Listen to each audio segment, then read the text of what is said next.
Chatto, it's Thursday, and coming up today on Outcasts to Icons, it is January, usually a month of sadness and sorrow, but not for us, because we've signed a man whose name you're never going to believe how you have to pronounce it, because I'm not going to be able to. You're probably going to have to help me with that. In other news, we've got some money coming in because we're potentially going to sell KMB for £45 million. We've got a lot of money to spend, and we're going to be doing that today, and hopefully winning some games while we're at it. Join me, if you will, on Outcasts to Icons.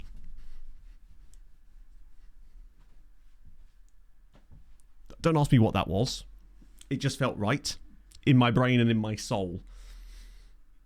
It's the new stirrups. It's the old squat and deadlift. I don't know. Join me if you will. Who did we sign? Oh, you wait.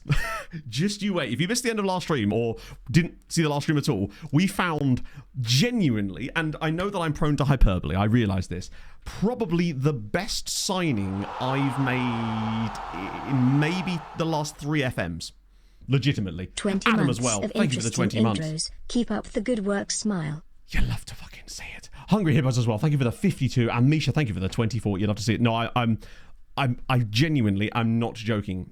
So basically, last stream, we were doing like the usual rocket down as well. Thank you very much for the 7 months. Speaking of hype trains, actually, I will circle back to that in a minute. Last night, I came up to check something on my PC, and there was just a random hype train.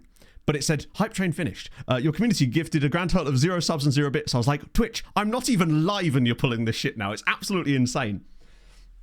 Ah, dear. Level up. Honestly, Hadrian, you probably haven't seen him, but wait. I promise I'm not hyping this guy up. Well, I am, but like completely legitimately so. So basically, to set the scene for you, towards the end of last stream, we were just going through scout reports, finishing off things. Japan man, oh no, he's far better. I want to set it up because this is not going to be a letdown. And we got a report, and basically, we couldn't see much about him, but his CA was insanely high and he was 20 years old. We assume that the reason that we saw him was because we were scouting Stellenbosch's under-19 teams, and obviously it looks at the first team as well, and it drops those players in. So we decided, you know what, screw it. We'll take a punt on him. We got some money together. Other clubs were interested. In the end, he chose to sign for us. Man rejected PSG, firstly, to sign for us. It's crazy that he's not considered our hot prospect, but I suspect that's because of his age. He's only not our key player because of Kiembe. If I was to just sort by ability, you'll notice that there's a new man at the very top of that list. And that man would be Cabello. Now then, apparently this is how his name is pronounced. I'm not going to be able to do this, but this is how it's apparently pronounced. Because apparently he has a Osa name. And I can't enunciate Osa sounds. It's a language from Southern Africa that basically has like a percussive click sound as part of the actual... It forms a consonant in the language. So we're just going to call him the Cube because you have to. But, right. There's no amount of pronunciation guide is going to get me to sign this chat. To be able to get it right, basically. So, literal clickbait, indeed. 45-mile walk. Holy shit, that's amazing, man. Do you have like a gifting link or anything for stuff like that? So yeah, I'll just show you him now. Bear in mind, we paid a grand total of £200,000 up front. He's 20. I should stress as well. 20 years old. We paid a grand total of... Are you okay, Pog? Yeah. Sorry, we just sort of stood there looming like a poltergeist. He's a little bit spectacular. Space better. Do you know what? 20. I know he's done. Yeah, he's all right, isn't he? Like, he's fine. All right, enjoy your shower, Pog. He's just everything, honestly. Yeah, so not the best signing I've ever made in terms of the best player overall, but for the level that the team I'm managing is at, I've never made a better signing, I don't think, honestly.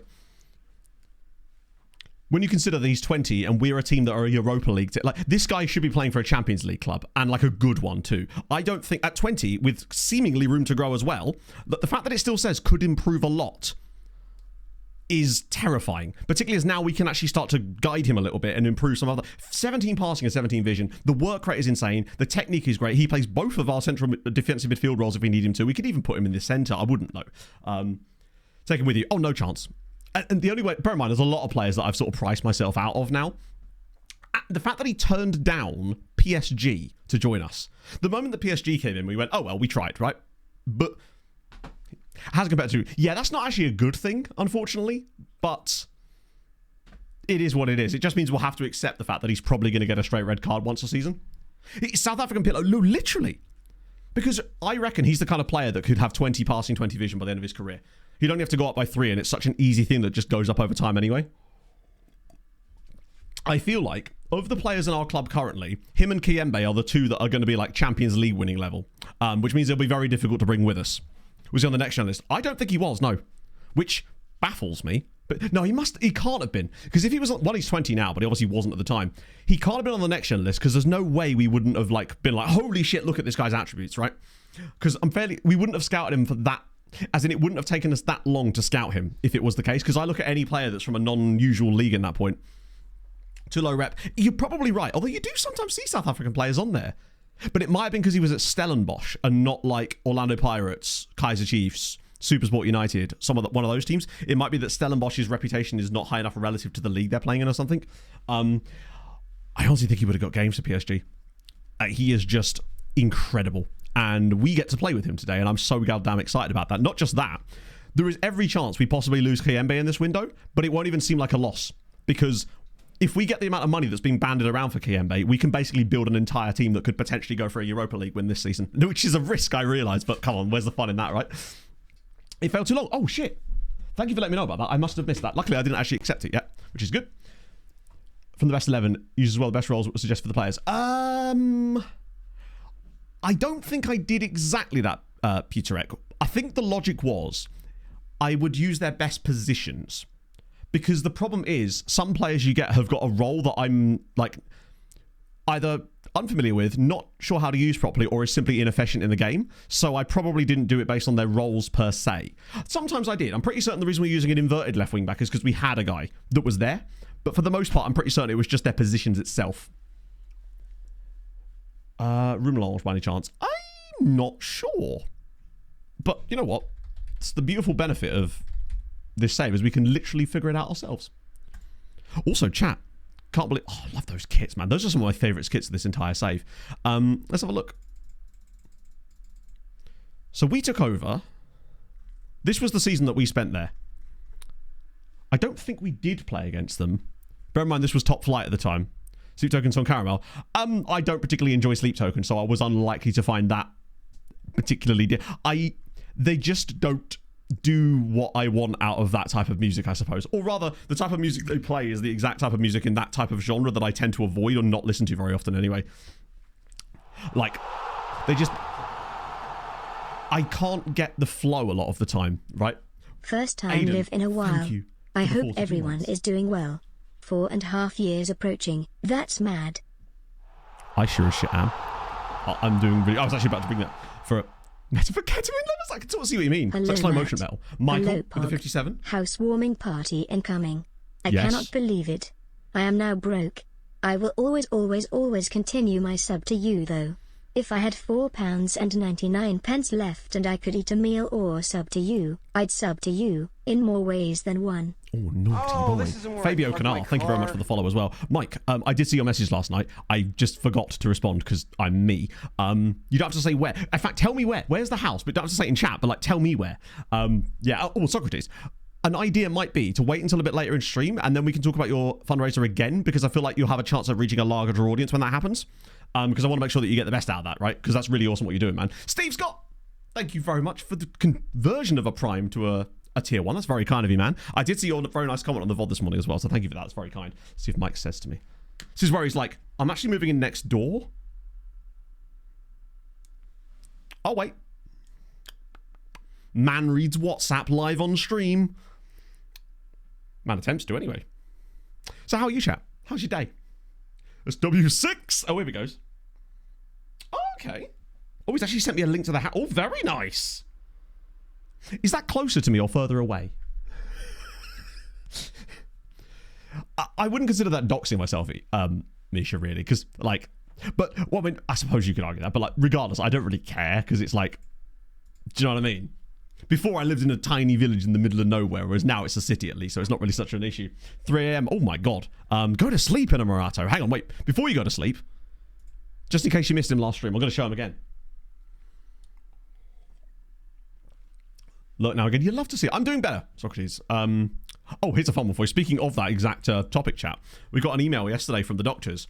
So do you remember when I sent in my ADHD assessment referral form? There's a specific section in there that says this must be filled in by the GP. So I was like, right, I've got to leave that bit. So they come back to us and saying, oh, you haven't filled in that section. I'm like, gee, I wonder why I didn't fill in the section that says must be filled in by the GP. So no, we've got to do that bit for them as well. God forbid. What are we doing here? So that's just wasted another week. So thanks for that. But regardless, we're going to sort that today. It's just mental. And QS0, thank you very much for the 1,000 bloody bits. I've no idea why the notification hasn't popped up. Or did it and I just missed it? That's super strange. Thank you so much, though. That's really kind. I have no idea why the notification didn't pop up. This is whether your notifications are now broken. Or did it? But I think apparently so. Very strange. But thank you, though, man. I hope you're well. Friend Pog, pretty much at this stage, yeah. So, we progress now, right? Because we can. Twitch being Twitch, probably, let's be honest. 1.1 million. This is the best part, right? We didn't even pay 1.1 million. We actually paid... Christ, I can't even remember what it was. It might actually... No, it was saying in our inbox, wasn't it? Where is it? Yeah, so we essentially paid £150,000 up front for him. The rest is in 3 years installments. Because we just desperately want to see if we can do it. So yeah, we technically have paid £1.1 million, but it's actually going to be even less than that up front. Lima's, that was right. Lima's developing concerns, isn't he? Despite the fact that he doesn't play in the same position as him, which means it's great because I can just tell him. Nothing to worry about, buddy. Now, you do have something to worry about in the form of Scott McTominay. Well, my thoughts are that we're going to make a lot of money this window because I think we end up losing Kayembe because the bids are a little bit... Is there any actually outstanding right? No. But we've already had a £36 million bid for Kayembers and it's only January 9th. I reckon there's a chance we could get a couple of clubs interested and end up losing him for, well, minimum of 45 million, which is his current, not release fee, but like what he deems acceptable for me to accept, basically. Which is a reasonable amount, I would say. I'd be totally happy to accept that if a club came in, because that would basically allow us to go out and sign that Canal guy, who we would have to... I would call him the River, but that wouldn't make any sense. He'd just have to get locked in every single time. God, as if Belenense are having this season. Like, we've not even been bad. Or Win puts us back up to third again. Something Panama. We'll definitely be looking at... Oh, I wish he was. I think he's Colombian. He's this insane Colombian centre-back. Oh my God, there it is. It's working that time. Thank you so much, QS0. That is very, very, very kind of you. I will. Thank you, friend. I am actually now starting to set aside money for that now. Now that I feel like I've sorted myself out financially for a little bit, I can start actually, instead of putting that money towards a tax bill, I can start putting that money towards the new PC, which would be awesome. The Japanese striker as well, yeah. I think that would be the play. If we lost him, we'd go Japanese striker, new centre-back, obviously, and then just maybe a left-sided winger, because we found loads of those, right? He respects McSauce too much. I would too. It's a shame he's injured. And I think... Oh, no, wait. I forgot about that. McSauce got injured last stream, didn't he? And he's done, basically, for the season. And possibly even his career. I think I'd have to go... Unless Costco are selling specific PC parts, which maybe they do, I don't know. I don't know if I can even get a Costco account, as it happens.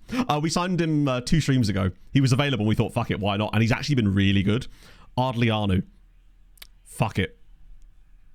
Like, it's Benfica anyway. I'd prefer to play Ardlianu deeper, because I feel like his best role is definitely more as a deep line playmaker, when you consider some of his technicals. But his finishing and composure are okay. He just lacks any real pace. What we really need is... Lucas Jax is injured. Oriola is injured. Oh, no, he's not injured. But he was also Oriola, and he's just so much better off the bench. Is Steiny available to start, at least? We're going to get clapped, exactly. We may as well give it a go. One thing we will be doing, though, is starting the Cube, obviously. Because it would be an absolute shambles if we didn't. Super signing, he's right there. I just forgot to put him in. I'm not used to his brilliance being in the team here.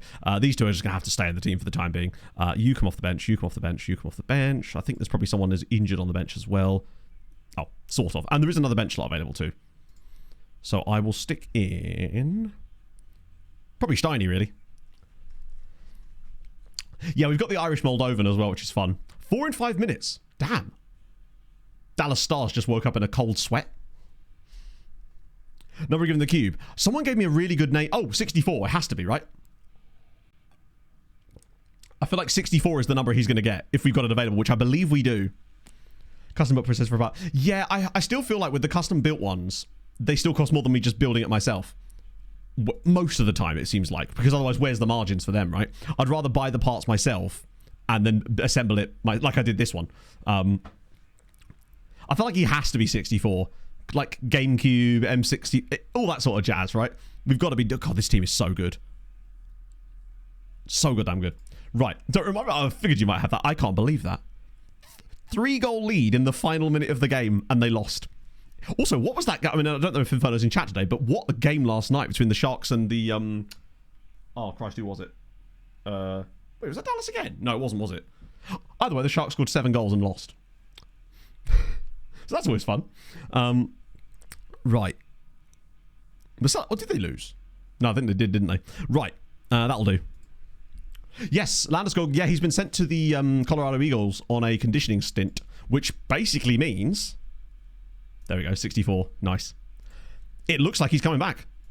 But it'd be a waste of time us sending him to the AHL for however long you're allowed to be in the AHL without going on waivers. Was it the Wild? Oh, yeah, because Kaprizov is back, isn't he? I was worried that the Wild might actually drop... I've pressed the wrong button.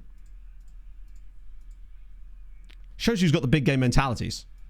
Yeah, 8-7. There was also an 8-5 last night between the Flyers and someone else as well. Yeah, that thing doesn't help at all. It does, because what it's telling you is that I can't pronounce it. It was OT, yeah. They were 3 goals down, though. It was 7-4 in the third period, and they scored 3 in the last 10 minutes, including 1 in the last minute, to tie the game and then lost it in OT. It was a big goalie day in the NHL last night. Tom Sharon. Ooh. No, he's actually Portuguese. A French Portuguese. Who, I love this, had a little random spell at Huddersfield. Yeah, he was actually born in São Domingos de Rana, or de Rana. So he's a French Portugueser called Tom Sharon. His name's great. I guess Thomas, every time we lose the ball here, I'm like, oh, god damn it. Then I remember we're playing Benfica. Everybody loses to Benfica. If we do anything other than lose to Benfica, it will be a great result. Wow, that's an aggressive tackle. You can take the boy out of Dundalk, but you can't take the Dundalk out the boy. You love to see it. Oh, good God. Tremendous passing there. That better not have been the cube. Right, that's a bit deep. Hopefully... No, he's just going to square it, isn't he, for an easy tap-in? Maybe not. Oh, just wide. The Wild are really good. Well, the Wild are in a playoff spot. They're in a... It's just that they started the season incredibly well. They're like, for me, the Wild are about a year ahead of where they should be. I think next season they'll be incredibly interesting because they'll have lost all that sort of salary cap penalties. It was the cube. There's that 17 vision, 17 passing coming into play. Just showing you how useless that sort of stuff can be sometimes. Maybe a terrible nickname, but I tell you what, their badge is one of my favourite in the whole NHL.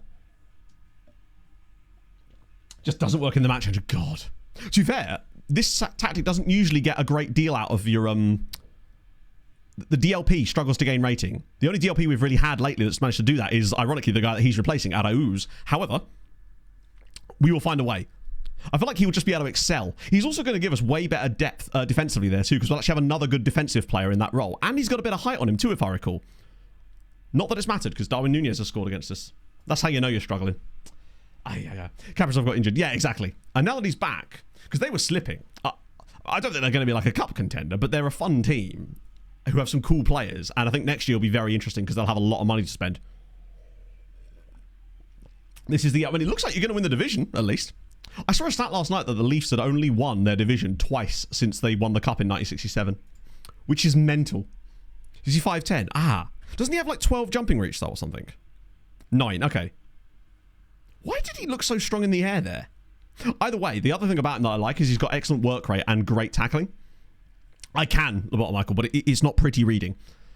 We've lost every single game against Benfica since our promotion. And that might not sound like a lot, but this is the 6th time we've played them already, because they beat us in 2 cup finals last year. We also played them in the league, and I feel like we played them somewhere else as well. Go on, Tommel. Lima, here we go. Go on. Equalise before half-time would really be something. Oh my God, what a goal. That is Leixões football right there. Ericsson Lima, you would be replaced. You kneel for nobody, sir. Absolute glorious human being. I love that he's come up with us as well and has stayed in the team. Look at this. The thing I love about this the most is that Tommel doesn't shoot here. I thought he would have tried to jink inside and shoot or something, but that's just a great piece of play. 1 shot, 1 goal. We are clinical I'd have been annoyed. And this is with Adlianu kind of dragging us down a little bit. Is that really only 0.35? I love it when we're able to do that. It feels like what this tactic can do when we get to a stage where we can get some really elite talent, like late stages of the save. I reckon we're going to see a lot more of that. Arsenal Declan Rice, I'm glad you brought that up. Holy shit, those free kicks. Which one was your favourite? Because for me, they both have their merits. That second one was such a satisfying one to see. But I tell you what, the amount of whip and bend he gets on that first one, it starts so far outside the goal. I feel like the second one is a world-class free kick, but I think people are underrating the first one a little bit. It's so good. Hello, how's it going, man? Ooh, wait. I've got to make some changes here anyway, I think. Who's been poor? Carpio's been bad. And Cube's been average. Brown's been shit. We need to work on that. That's definitely an issue in this team. Only two he's ever scored. I know. It's like buses, isn't it? Just genuinely awesome. Wait, was it Tedeschi I was going to play on the right? In that case, I'll go over Toure, the left-hand side. Isn't it great? Because I didn't know the type of goals he'd scored, and then I watched the highlights without knowing anything about it, and I saw the first one, I went, wow, that people are going to be talking about that. And then he does it again. Mad. Yeah, and when Villa scored yesterday against PSG, I was like, okay. Because I really, really want Villa to go through. One, because it's cool to see. It would just be cool to see Villa go far. But also, if they did get through, our game against them is right in between their fixtures. And Chateau, I bet you couldn't wipe that smile on your face about MN Cube. I sure couldn't. What a bloody monster he looks. Anyways, at work on break, unfortunately couldn't see everyone lose their minds over our South African Jesus. Also, Declan's free kicks was orgasmic. Genuinely was, wasn't it? Also, Dortmund looking a bit squiffy. I heard some stuff about the ball. I haven't seen the highlights of that one yet. I watched the Arsenal highlights yesterday morning before I started work, but today, obviously, I got up quite late, and I had to rush around to get started for stream, and then I decided, hey, now's the time to update OBS, because that could have gone horribly wrong. That's the reason that stream started twice today, because it reset to a different encoder and then removed all of my settings. Luckily, I'd screenshotted the settings before I updated to the new encoder, because I was like, I don't trust this, and thank God I didn't. Oh, that's like our goal again. We do concede that goal sometimes. It does feel like occasionally our left wing back gets a little bit caught out in those spots, but there we go. Yeah, so the music on the last VOD, that was for the volleys watching now. The reason that happened, basically, you know the whole weird issue we had with the Space Nana stream echo thing on the notifications? I thought that was just an issue with that. So it turns out what was actually happening, not that I've actually done anything to fix this, because I don't know how, but I think it's already one of those kind of ones where you just restart the PC. Basically, what was then happening was somehow an audio track that was taking all of the audio from the stream minus my voice, so anything that's being funneled through separate things, and was sending that to the VOD track anyway. And that's why we were getting the delay on the notifications, because it was essentially echoing it through. But obviously, there wouldn't be a delay on the music because it's only supposed to be going through once. Really, really weird. Oh, come on. Oh, no. I feel like we never score those. I mean, we don't deserve anything from this game, to be fair. Like, this has been a tough one for us. Yeah. Luckily, my main concern wasn't that, there's music on it. That would, although I feel like if you're used to having no music on it and you play it on different speeds, that would be a bit annoying. So again, volleys, I do apologize for that. My concern was that it was going to get copyright claimed on the YouTube side and blocked. Now, it did get blocked, but only in Belarus and Russia. And it got claimed 59 times, but nobody blocked it properly. So that's the main thing. Yeah, Darwin Núñez has certainly found his level, at least, anyway. Oh. Now, you do get those free kicks occasionally. Avlodologies, yeah. Also, chat, I had the most productive-ass day yesterday. It's been a really productive week for me, and I'm very happy with that. It feels like I'm finally finding a semblance of balance again, which is nice. I even did like 6 hours of work yesterday on the Sarang recap video. I know, crazy, and the Sestri part of the Sarang recap video. When I was looking through the save file, I genuinely had forgotten just how bad it was. Just slow it down on ADR. I'm sure that would have been fine. Let's go. Oh, has that happened? Oh, it's only alone. We good. What I did in the intro? Oh. You're right. I went full Tuscan Raider. Cube certainly helped. I'll be honest. I think it's just I'm finding better coping strategies. Well, that's actually one of the other reasons why I I mean, the main reason is because it's nice just to be able to play like copyright music on stream. But I realised that with the VODs, then you just have my voice, so you can kind of put whatever you want on in the background, and you can make that the stream music. No, Niall, he says as if he cares. 32 is quite young to retire there. Oofy. Chavez Brown. No interest in he's. I mean, I'm going to say no for the time being because I feel like we can bump that wage up. It's kind of oh no anyway type of moment there, isn't it? Did you say Porto lost again? God, there's 2 days between these games. I should have just rested everybody against Benfica, honestly. The other games are just way more important for us right now. I think it's going to have to be like an Abreu and Jamie Lawrence partnership at the back for the next game. It's not ideal. I did disrupt him a little bit, didn't I? He's Gibraltarian, is Chavez Brown. But I believe he came through an English side initially. So because of that, English youth rating. And that's also why English sides are interested. And also, I think Gibraltarian players don't count as foreign, do they? Because technically British, right? There might be some weird like stuff in that. Also, we still haven't figured out who that other Patreon regen that retired was. Oh, is he declared for England as well now? That's a strange choice. Like, bro is never getting anywhere near the England squad. Layering all the password. Ooh. And then just realising that man says the same thing on every stream.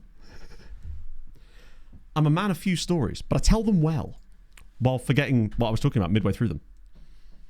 It's what you've come to expect from me. Oh. Right.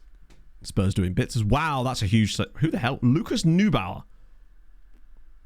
Okay. Yep. PSG are... See, this is the thing. We've got a lot to compete with. You can immediately just see that 20 agility. It's what the AI clubs crave. It's classic match engine AI players. Serial yapper. I am indeed. Guilty. But also, I don't feel bad. I'm embracing me more. And we're dancing. Yeah, and even that's gone a little bit now. Now we've got to do the Tuscan Raider. Only works when standing up. Ethiopian Coffee. Yes, they are one of the largest sides in Ethiopia, if not the largest side. He has got bids. It's just the thing is, if his name was Chavez Brownio, it'd be worth 15 million. If it was Juan Eustacio, what a guy. What's that noise? Pog, what's that noise? Pog? What's that noise? That noise? The noise? Oh, right. So I kept hearing like weird, like antagonistic violins. Turns out it was just Pog watching Castle. Which apparently this episode particularly contains a load of antagonistic violins. Who could have guessed? Oh, yeah, if his name was Ezekiel Chavez, yeah, he'd be worth way more. Martinelli's just signed another deal. Christ. Once he's out of the blue. They must have just had a golden generation, I suppose. Clapham Chiefs can go to hell. Damn straight they can. I literally just finished listening to that. Absolute administrative bastardery. Antagonistic violins. It sounds like... Come down to the Corn Exchange in Cambridge for the newest event, Antagonistic Violins, featuring all your favourite metal songs played really poorly but aggressively on a violin. Shitty uni band. Yeah, sounds like the band I used to be in. We're not going to get this guy. Oh, look. Well, that's why Chelsea want him, because he's got them elite physicals. And he's also really good. Belenetch want Drew Peacock. No, not Drew Peacock. Inferno's got in my head. Mitchell Peacock. I'm definitely not doing that because we actually do need him. Right, so we'll get these guys back. You lot have infested my brain, chat. Apocalyptica does Metallica. Yeah, exactly. Hello, Ice Warrior. Life wouldn't give you a break. I was just about to sign a new apartment when my boss calls me to let me know that they're letting me go. Oh my Christ. I'm so sorry to hear that, Ice Warrior. That's fucking shit. I don't know what to say other than it's shit and sucks that you're going through that, and I really hope that this can be a new beginning for you, but just know that we're here for you. I know that doesn't mean a lot coming from just random streamer man, but yeah, I'm sorry that you're going through that, mate. Yeah, I mean, they've been investing in my brain for years. It's finally worked. Van Canto, acapella metal. I actually don't really like that kind of music at all, as it happens. I'd rather just listen to the original songs in those sort of situations. You know we got you, man. Yes, right, finally. Radiance Hammer's got a new club, and it's Strømsgodset. South African guy we want to sign.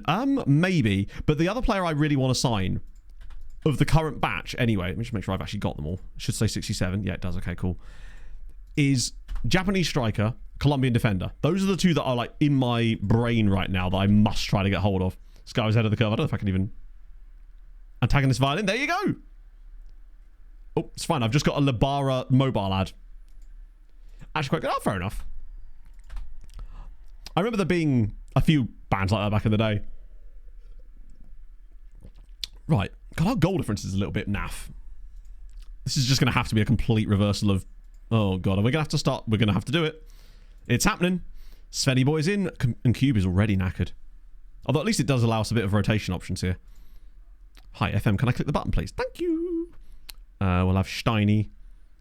Kayembe and Alvaro will drop out as well. We'll bring in Songtae Yang. Wow, he's developing nicely. And I guess we'll play the captain. On the correct foot, though. Yeah, Yoshi and Danny Canal. Can't be defending. Absolutely. One sec. Let me just set the lineup up, and I'll get the defender in. Oh, Christ. This is going to have to be an even weaker team. Oh, is Jamusa considered a better player now? Okay. I see you. Interesting. Yeah, Arauz is definitely getting there, which is why I've started playing him over Wu. But obviously, he's going to lose a bit of football time now because of the emergence of our boy. Is Lucas Jacques able to play yet? This might be an Oriola start, sadly. He just cannot cross, which is fine because he's not actually a crosser. I feel like normally I would give Tedeschi some game time. However, Valverde is one of the few players that's actually able to start, and I feel like I would want to not waste an opportunity to play him when he's fit, because there's a nice, like, I think it's 6 days off. Oh, 5 days off before for Millicao. Rose Jamusa. Yeah, I wonder if Diarra actually is another guy that we could cash in on, potentially, and then just move over to someone that fits the role a bit better, because Diarra's been, like, fine. But maybe either the role itself just isn't accustomed to getting good ratings, or we just need to find the right guy for the job. He's just not that type. He's more of a winger, honestly, that can do a bit of defensive stuff. Maybe if Chavez Brown leaves, we just move Ibrahim Diarra up to left wing instead. And give him a go there. Because originally I think I was going to try that anyway. That might behoove us. Oh, that's fine, actually. Is there anyone else I really want to put on the bench that's missing? Kiyembe and Cube. There's just no way they'd come on and actually have an impact because they're so tired. That'll do. Okay, cool. Right, yeah, so the wing back, play a wide centre back. Oh. It's certainly something to try, maybe at the next club, and just see what could happen. Or we just go with another wing back.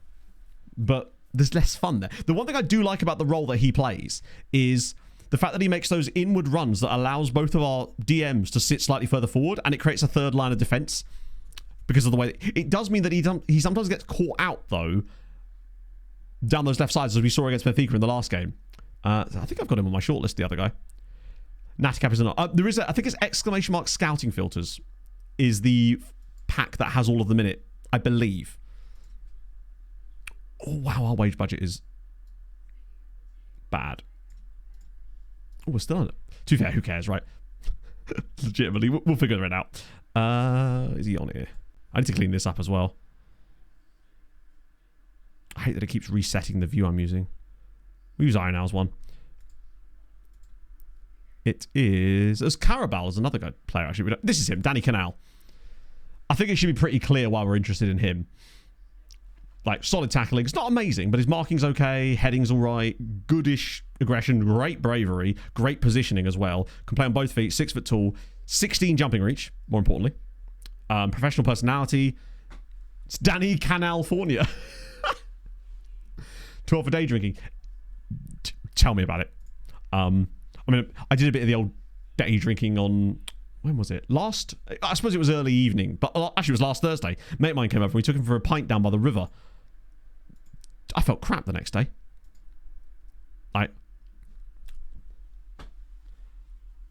Why is that about with a defensive winger? But I feel like that wouldn't get the best out of it. It's definitely... I do want to see if there is some ways we could maybe make the tactic even more batshit and with something like that. But it's just like we haven't got a proper testing ground for it at the moment because of where we are. 2 saves on the go. Nice to see. Would you recommend? I know nothing about either of the clubs, honestly, but I mean, I think it comes down to really, because at the end of the day, it's a game, right? So your ultimate goal should be to have fun. Also, only one non-region in their starting lineup. I feel like it should just be whichever one is giving you the most joy. Which one do you look forward to playing the most? If I said to you, you've got to delete one of them now, which one are you choosing? Strikers all the way to the cup. Oh, yeah. I wouldn't change that. I would change little bits within it. But I like the rest of the shape because I feel like that part of it works really well. It's just there's a few little things that I think could be tweaked.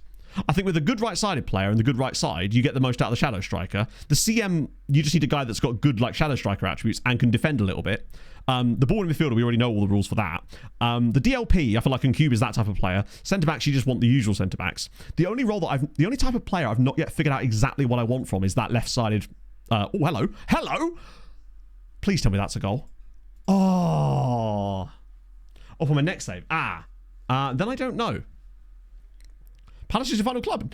It's funny you say that, actually, Cam, because Palace are in a bit of an interesting situation in this save, in the point that they're on the verge of being relegated to League One, which is interesting. God, that's really tight. Lovely pass from Smates. Pog. How goes it, Wethead Pog? Yeah, no problem. She's going to cook me, chat. Now she's giving me kisses. What's up? Disgusting. Get a grip. Oh, new glasses. Oh, no, that doesn't work. New specs. She has new specs. New peepers, so to speak. For £50? 50, it's not bad for 50 quid. No. Bargain. Hello. Notice how I was just able to go full screen face cam with all the transitions and it didn't start glitching out.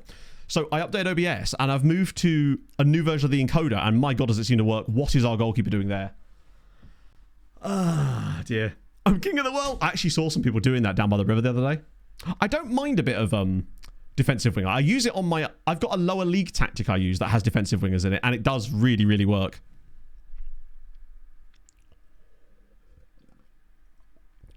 Oh, that's really annoying. Oh, Insta highlight. This is where it turns out that actually... I mean, to be fair, we've had to rotate so much of the starting 11 here, and a lot of the players that are in the 11 don't have match sharpness because there's just no way to get them. I feel like players that play like a lot of substitute appearances don't gain enough match sharpness from doing it. Like even if they play like 45 minutes, it just seems to give them bugger all. Version 25? I don't even know what. I think it's version 31.0.3. But it just changed the UI around a little bit, but it did put a new version of the MBank encoder in it. And I updated to that this morning. And what is this passing shit? It's the same crap as against Benfica. Like, they keep doing that. The under-hit passes are so irritating. Like, stop it. Just play the pass prop. And again! We're not winning this game. What a save. Oh. Stuff like that is really annoying. I wonder if it's down to the match sharpness. It's just so irritating to see them constantly under-hit these passes. Yeah, I'm going to update FM to 25 as well while I'm at it. Oh, go on, Shiny. Yes, no, we still lose the ball. I don't think we're getting anything from this game, sadly. It's just got all the hallmarks of one of those FM games, sadly. And I mean, our backline is very much not up to snuff either. But this little spell is 25.3. Oh, yeah, I suppose. God, we'd have the March update. That's mad. We'd be halfway through the game cycle right now. Oh. No, I mean, I wouldn't say it's an FMing. Like, at the end of the day, they've created better chances than us. I just hate when those are the types of chances. When your players just somehow forget how to pass a football.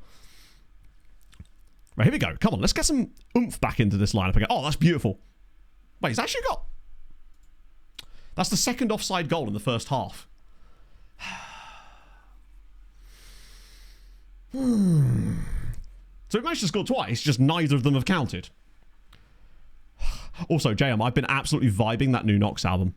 I'm actually... One of my plans for my day off tomorrow is genuinely to just go get a coffee and then go for a nice drive somewhere and just listen to the album in the car.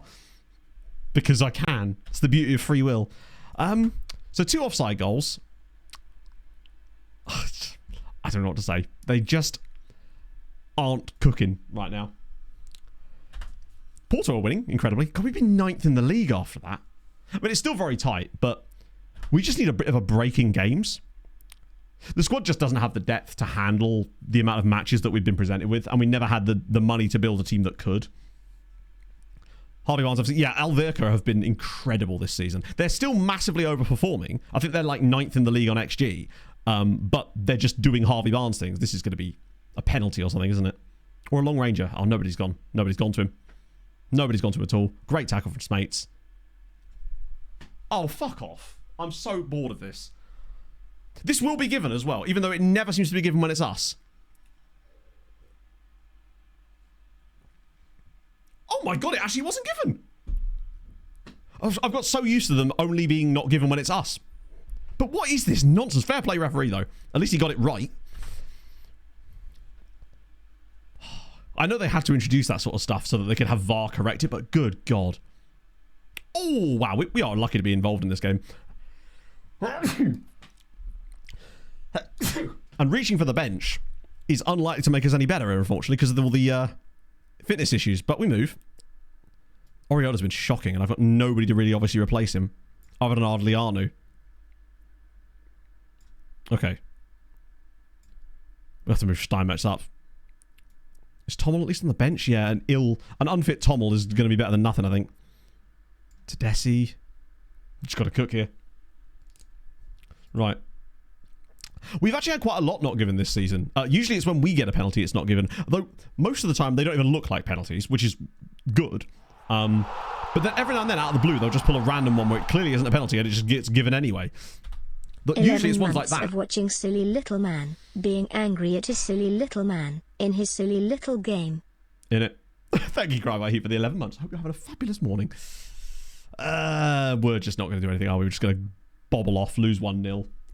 2 offside goals. Tremendous. Wow. What a pair of shit matches. At least there's a little bit of a rest now before Famalicão. That's all I can say. That's the only positive I can take from this, is that we've got a little bit. We've got 5 days off before Famalicão. We'll have a full strength squad out there, but back-to-back defeats in that way. Benfica you expect to lose. Belenenses away, they're not an easy team, but I just wanted us to offer something in the game more than anything else. It was just, and we've lost both games today, Cry About Heat, because there's just too many matches right now. Like, we've actually lost. Wait, how could what?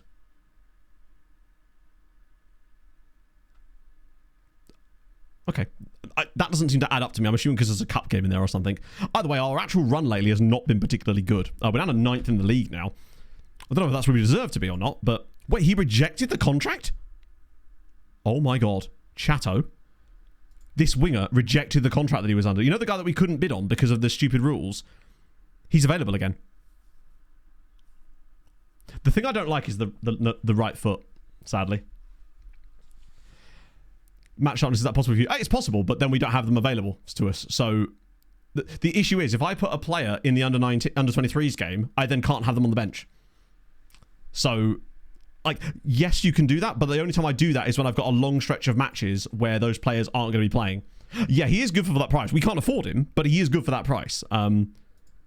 If we could get a bit more cash available, I would love to try and pick him up. I just don't like the fact that he only has a right foot, and the role that he would play would be the left side. Weirdly, though, he'd want to be a winger, which is the strange thing.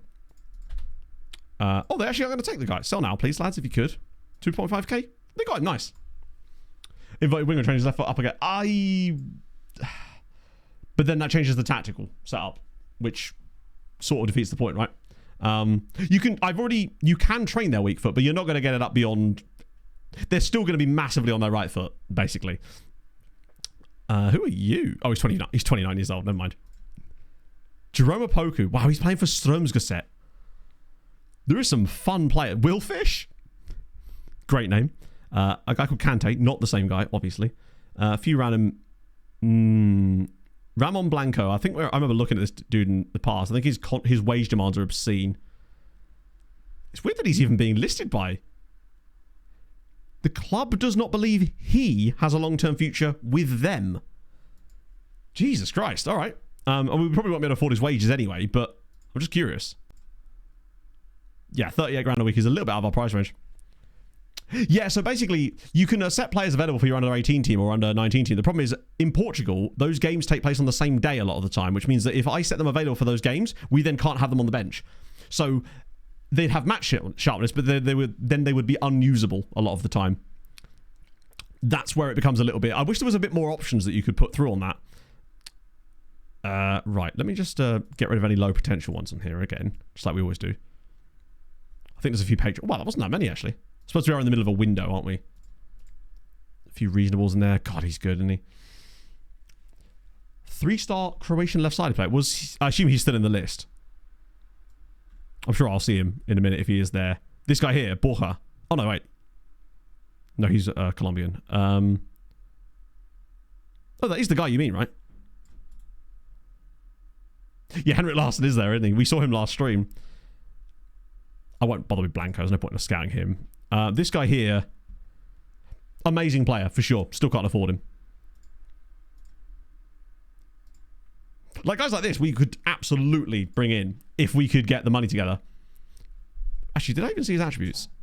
14 pace. Why have they all got right feet? Get my money. Yeah.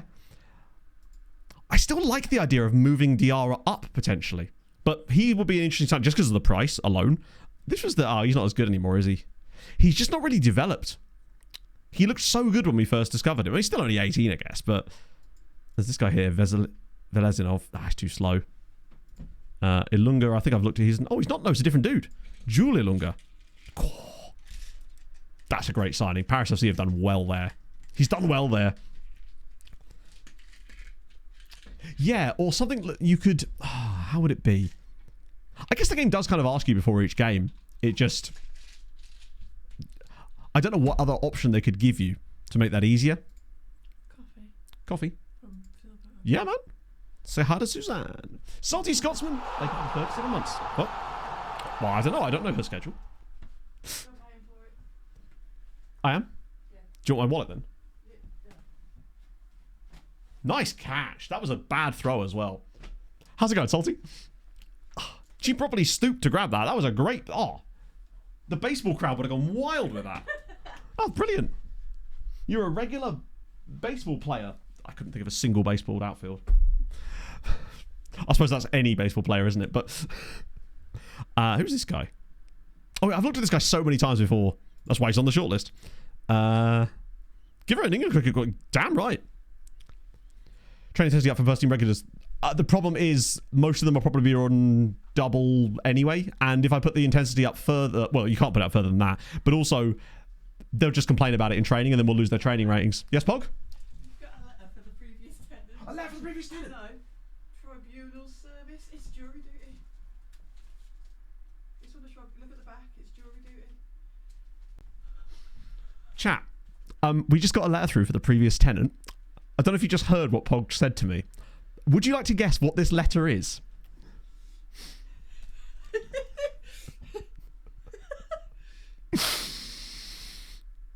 Oh, it's so much funnier than this. It's jury duty. I'm gonna have to send that back somehow. The previous tenant's just got jury duty.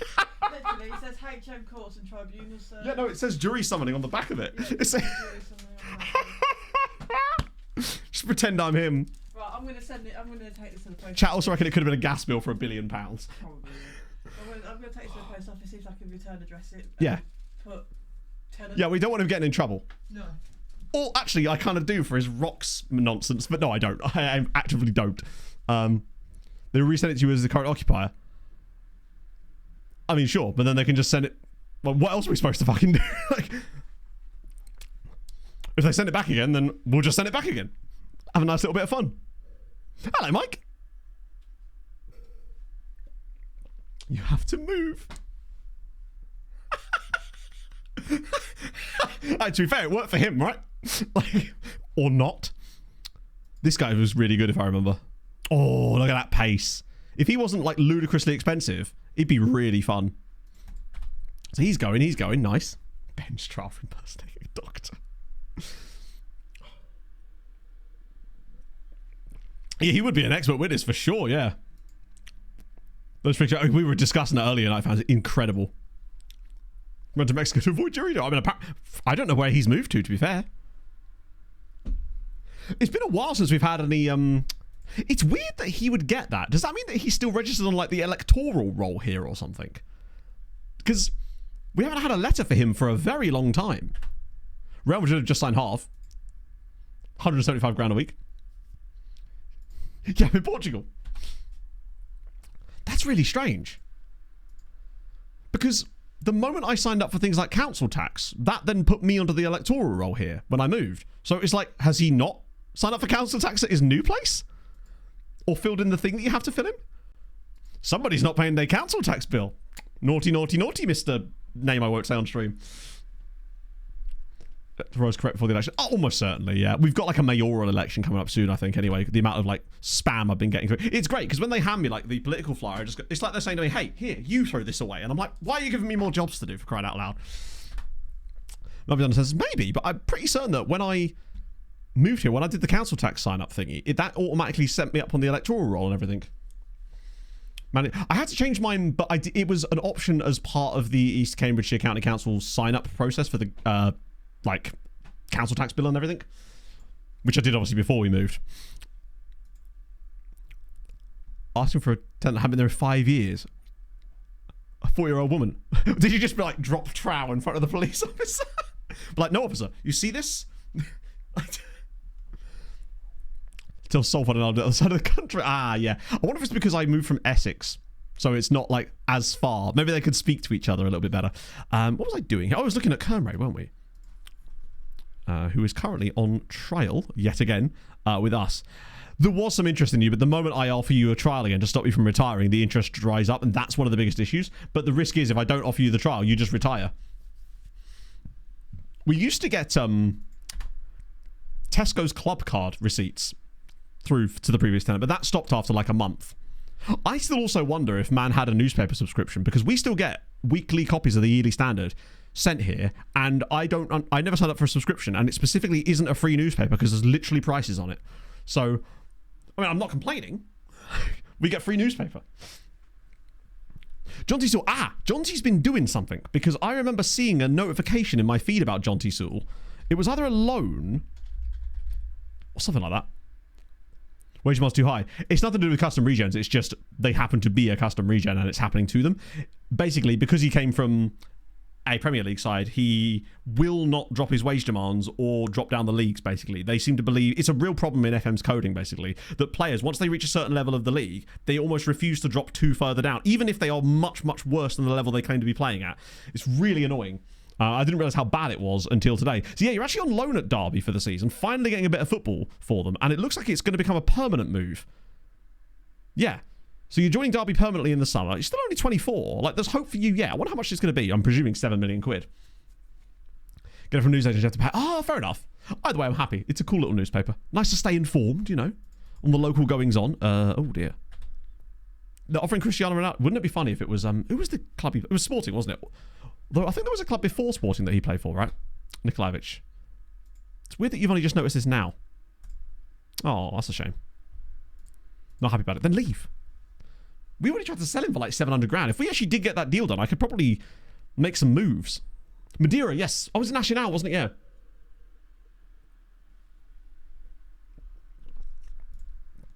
Right. Larinago's going to Bangladesh. I mean, we might as well get the wages off the bill. Not that it was on a lot, but, you know, it allows me to get something back there. Does that give us any more back? Yeah, we're nearly there. I think that might be enough, actually. Oh, one more sale. Then we'll get back into it. I just want to make sure that we're on the right side of the wage budget, just in case the board start kicking off. It'd be nice if we... I don't see us selling Kayembe before the Chelsea game, because there's not been any more interest in him yet. I wonder if he's actually priced himself out of a move, which is fine, but I think if we're going to somehow push Leixões to another level, we will need some kind of... Dewhurst has gone back already. Turns out we were paying quite a lot of money on his wages. In fact, is there another one I can send back? No, not Sante Yang. He's joining us permanently. The other guy... Oh, he's gone as well, I think. Yeah, they've both gone. So those guys got recalled from their loans as well, which is great. That saved us a lot of cash, because I was an idiot and didn't put in that clause that meant I could send them back, so I had to wait for them to recall the player. But before me, he's only played one game. He got like a 6.5 in that game because he wasn't fully... For God's sake. Why would you want me to play him? He clearly deserves it. He doesn't deserve it!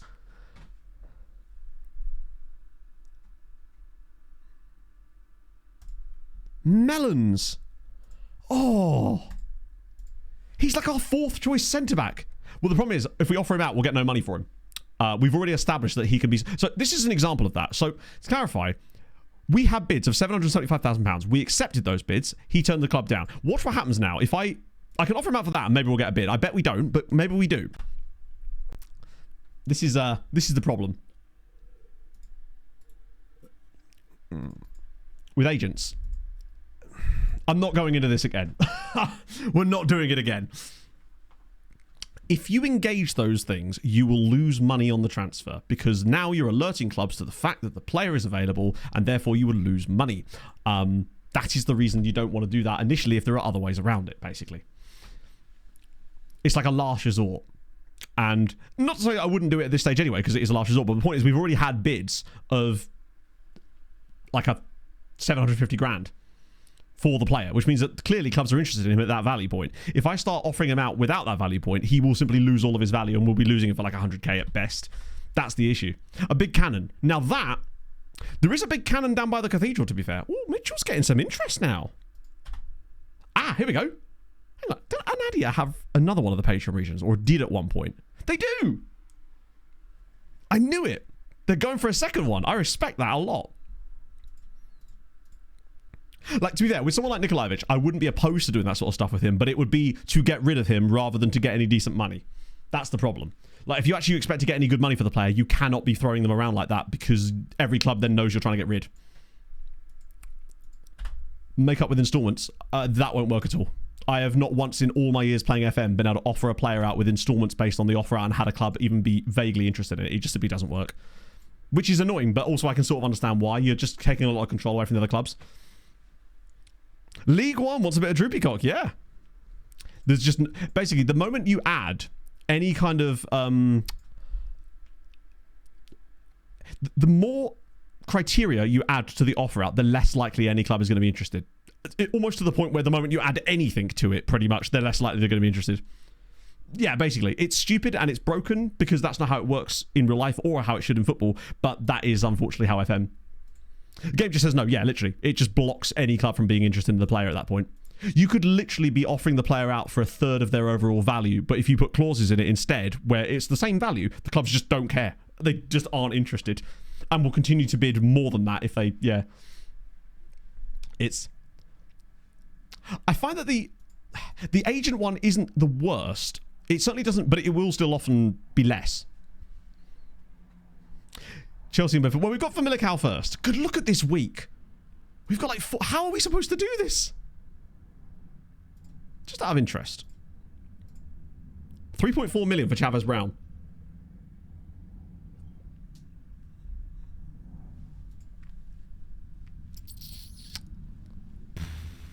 Tell you what, I'm tempted. Cash in now. It's also just occurred to me he isn't even Gibraltarian. He's English Barbadian. We have Diarra, and we can obviously use that money to sign other players, like that Lytle guy, potentially. I don't think he will accept it, but it is an opportunity to do what I said I wanted to do, right? Can't work out the future budgets. I think you're right, and I suspect it has something to do with the same way that the game buggers up projections, right? Where it basically assumes in your future projections that the club will make zero money. It won't take into account the fact that you're playing in Europe and have been for years, and it just goes, no, you're not playing in Europe next year. We will refuse to take that into account. I think, yes, it was a Gibraltarian team. Yeah, he actually came through at West Ham. I love that he went to Lincoln Red Imps after West Ham and was as good as this. He had no right being in that league. The issue is, to be fair, it's not like we'd be able to get a replacement in time for the Europa League game anyway. No offers for Nikolaevich. So let's actually have a look at the old agent situation, shall we? Right. So now, let's use this as a test example, right? So now if I go to unspecified. So we've already had bids of 700 grand, but he's turned them down. But let's just see what happens when you start doing stuff like this and see how much the value of the player starts to just get destroyed by it, basically, as a sort of a case study. It works. It's a better example when the player's worth a little bit more to begin with, but there's still enough wiggle room to sort of see what I'm talking about here. Right. Shall we prepare for the future? And just drop Chavez Brown. He's not been playing that well anyway lately. And I feel like now might be a chance to give him a run in his actual position. Or his new position anyway. So Kiyembes can come back. And Skelly. Actually, no. I'm going to play Kiyembe and Jamie Lawrence today. So we've still got a beanpole. But I want to save Skelly for Chelsea. Is it really worth it? Yeah, we may as well do it anyway. If we don't put our best squad out against Chelsea, we're guaranteeing a defeat, so we may as well give it a go. And Cube won't be able to play against... Oh, he will, won't he? We just need points in the league at the moment. We just desperately need some points. Tommel can start. Is Lucas Jacks fit enough yet, or is it better to save him for Chelsea? I'll start Areola again. I don't know why I call him K-Embers. It just sort of... it just rolls off.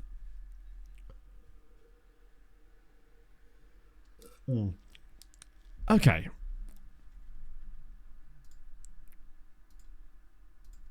Just want to make sure I'm not missing anybody from the bench. The Cube Man. Yeah, we can register him. You get like I think it's 2 new slots you can register. So we'll just whip someone out that probably, like a younger player that probably won't care as much.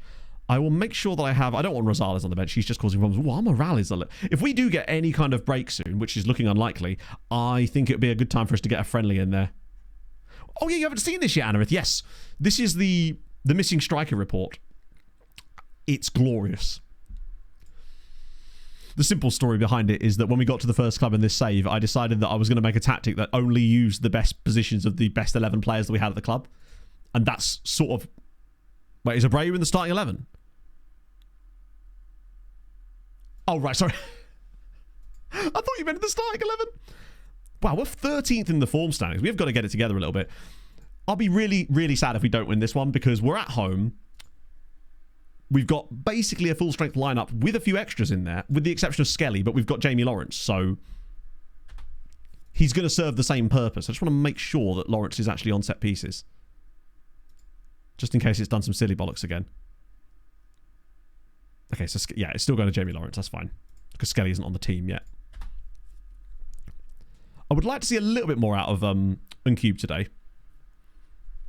But it's tough to know what I'm really expecting to see from him, given that he is playing a deep line playmaker role. Just be nice to see him look stable, sturdy, and provide some good passes.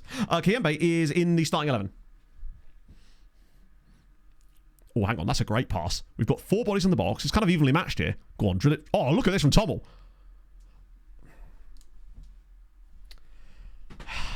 Why do we never manage to score these? Like, we just... I'm also keeping a keen eye on Diarra today to see if he's got what it takes to play on the left-hand side for us. Like, great work from Tommel, but then he almost used every single player in the box as a decoy and then somehow managed to make it wide of the post. Lordy Lord. Right, come on. Use that left side here. Sorry, the right side. Ping it into them. Please, Jamie. You had options there. See what Uncube can do. I don't see him seeing him off on the ball enough, honestly. Right, ping it up to the strike. There we go.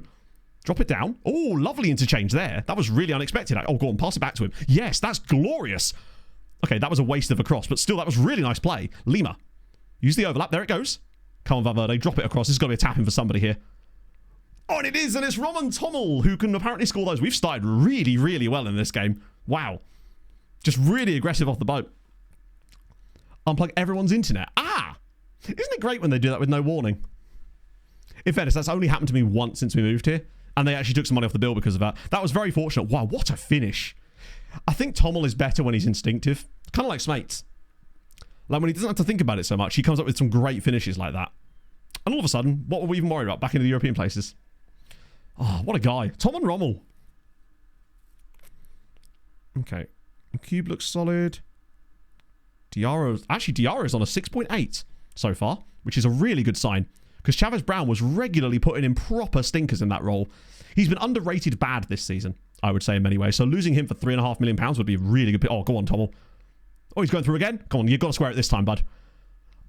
As if that's being a goal. Wow, we're getting all the luck that we haven't had in the previous few games. Lima grabs another one. It's early. This is a bit early for Lima. Usually he doesn't start being good until like middle of February. But he's just getting right place, right time. That's 2 and 2 now. We have had some really wayward crosses today. That sucks, you know. I'm sorry to hear that, man. Yeah, Porto cannot stop drawing games, basically. And they've only just started scoring goals again. Yeah, Tommel knew what he was doing there. He's had a really strong first half. And Oriola's just been chaos. Diarra's up to a 6.9 now. And Cube 6.8. 6.9 now. Okay, they're gaining rating. That's really interesting to see. Touré's looked okay. And he's still lacking match sharpness as well. And he played the last game too, so he's a bit tired on top of that. Right, come on. Show me a bit of quality here on the defensive side of things. This is where we've got to be better. That's better! I liked that. Right, now whip it. Yes. Okay. Valverde and Tommel are about to cause absolute chaos here. Oh, look at him go. He's just got so much raw speed. It's going to struggle to find Oriola there, but that's fine. Oh, hang on. Maybe knock it down? Go on, Tommel. That was such a great pass as well. Tommel is on it. 9:15 kickoff. It's very Portuguese, isn't it? It's such a Portuguese kickoff time. Oh, flicked on target by Diarra, of all people. This is looking really, really good for us. Exactly what we needed. Like, Chelsea's obviously going to be an absolute clusterfuck, but that's fine. We're prepared for that. Well played, Kayembe. And Cube is keeping things ticking over. Carpio, I wonder if someone like Cube is actually going to potentially improve the quality of the player next to him as well, just by him being such a calm head in those positions. That's nice. Ah, I like what he was trying there. It's just what on earth was that defending from Jamie Lawrence? Great save, Pinto, baby. Oh, I'm knocking things all over the shop now. Yeah. Got to get every last drop of pity drink out of that. Oh, lovely. Is that not normal? Is it just the game being weird then?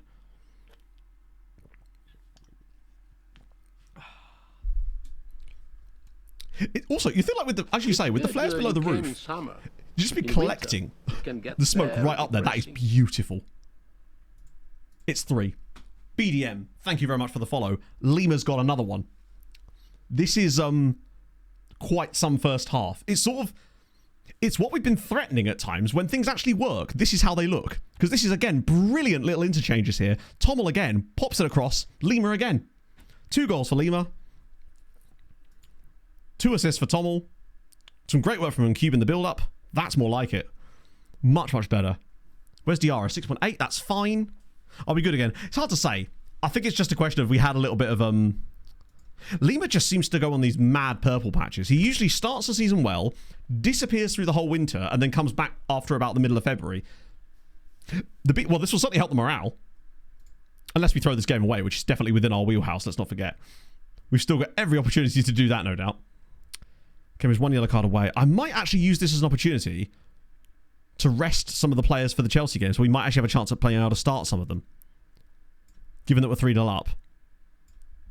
Because I was like, will we be able to? And I'll actually bring Chavez Brown off the bench here. And Tedeschi I'll bring on the left-hand side.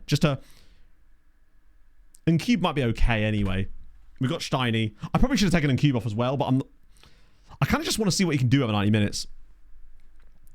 But you're right, he's probably not the greatest of fitnesses there.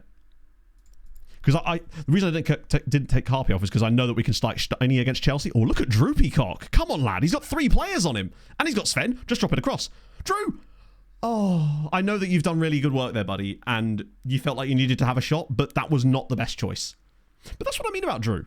Like, he's got that kind of quality in him. Good save, buddy. Yeah, I might regret not taking him Cube off there, actually. Oriola's not such a big deal, because we're going to start Lucas Jackson against Chelsea. Was the letdown? It was there, anyway. But I'd still think he's actually a fairly usable player for the price we paid. He's just quite a good match engine player. I keep seeing Cube winning defensive headers. Or was that Skelly that time? Come on, back post. Yes, good defending again. This is nice. He isn't registered for Europe, but he will be by the time we come around to the game because there's a registration window right before the match. So we can register him for the game. I hope. I mean, we kind of have no choice because he'll kick off if I don't. We just look really composed. It's the exact type of game that we've needed after the way we've played lately. Just a really strong, good defensive display. Great work from the attackers. And it still isn't an entirely fully strong side yet. I think there's more to come. But I think Diarra moving him up to the left has definitely improved. Toure looked really solid today, despite being tired. I think that's going to improve us over the rest of the season. Carpio's done a good job as well. Here we go. It's Sven time. He's surely got 1 assist in him today. Oh, he should have done as well. Oh, no. Oh, that was a really good ball as well. Can't motion for some reason. Yeah. Yeah, well, he doesn't have I couldn't give him the most secure contract because he does have that release clause of 30 million quid. Which is an absolute bargain. Any club that gets him for 30 million quid is still getting a bargain. I don't know who would replace. Most likely, it'll be someone like Wu. Because we needed Wu when we made the squad originally because he was our best DLP. But now he's not even the second best DLP. So I think he's the one that we'll remove. Because Arus wasn't in the squad anyway. So I might find a way to put him in as well. But it's probably Wu that will drop out. That way it's like for like. We'll fully Ric Flair it. Oh, that's a great pass. Smatesy. Oh, it's so sexual. That right there was in cube. I realise Smatesy's going to get the credit for that because it was a glorious cross and a great finish from Oriola. But that right there was the definition of why in cube is going to be so useful for us. Because he's able to sort of pull up here, look over the top and find passes like that. Absolutely inch perfect. Like, he's made that easy for Smates. And also Smates to Oriola, the ultimate, like, connection of the two players. I just love seeing those two combined for stuff. Yes, he does have a click in his name, and no, I'm not going to try and say it. We've tried. But it's not something I'm going to be able to repeat, and as a result, it just feels like that would be, if anything, more disrespectful for me to try and get his name wrong constantly in that sense. That's why we just call him the Cube. Skelly now, it's a second assist off the bench. Sven has got 2 assists in this game off the bench. He just does stuff. Hello, Taylor. Svenny again. He doesn't even have the best corner delivery of anyone on our team, but whenever he's on the pitch, he always just seems to be able to pick out Skelly. 5-0 against a reasonably okay for Millicao side. That's good for confidence. Just glorious. The smelly duo. I hear they smell delicious. They've been asked to do perfume adverts back in Belgium. Wemps appearing trying to make it something it wasn't. They don't understand. Yeah, exactly. I mean, it's one of those damned if you do, damned if you don't type of situations, basically. Otherwise known as, apparently, the YouTube comments on every single recap so far, which is fun. I can't wait to see what they have wrong, they complain about in the Belgian segment. 4 key passes. Yeah, I think it's because Smates... Then again, Tommel takes corners, doesn't he? It's so... I wonder if it's just because Sven had Skelly to aim for. Yeah, it simply doesn't exist in English. Therefore, I cannot... what's the word I'm looking for? Reliably recreate the sound necessary because I've not been brought up speaking that language natively. It's incredibly difficult, even for people trying to learn that are good at language learning, right? Even Inferno would struggle with that one, I suspect. It's good to know that it is what's our name? Is it? I think that's how you say it, right? I don't think the click is even coming from the right place in my throat. That's just how I managed to make that sound. An example, I absolutely do, yes. It's this. No, it's that was me earlier. It's, see what I mean? It's I had no idea that the N when written down was actually that sound. It's fascinating. I love language. It's so fascinating. Oh yeah, sorry, the new signing is in Cube, or the guy we were just talking about. No sound. Wait, did you not hear it? Oh, I have Firefox audio muted for some reason. One sec, chat. There we go. That must be a weird glitch. Here we go. I'll show you again.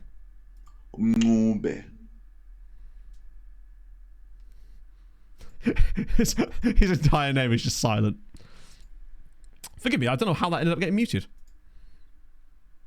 Must have been something I clicked yesterday. Yeah, it's Mube with a click in the middle. Like a glottal stop that becomes a click. It's really fascinating. Chelsea are only 8th. They'll be... Oh, right, here we go. Right, so...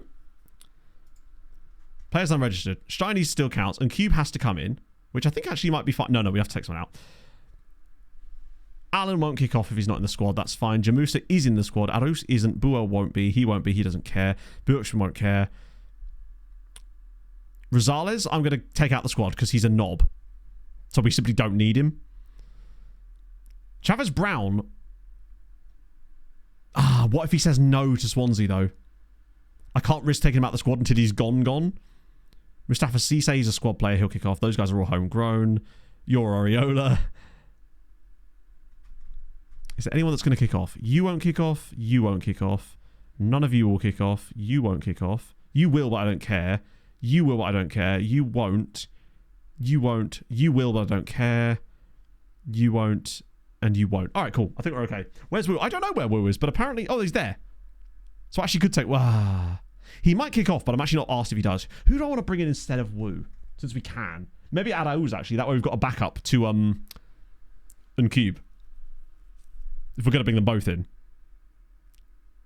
Yeah, I'm going to do that. Next year will be much easier. Steiny doesn't need to be registered.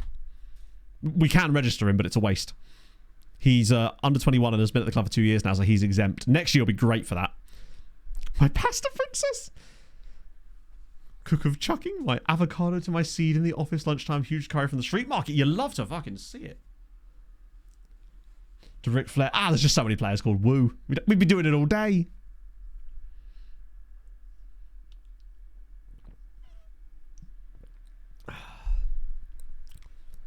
Someone saying this. Who was it?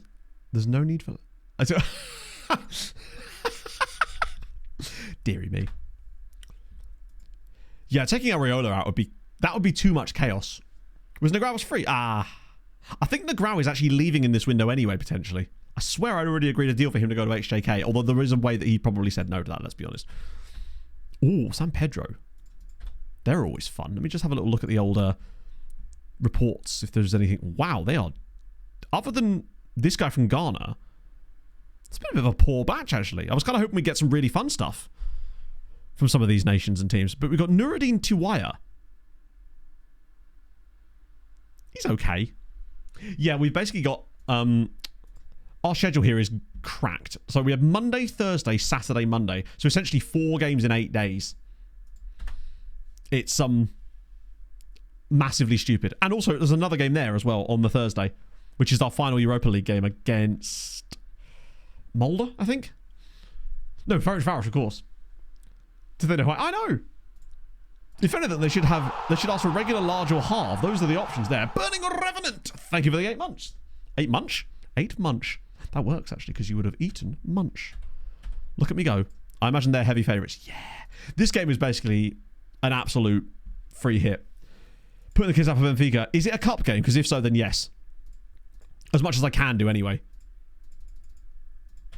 I believe it is, right? It's the Allianz Cup semi-final. Yeah, 100% putting the kids out for that. We don't care. We're not going to beat them anyway. Just to show you, I'll catch up on that. Benfica, our past meetings thing that you wanted to see from earlier. It ain't great reading, is it? This is from when we took over. So there, 1-0, 2-1, 5-1, 2-0, 2-1, 2-1. So we've played them 6 times. Thrice in the league. Once in the cup final, once in the other cup final, and then also in the Super Cup. So that was the 6th game. Our record against them is not exactly amazing. So far, anyway. But yeah, 100% going to put them that is true. It is very consistent. So yeah, we'll fully put the kids out for that. So hang on, this guy's called Pious Orgy.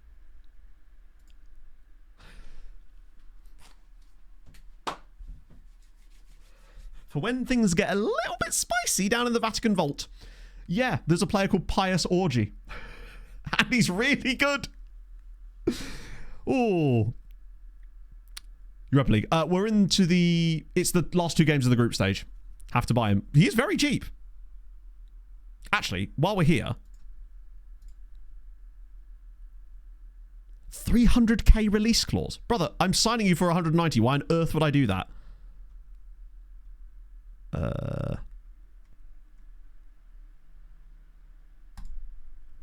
I mean,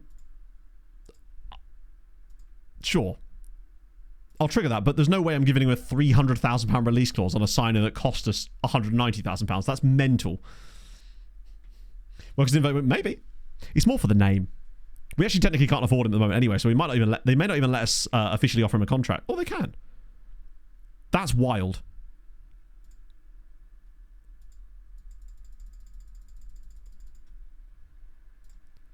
At least try that. He's Portuguese. He is Nigerian Portuguese, admittedly. Why would... I know, we haven't had an orgy this expensive since the Norwegian days. Oh, shit, I can't even offer him what he wants. I don't think I'm going to be able to do this. Oh. Wait. Weirdly, he went for that. We won't be able to do anything with this deal until the Chavez money comes in. The highest I set the release clause was that exact amount. It's 375, which is crap. But there's nothing you can do with it. You can't remove it.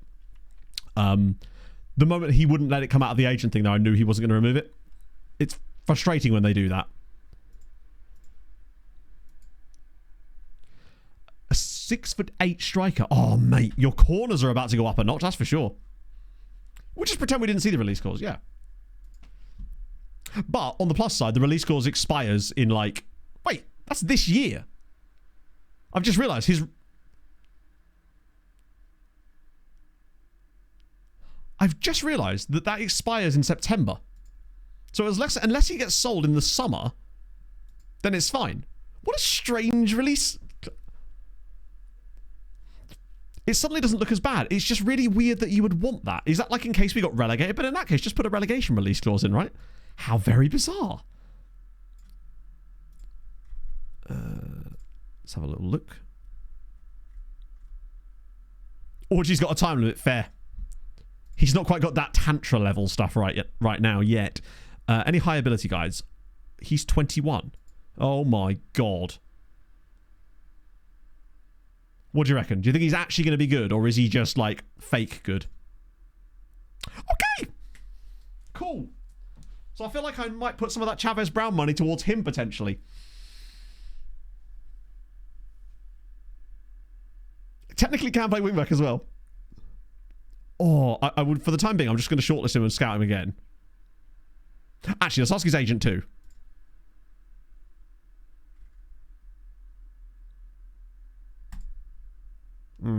Tough.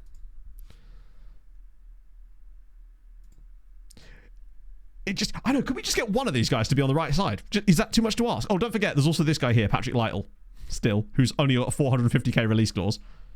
Naturally. Yeah, the fact that he's got that kind of tackling suggests that he can do it. Don't you go, oh, okay. Either way, I don't think we're going to be able to get him anyway, but we'll see. There's Pius Orgy. You're right. Yeah, he was literally in the latest scout report. You already know about. Oh, Pog's asking. Pog was asking me what type of coffee I would like. Things you love to see. 'Tis a blessed day. As Roman creeping, or Roman be creeping. 60 Adrian Pontificate. John the 12th. Oh, John the 12th was a dirty bastard. I'm telling you, Thomas. For sure. Yes, Pog. Wait, these guys aren't... Hang on. Let me just... send around the players that we don't know much about yet. Ooh, oh, there's Lennox. I really do want more information on Lennox. It's just a shame he plays that position. So, Mahmoud, he's at Liverpool. Never mind. Any crazy high value, guys? Okay, so... Jesus. Espen Grönlund. Gauvin at Bristol City, though. Quite expensive. The only... he's on loan from FC Copenhagen. None of these guys, I think, are going to be making us much better. I'm more interested in another chappie. I just don't know if we're going to be able to get it over the line, because I reckon Chavez Brown says no to Swansea. Although, what I will always say this, because every time this happens quite a lot, we'll get a player will come in for an offer or whatever, or a team, and it will say the player has no interest in talking to them, and someone in the chat will inevitably be like, oh, they're not interested. And I'm like, yeah, I know they're not, but I would say 9 times out of 10, when you just go with it anyway, they often will sign for the club anyway. Once the money starts coming in for the club, especially in English leagues, they will take it. Cerezo Osaka. Yeah, I mean, you probably just want to go back home, innit? First time in the youth, my captain now wants to leave the club. Really? I didn't know that was a... Like, hang on. You haven't played a set of 5 players. Oh, really? Ah, okay.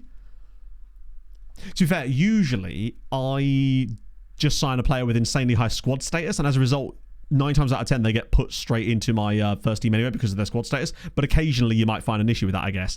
We haven't actually had to do that yet in this save. Oh, hello. They've actually got one that we know about so far. Got a straight red card. Now that's great. Hajime Asanuma. 5'9". Tackling. Hard to say. It's weird that we know anything about him at all, actually. Must be from a previous report. Didn't work anymore. I'm pretty certain I have done it. Wait, they want 60 million, you say? Oh.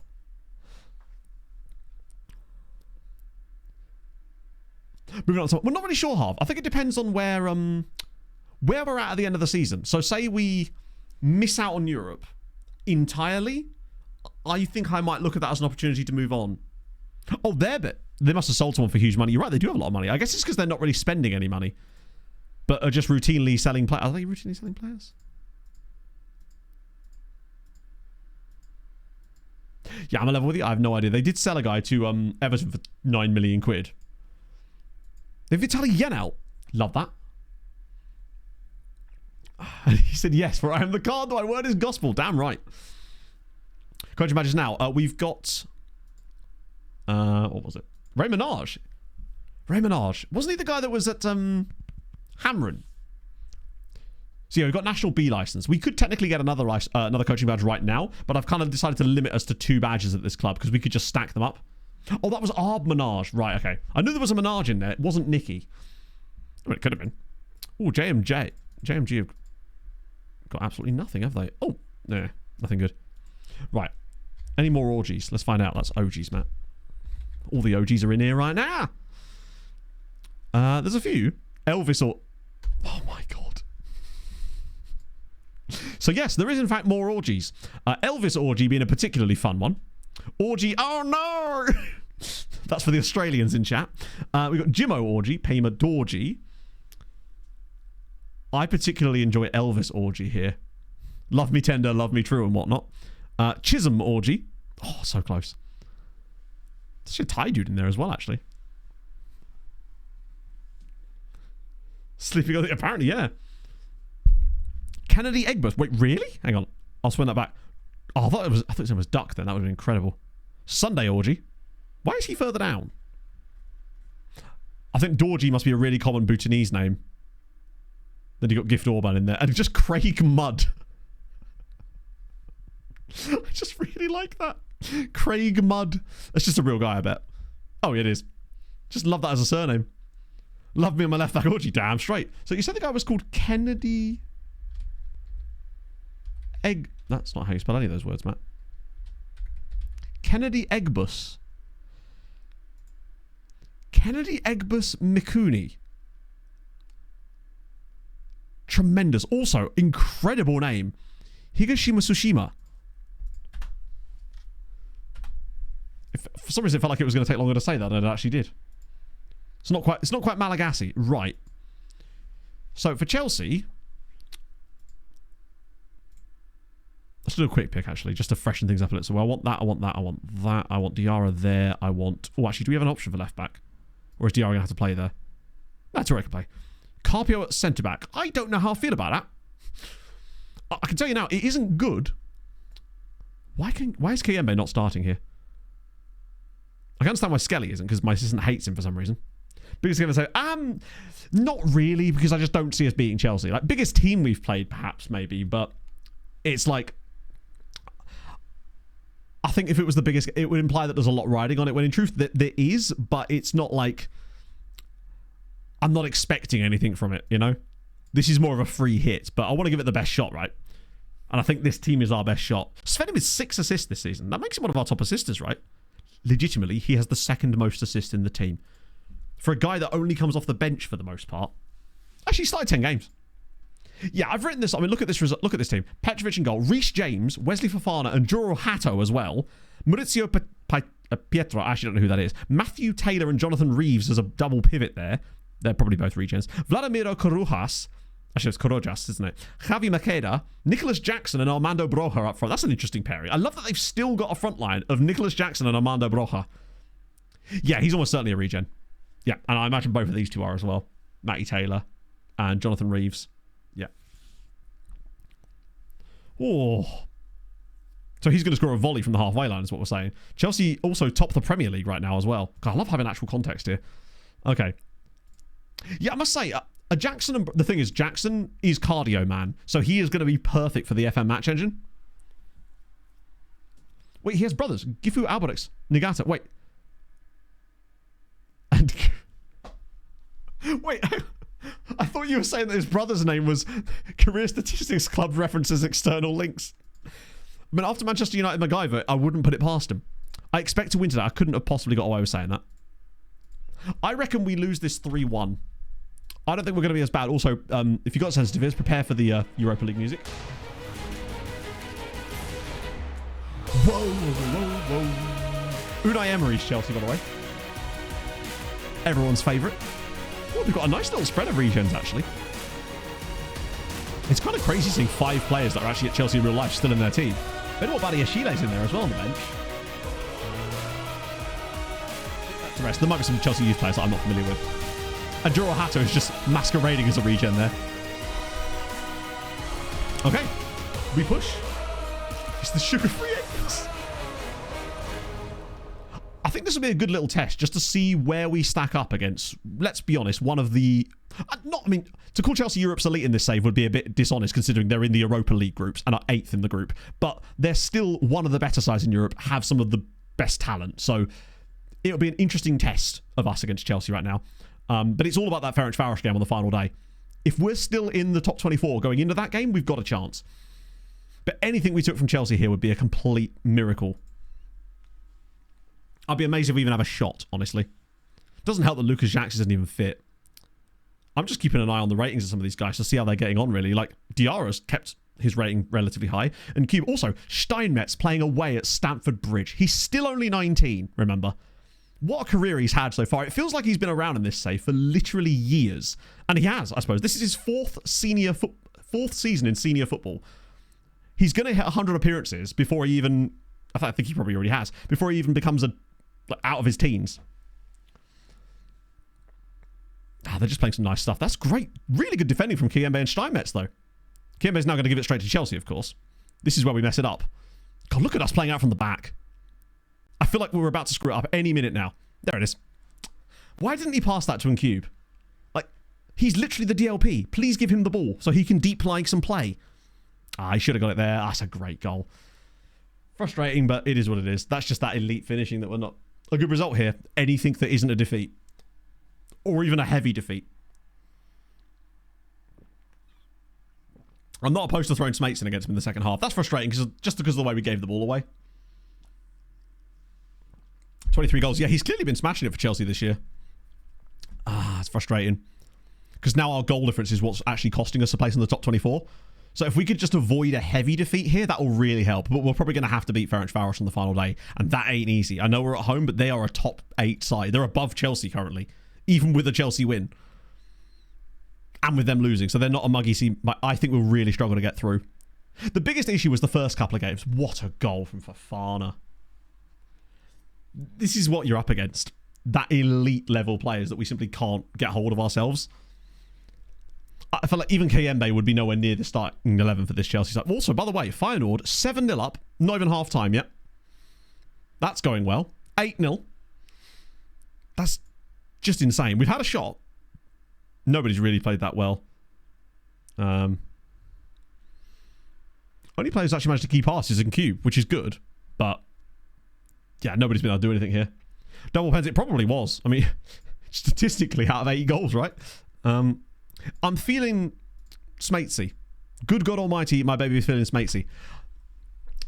Smatesy 100% coming on in the second half, but he's probably going to start the Benfica game midweek.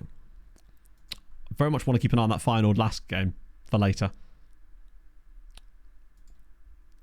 2-0, I mean, it wouldn't be the end of the world. The problem is our goal difference is just too bad.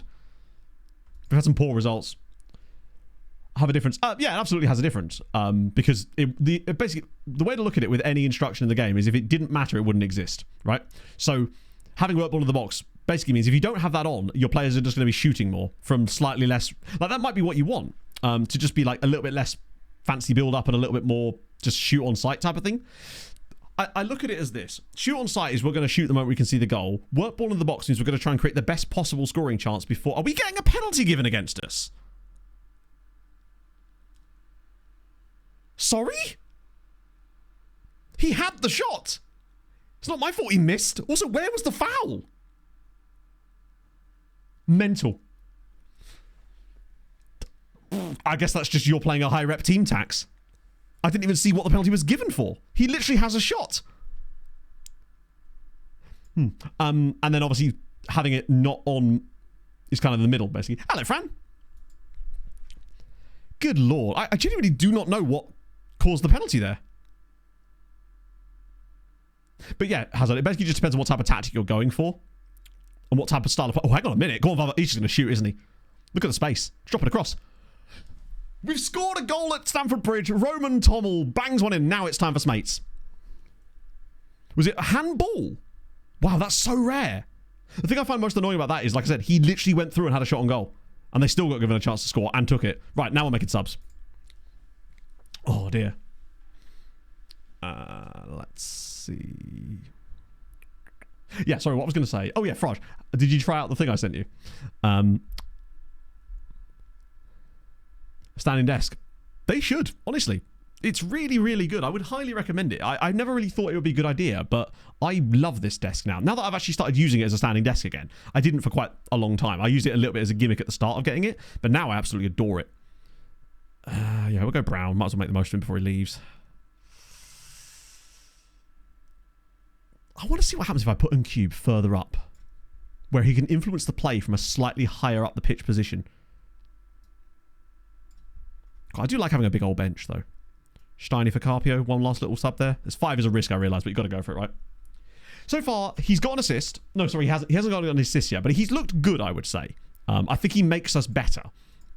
It's just hard to have an impact in the games that he's played so far, given that he's played against Benfica and Chelsea. The one game that we did play against a team that wasn't those two, we won 5-0, and he looked absolutely insane. Wait a minute. Hang on a minute. We'll have a look. Of course we'll have a look. It's 3-2. Skelly's got one, and Cube's got an assist now. Only losing 3-2 at the bridge would be fantastic. What a ball in. Skelly does his business. Right, it's 3-2. There's really no harm in going on attacking at this point. We've got nothing to lose. It's 9-0, by the way. I guarantee they won't win 10-0. They never do they? Come on, one more. If we came from 3-0 down against Chelsea, I don't think we'll get another chance in this game, but a 3-2 defeat, goal difference-wise, would... Oh, imagine if Smakes puts this on Skelly's head. Oh, no!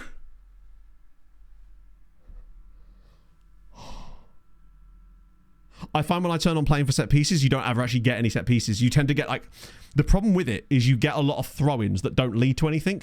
It doesn't seem to generate mostly more corners. What it means is when they get into those crossing positions, they'll try to win a corner, but often it just ends up going out for a throw-in. I find it's better as a time-wasting tactic than an attacking tactic. We wouldn't have deserved a result there, but holy shit. I can't believe we actually came so close to getting one. Oh. I'm actually going to say well done, lads. Like, a 3-2 defeat at Chelsea is much better than I expected. I said I think we'd lose 3-1, but in honesty, I was surprised we didn't lose by more there. Good for GameCube, though. That was nice. And Skelly's always reliable. Also, 12 goals this season from Roman Tommel is very nice. If we just had a striker, or like a shadow striker, that could consistently stay fit, that's when our biggest problem's been. Because Lucas Jacques this year has been not on it at all. Was it 9-0 in the end? Waste men. How are you 8-0 up at half-time and only win 9-0? And it's not like Lasker even competing against us. They've got a minus 22 goal difference. So going into that last game, we need a win.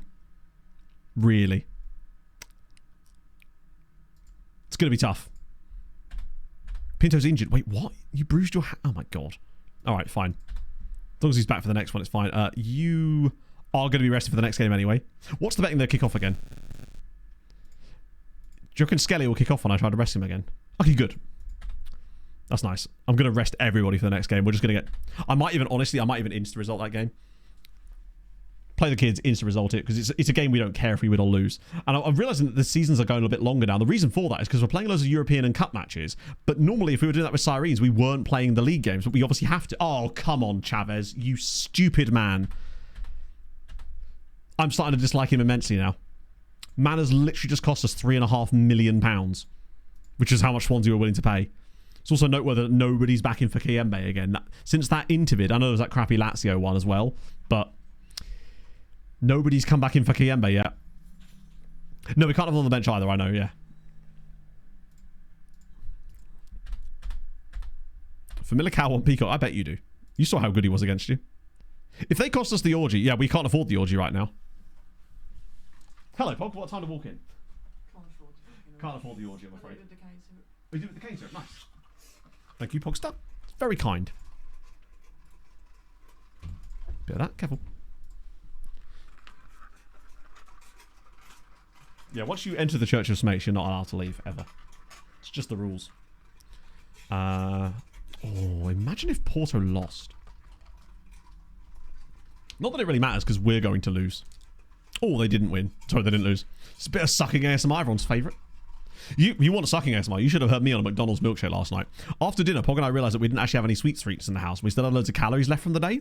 So I was like, do you want to just go get a McDonald's milkshake? So we did. I couldn't even get it through the damn straw. It's very nice, though.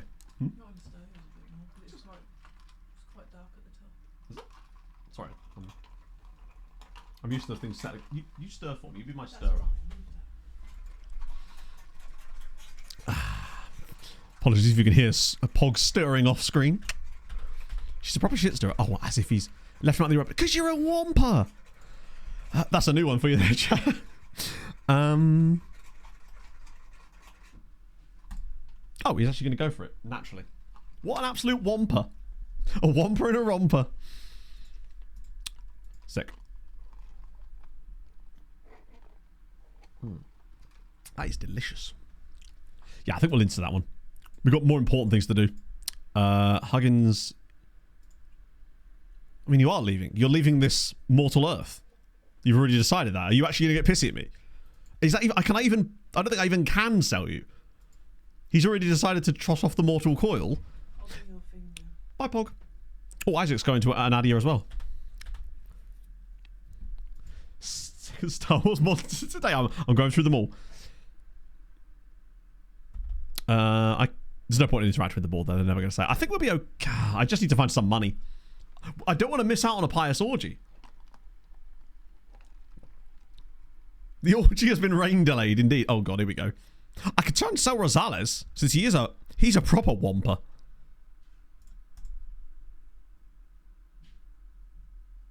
I wish there was a way that said like it's strange to me that, oh hang on, he's wanted by... Let's ask his agent.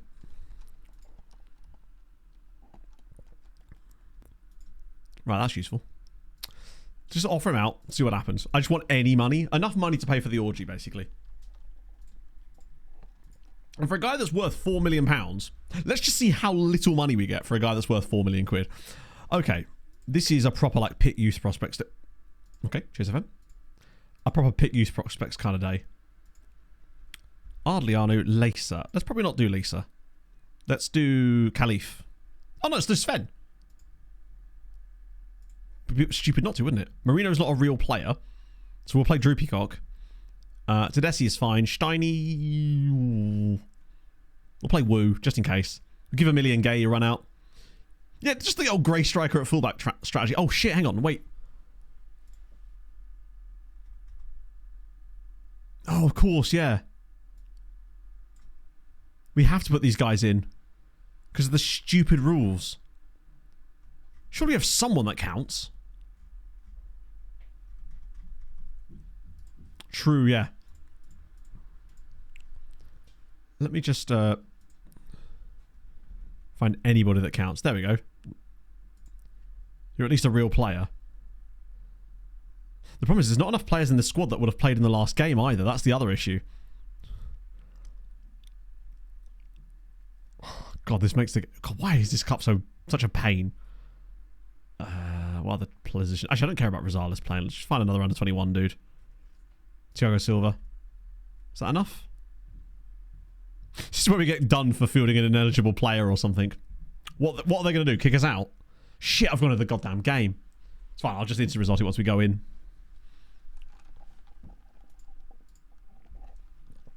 Unfortunately, you have to actually have them in the starting 11 as well, which is more annoying. I feel like this tournament would be better if they just fully committed to it. Instead, you had to have like 9 guys that were under 21s. That way, it would be much easier to just play an under 21 squad. There we go. The first insta-resulted game of the save. Watch us win now. Steve-O, thank you for the follow. Do not hate. I reckon this tactic is going to absolutely get embarrassed in instant result, honestly. And especially against Benfica. It would be quite funny, though, if we did get through. Only then have to play Porto in the final. Then again, I reckon we could give it a go against Porto if we somehow... We'll lose like 5-1, I reckon. 5-0, okay. That's probably not done our confidence any good. Smatesy, he wasn't built for instant result games. Smatesy's a man for the big games, and big games only. Oh, dear. He's an influential player. Is he, though? How could he possibly be influential?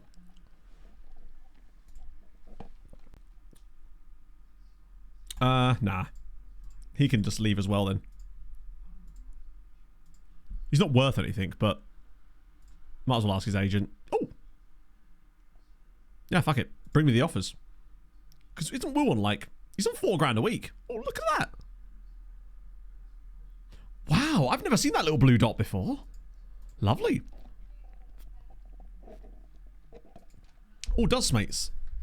Smates must be 22, right? Hates him. This is a lie, naturally.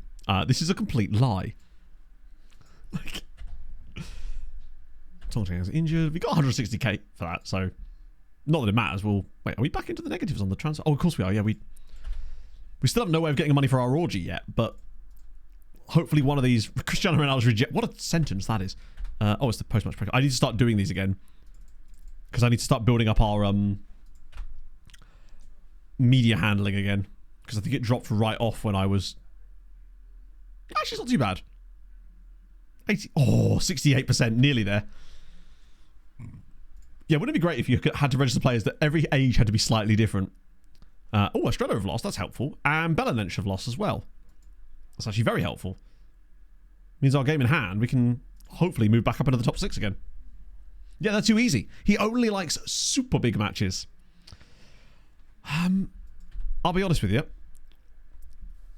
I'm trying to think about what's more important right now. And honestly, I think that game against Ferencváros is more important than the Passos game at home. In the sense that I think we should play a quite rotated side against Passos. Because we can play a more rotated side with more control over it in that game. Like a smattering of first teamers, but not the big guys. How's reputation as well? Does it really? Okay. I find that if I just, as long as I go to the press conference and hit the second from the left button, it generally speaking makes things be bigger. Which is what we're looking for. Offers made for Woo. No, these are not. I mean, it's fine, I guess.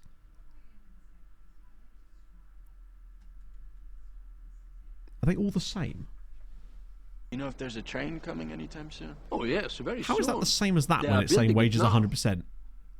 And then I are confused. Sigma Diddler! What a name! Thank you for the follow. Yeah, it's full wages, but why is it saying that it's saying the same amount for all of them? Even though it's saying 100% or 90%. But the number above it is the same. Oh, it could be a weird salary cap system. So I don't think it really matters which one I accept. I'll let him pick whichever one he wants. Makes it easier. Makes him less likely to not say yes. Still a bit worried about the lack of interest in Kiembers, though. Is the loan fee? No, I'm pretty certain that's just the total fee paid.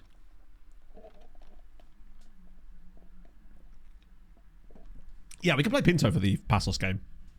Actually, can we? Oh, go away. Why is there not an option in here that says, fine, I'll sell him?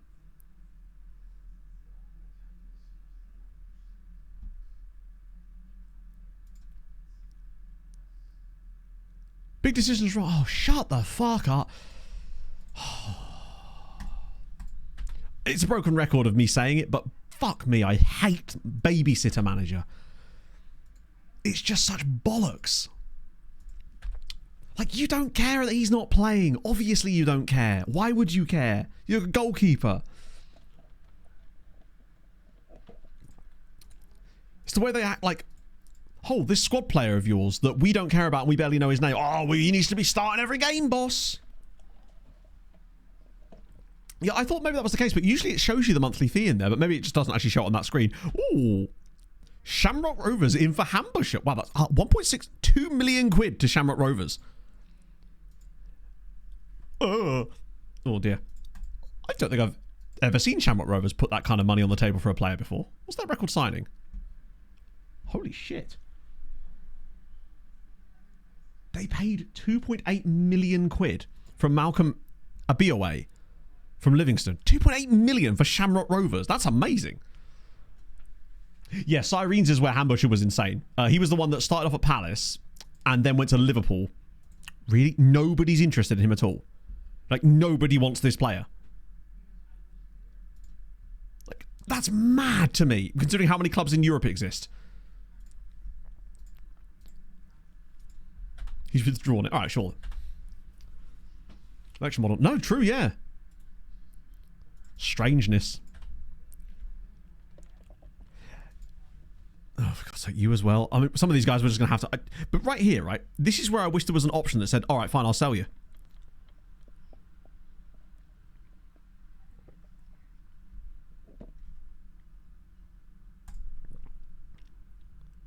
Like, at no point am I...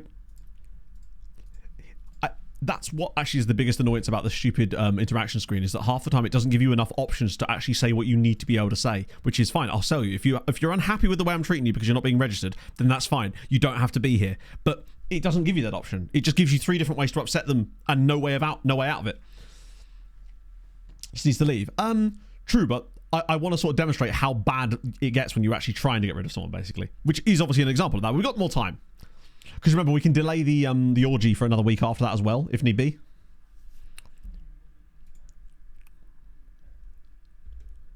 Nasty because my bad babies.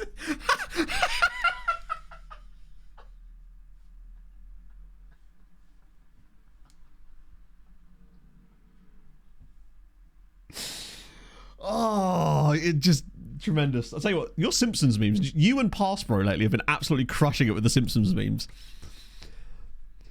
The one about the bodies in the Discord yesterday was incredible. Oh, right. Actually, I'm going to say, let me just do a quick pick and I'll decide who I actually want on the team. Tommel will not start. Sven will. Sven's tied too, actually. I'll start Khalif Bua. Through the middle, I will start Ardianu. Brown is fine to start because I won't start him against Whatsmajigs. Lima, we will not play Lima. We'll start Tommy Bjorkstrom, even though he's tired. And Cube will rest. We'll start Adoge, that's fine.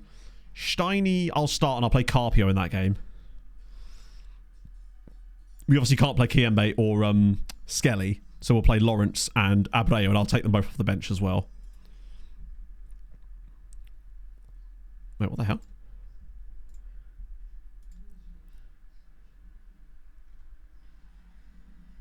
That's funny. Pog took my wallet down into town so that she could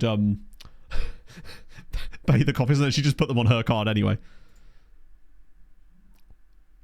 Pog, if you're listening, that VO2 max thing in Garmin is kind of nonsense. It tells me that mine is 48. I have definitely not got a 48 VO2 max. No way. Oh, actually, Bjorky is kind of dead, isn't he? Oh, Jesus. Actually, I've got a better idea. Ardianu will start a bit deeper. And I'll start Oriola, because we're going to be starting Lucas Jacques for the Ferencváros game anyway. DR obviously won't start. I'm going to start Rosales there as well, just to really annoy him. And then Droopy Cock as well. Pinto will start a goal. Those guys will come off the bench now. That'll cheer them up a little bit. And that gives us... Wait, did I take him off the bench? Yeah, I did. Okay. Actually, I'll take the keeper off the bench too. We don't need him. So that's 2 more bench slots available. Get rid of these. Which one? But that'll be Rosalia. Which one? I was going to say, yeah. Valverde, Lima. We'll have Lima on the bench, just in case needed. And Salcedo, I guess. God, we really did sign a lot of left-sided players, didn't we? Every time I keep thinking we've got rid of them all, I find 6 more of them. Oh, they've got a Sudanese dude. Sif Aldin Mohammed. Plays for Passos. They signed him from Ageda. Oh, no, they didn't. He's been loaned there. Oh, that's amazing. Sudanese dude that came through at Passos. Beautiful. Yeah, with Portuguese use rating on top. He's probably quite solid. Right. This is a tough-ass game. We are at home, and they are bad. That's my only, saving grace for this game, is that we're at home, they're really bad. If we get a win here with this squad, and maybe a few smatterings of subs, that bodes well. Because this is actually an opportunity for us. It's just that Ferencváros game is such a big deal. Because if we win that Ferencváros game, I'd say it's 99% chance we get next round. And the money that we would get for going through and the prestige of doing that to go to the knockouts of the Europa League, I think it's worth it. Because if we do get bunged out after that, then it's fine. We can just get our heads down, concentrate on the league, and then hope... Wow, that's dreadful from Rosales. And that, my friend, is why you don't deserve to be in our starting 11. I think we can catch up, particularly as if we were to go out after the... Ferencváros game, we've got a spell of 5 consecutive league matches against teams in the lower end of the table. The first one of them is actually this one, which will give us a chance to sort of claw our way back up into the European places again in preparation for when it gets a bit tougher again. And also, I guess these games are giving us an opportunity to play out some different different players at least. People like Ardlian, who's actually featuring in the team. Wow, okay, and he's actually going to get a go here. Is he going to actually go for it? Oh, it's off the... Yes, finally! Mark it down in your... No, it might just not be, because there isn't an assist. No, it is going to be given. It is given. We finally scored one of the free kicks that bounces back. Oh, and it's gone to Chavez Brown of all people. A parting gift, except he isn't leaving, unfortunately. Readiness behind the brick wall. Is that a disabled parking bay half underneath the mast? What, in there or on the other side? Go on, another one. Oh, it should have been 2. Big JMO. We'll see what happens when they get a corner or an attack. Yeah, see, a win here would push us back to 4th. How good is Brown? Not great. Like, he should be better than he is. It's just I feel like he's really slacked off, particularly this season, which is why we were trying to get rid of him for the big money to Swansea City. Oh, that's a bit of a bad pass as well, actually. And we'd rather play Diarra in his role, because I feel like Diarra just plays the role better than he does, especially on the defensive side of the game for whatever reason. Oh, come on! I still can't see what you're talking about. Is it on the other side? Yeah, he just seemed to stop. That's annoying. Other side bottom corner, down here. Yes, there is a disabled parking space there, right next to that giant pylon. We need like a corner from them from this side. Hey, Jamie, if you could just kick the ball out, that'd be ace, son. That's nice from Aureliano. Watch Chavez Brown score a hat-trick or something in this game now and completely put me to shame. This is nice. Oh, that's a glory. Go on. Ah, so close to an excellent pass there. Right, come on, Droopy. Let's go. You've got decent support in the form of... Oh, it's not Sven, is it? It's Bua. Oh, there's a free man in the box there, actually. I'll tell you... Whoa. It's good. The build-up's looking... We're doing a pretty good job in this game. Cooper, take From a creative... Oh, come on. Great first touch. Oh, what a save. Tomatoes Gear. Thank you very much for the follow. Gee.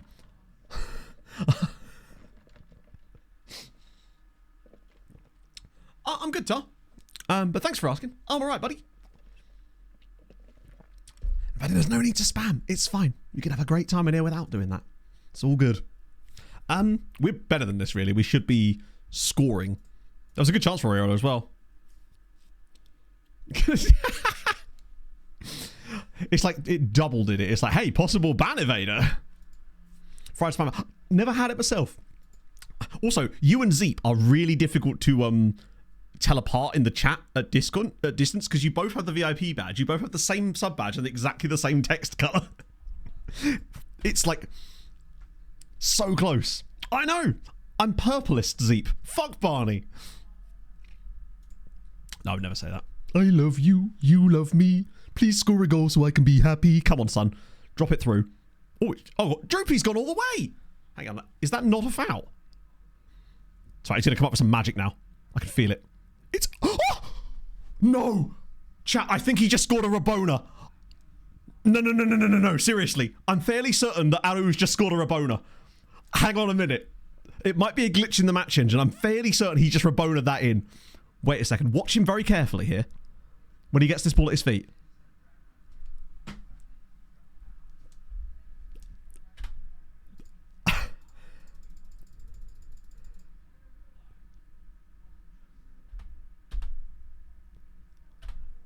I think he is just spinning on the spot, but it looked like a Rabona. From a distance, I thought, shit, he's actually gone and got that.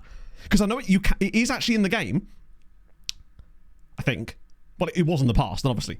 Throw it back to Isaac Kirkaone. Swansea yesterday. 7-hour round trip. Holy Christ.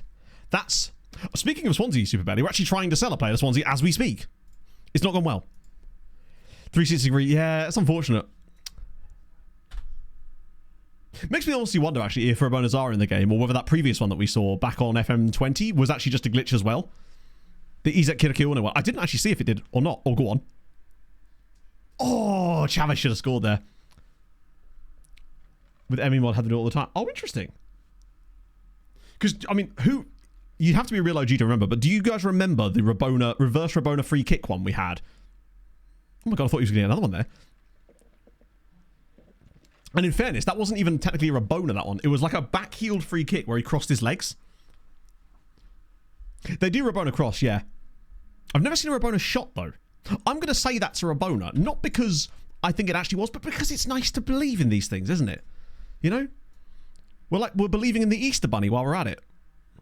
I'm just going to give Lucas Jacques 20 minutes, because I want to just keep him fresh. I'm just going to put Diarra on left back, just to keep the game. And it's nice to say Rabona, it is! Oh yeah, Shani's hurt, what am I doing?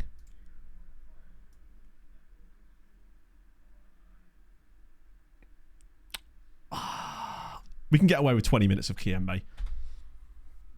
I hope. Bicycle kick, not seen it before. It does happen, it's just extremely rare. To give you an idea, in the entirety of FM24, I've seen a single bicycle kick goal scored, and ironically, it was scored in my my Space video with Oldham. That's the only time I've seen one actually scored in the match engine. Was in that silly test that Hadrian and I did. But it is incredible. It's a lot rarer than it should be. Yeah, they're almost always from corner. This one, I think, was second phase of a corner. So, like, the ball was headed up after the corner, and then he did the bicycle kick, if I recall. And it was a really shit one as well, like a proper dribbler.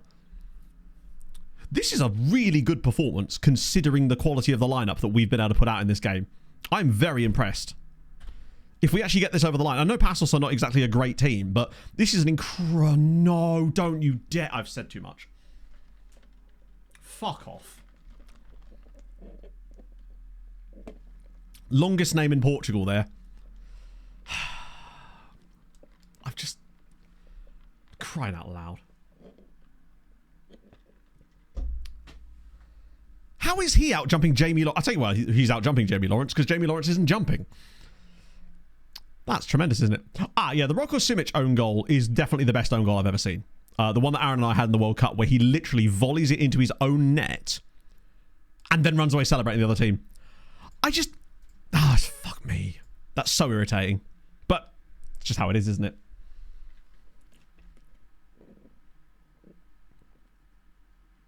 We actually sent that PKM file to Jack Sarah so that they could actually have a look at that. And I can't remember, what was it Jack said?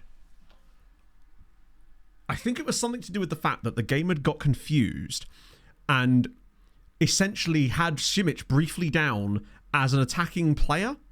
Not when he took the shot. That was just him supposedly passing back to the goalkeepers. Well, basically, it was a side-footed volley. But because he was so far out, I think it put too much power on it, and the velocity setting or something meant it went past the goalkeeper. And then because of the type of shot, it sort of tricked the game into thinking that it was like an attacking player or something. And then, yeah. So that's why he ran away celebrating, basically. It triggered the hands over the head celebration. I think that's what Jack said. It was great because later that night when we were talking to Jack, he was just like, yeah, can you send me that file? It was obviously because of the skin we were using. Naturally. That's such an irritating result. Because that sends us to, 34 points. We think, man. I think the one thing we've got on our side here is that none of these teams above us are actually consistent enough. And we're more likely to be worried about the likes of Sporting, Braga and Porto, to be honest. Q0 again. Thank you very much for the 100 bits. It's the game. Thing is, right, if I did that, it would just happen 6 minutes from the end. Silent time the last 5 minutes of a game to reflect on all the good things that happen in last 85 minutes of the game. But at least, if nothing else, we are fresh and ready for the Ferencváros game. More drop points for Braga. Great point for Boavista. They're doing okay, actually, as a newly promoted side. When do we next get to play Santa Clara? They will shaft us. Yeah, no, we've got to essentially be thinking, right, we need to get 4th place. Which is going to be... That's the same, isn't it? I didn't promise any of those guys I'd register them, did I? Oh, I did, didn't I? That's fine. God, then it's Braga again. Do we get a rest after that? We finally get a week off after Braga, but then it's fucking Benfica. So actually, wait.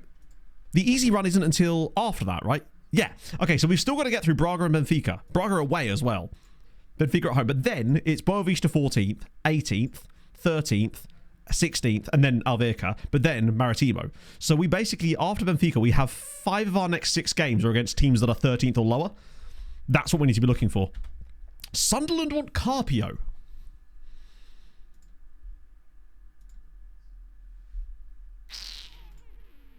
Okay. Intriguing. 6.25 million for a Carpio. Remember, he's not going to get any better. He looks like he's capped out where he is. And I don't think we need him. I think we can find another Carpio like that. Whereas 6.25 million would give us enough wiggle room to, one, make the orgy happen. He lost his spot to Steinmetz. I reckon we can go and sign Lennox, the South African guy. We could have a South African double pivot. It'd be amazing. Because Lennox was a BWM, wasn't he? Ah, Callier in for Rosales too. I reckon I'll do that. Like, it's 5 million up front, which is the money we actually need. It's the orgy money. Cagliari want a bit of Rosales. They'd actually be willing to pay. Wow, look at this. I mean, I know they're only paying like £2,700, but it's his wages off the bill. Yeah, crack on, lad. Superb. We've still got room to wiggle as far as the window goes too. We've got like time. We don't have to like immediately move on a guy. Glorious. I like Carpio, but I feel like the problem with I reckon Carpio was one of those guys that was high CA, low PA. Not low PA, but like he didn't have a lot of room above him. He was good now, but wasn't likely to get that much better. And we pretty much got every bit of... We got as much out of him as we could. He just doesn't have the ceiling that someone like Steinmetz has. That's why Steinmetz has slowly overtaken him as a starter. And he's younger. Like a good 4 years younger than him as well. He reminds me a bit of Nagai, the guy we had, the guy we had from Japan, who played for the Sirens team, who was just there to fill in until we got Gert. Oh my goodness, as well. This is amazing news. Tommel's £22 million release clause expires soon. I mean, I think he's earned... I think he's worth more than that, honestly. I know that this doesn't suggest that, but this season, 12 goals and 6 assists in 19 appearances is extremely good. Check caps. Yeah, Droopy Cock has done a very good job. I'm so glad that he's actually earned it. Oh, what if that... that's interesting, actually. French Virus Opposition Report. Kona Guy. It was Kona Guy. Because his first name was literally Ko, wasn't it? I keep doing this anyway. I reckon we may end up doing a bit of wheelie-dealiness towards the end of this window. Because if this deal comes through, I'm still tempted to try and get rid of Chavez Brown. Because he's going to kick off when I don't play him anyway, isn't he? Fuck. That's not good. Kayembe out for 4 to 7 weeks, lifting weights. Inject. Yeah, actually, not a bad shout. We need him for the next game more than anything. That's a great shout. We'll have to drop Chavez Brown. I would almost never do injections on players because you basically are guaranteeing an extra 2 weeks of outlay, but we need Kayembe for this next game. LeCube, he's great. He's got an assist already. He looks really stable. We just haven't had a run of games where we can consistently play him yet. But I think once we get that, he'll be solid. Right, God, we got so many options here. Yeah, I think that's the only time I would ever do it, is when there's a game that I know that I need them for, and then it doesn't matter so much after that. Because at the end of the day, if we don't play him in the next game, because he's injured, and we lose, it's like, all we're doing the rest of the season is fighting to get back into the Europa League. Whereas if we play him and we win, that's worth a lot more to him than 2 weeks on the sidelines for Kayembe, because we've got other players. I mean, particularly the only downside is it might potentially scupper any chance of him leaving the club this window and getting loads of money, but we might not need it just if we make this other deal work. Load of slightly older players. He's at not. Probably guys like that, basically, like Scaroni there, is their wage demands are just going to be way too high for the most part. This James Hayes guy at Everton is surprisingly good and surprisingly cheap, but I suspect that he's just way too expensive in terms of his... He would be a solid sort of backup to Lima type option if he wasn't so most likely expensive. Free transfer. Oh, wait, did Lennox come back through? Oh, amazing. That's not actually that bad. I mean, some of his demands there are absolutely insane.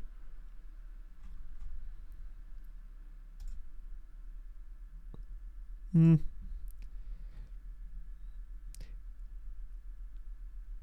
he's got some... Lennox doesn't look as good as he used to, does he? And he's 24.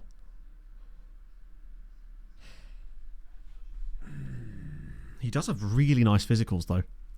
Lennox is definitely... Let me just shortlist him for the time being. Because he might be a nice little stopgap to just give us some depth for the time being.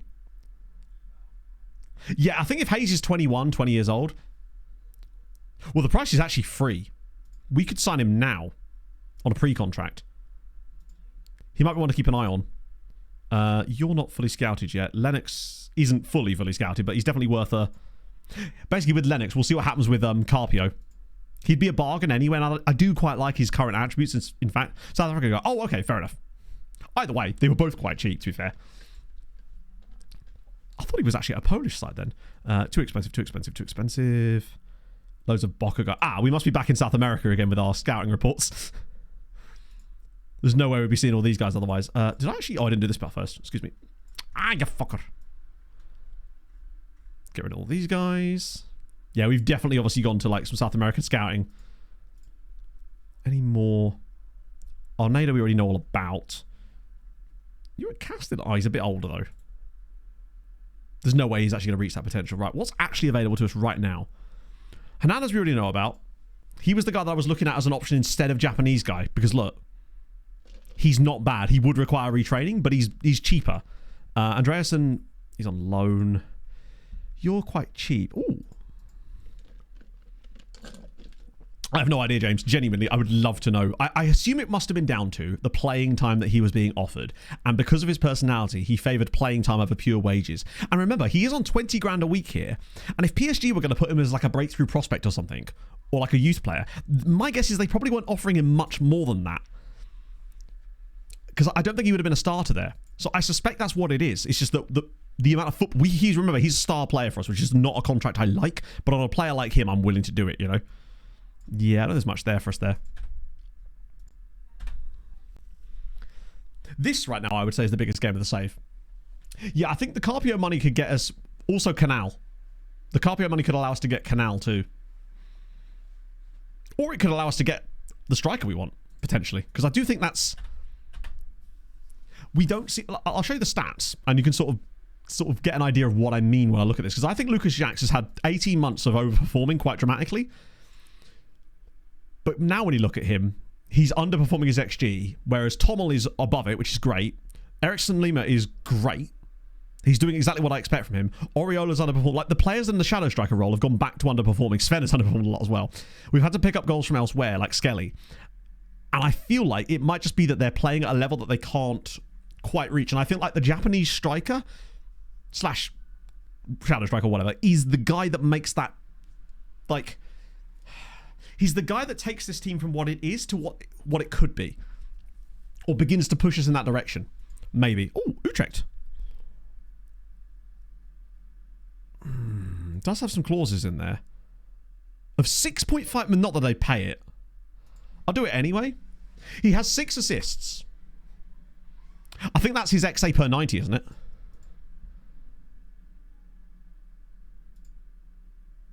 He has the second highest XA per 90. He and Tommel, that's really impressive. Sven's XA is actually 3.17, but it's still double what he should have. Oh no, sorry, it's 4.72. It's still good though. What about Tommel? What's his? Tommel's is 5.01, so they're around about the same. I understand doing it. It wouldn't quite be all of our money. But I feel like we've kind of established now that we need that exact archetype of player. And we've yet to really... Even Lucas Jacques, for me, isn't the perfect player for that role. He does still lack a few things. And I feel like Yoshi isn't elite yet, but he's as close as we're likely to get in our current makeup, I suppose. Right, so Lucas is now fit to start. Tommel, oh, nice. Lima and Cube, Carpio. Steiny's injured, and he kind of has to play. Kayembe is coming into the team. Where is he? And Skelly is there.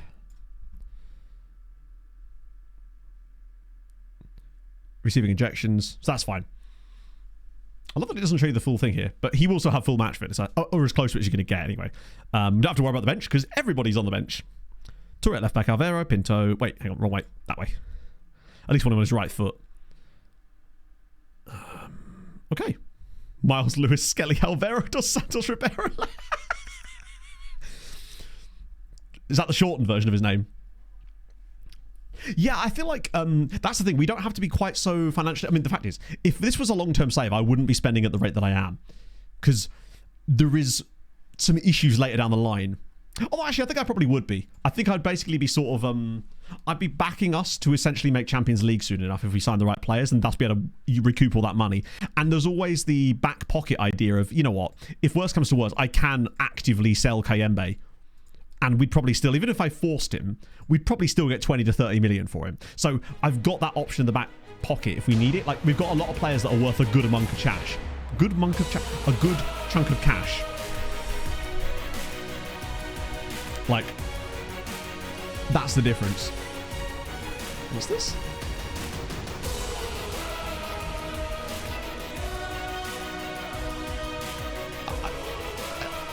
I'm so confused by what's going on. This is a big, big game. Biggest game of the save, I would say. Well, certainly the biggest game since we had that final day showdown in Belgium. Because I think if we beat Ferencvaros, then we're through. I was going to say, oh, right. Okay. It's just everything else about it. I couldn't actually read what it said. Oh. That's fucking Hawkeye. Oh, I actually think that we have it in us to get the dub here today. Oh, for God's sake, not again. We'll give away a penalty in a minute, I suspect. What a save. But so far away and such a small... Oh, I see. Right. Paying attention, probably. We aren't winning in this game, but we do need to. If we can win this game, we'll probably qualify for the next round of the Europa League. To the point that we've actually got injections on Kayembe to get him through this game because we need him to start. But that giving away the ball there in such a catastrophic manner. Here we go. And cube onto Skelly's head. I can feel it. Yes! Come on! Cabello and Cube. 1-0 to Leixões. Now we're cooking. It's Skelly again, but it's a nice little assist from Cube. He has good delivery, and we've actually improved our set pieces too by getting a better delivery. Skelly gets his 9th of the season. He's 6 for 8. Like, if I put him on a meta corner strategy, like a proper meta one, not just like what we do where we have one that goes far post, one that goes near post, he would get like 30 goals a season probably, which is the reason I haven't done that. Let's have a tight calf. Oh, he is a bit injured, isn't he? Oh, Carpio's pulling out little Ronaldo chops there. Probably don't do that, bud. Oh, for God's sake. God, why is it the man with 17 passing and 17 vision seems to constantly do that? That would push us to 21st place as things stand. A draw wouldn't currently be enough. Yeah, it totally does, yeah. But it doesn't really affect us because Portugal... Actually, no, it does affect us. Because this year in the league, Portugal have an extra Champions League spot. So top 3 gets you Champions League in Portugal this year rather than last year when it was only the top 2. We still have 5 places, but the shuffle is slightly different. So if we can come 3rd in Portugal this year, which I think is definitely on the cards, then we could get into the Champions League for next season, which is a big deal. And is that going to be a penalty? Oh, Alvaro's just handling it. I respect it. Yeah, I don't really see there's many ways as us getting in with a draw because our goal difference is too much worse than everybody else. Oh, come on, man.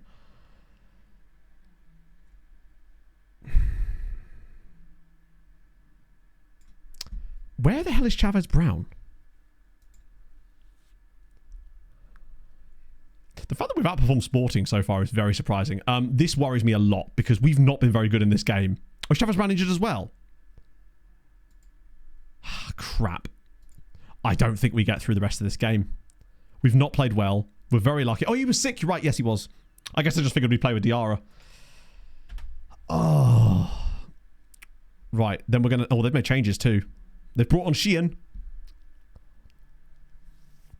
I'm just biding my time until it's time to bring Smatesy on, honestly. I'm feeling 65 minutes is Smatesy time. I just have a horrible feeling we end up drawing this game. Oh, actually slide it through. Oh, Eriksson. God, we're so close to releasing the perfect pass. We just never quite do it. Oh, Christ. That was very dangerous there. Oh. There we go. That's great. Right, Cisse. He's done nothing. Oh, that's a shocking tackle. That's a red. That's a straight red for... Oh, I thought that was Janos Toth for a second. Bench Toth is gone. It's... Right, now, unfortunately... Actually, wait. We're a goal up. Which means you don't have to worry about breaking them down like we normally do. Like, when they get a red card and you're level scores, you're screwed. Because they will just shut up shop and you will get nothing. But because we're winning, it's not so bad, hopefully. Watch them now score a goal. Tour's been kind of poor, actually. I'll use this as an opportunity to freshen the team up a little bit, too. If we go very defensive, I don't trust it. Sod's law, if we go very defensive, you know what will happen. Okay. That could be a godsend for us. They've moved to a back 5, but they've got nothing in here, which means our DMs are going to have an absolute free-for-all in the rest of this game. Like, the DMs are going to be completely free at all times. Look at this. That's actually Diarra, or the left back as it goes. But he's now going to have so little pressure on him, and he'll constantly have the overlaps. This is great. This is exactly what we want. Oh, slide him in. Oh, there it goes. It's in cube. Oh, it's a poor pass. I suspect that it will most likely finish 1-0, but... Or they'll get a corner goal in the 95th minute or something that will send us out of Europe. Right, come on. Big header needed. There we go. That's nice. Oh, for God's sake. I swear to God, we can see the goal against 10 men here. I'll be fuming. Here it comes. Yeah, here it comes. Oh, maybe not. Maybe. Actually, no, this is a really long highlight. I feel like someone is going to score off this play. I'm just really... There we go. That's what I mean. That space there, there's just going to be no pressure on them when we get these little out plays. Because they've got nobody sat in that middle of the park. Here we go. Smates over the top. Can he finish it? Smates! Yes!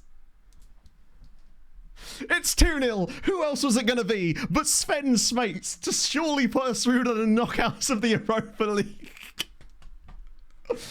Oh... Beautiful. What a pass this was from Valverde. On his left foot, pops it over the top. Perfect first touch on the shoulder. Left foot round the goalkeeper. 2-0 to Leixões. Come on. Get your flags up for Spenny boy. Churches up, chat. Not flags. Churches. Oh, yep. Third tier level player scoring a goal in the Europa League. He just does things, doesn't he? Oh, great pass from Valverde. Particularly on his weaker foot as well. Oh, look at that from Cube getting back. Now we're cooking. Now that we're at 2-0, I feel a little bit more confident that maybe there's more fun stuff to come in this game. Could even move up the league a little bit further. Lima. Here we go. Oh, look, just whipping across. He's completely open. It's Areola. It's 3. He better not be offside.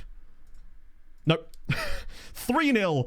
Nehemiah Areola, another third-tier level player, has just scored in the Europa League again. Smates came from a team... I actually don't know. I've actually forgotten what team Smates came from. I thought Areola was going to run offside there. That is a brilliant pass from Lima. Oriola's done that a few times in the past where he'd run offside. Look at the space he was given. Hello, Jack. It's the two Sarong boys again. Oh, was it Kaplan? There you go. Incredible. 3-0 to Leixões. We're above Hertha. We're above Sporting, more importantly. That red card has actually benefited. The reason it benefited is because they still had to push bodies forward. I haven't got any more subs left. We'll bring, oh, shit. Sassedo, I guess, for the last sub. Oh, come on. 3-0 victory through to the knockouts of the Europa League. Kayembe can have a nice long rest. He's played a great game as well. What a win that is. Alvaro, Smates, and Areola. It couldn't have been... What a win. Like, this is a really strong result. And let's not forget, we were winning this game before they got that red card. But I reckon if they don't get that red card, they push it really, really hard. I can't believe Smates... I mean, it's not the winning goal, but it's the goal that made me feel like we were going to win.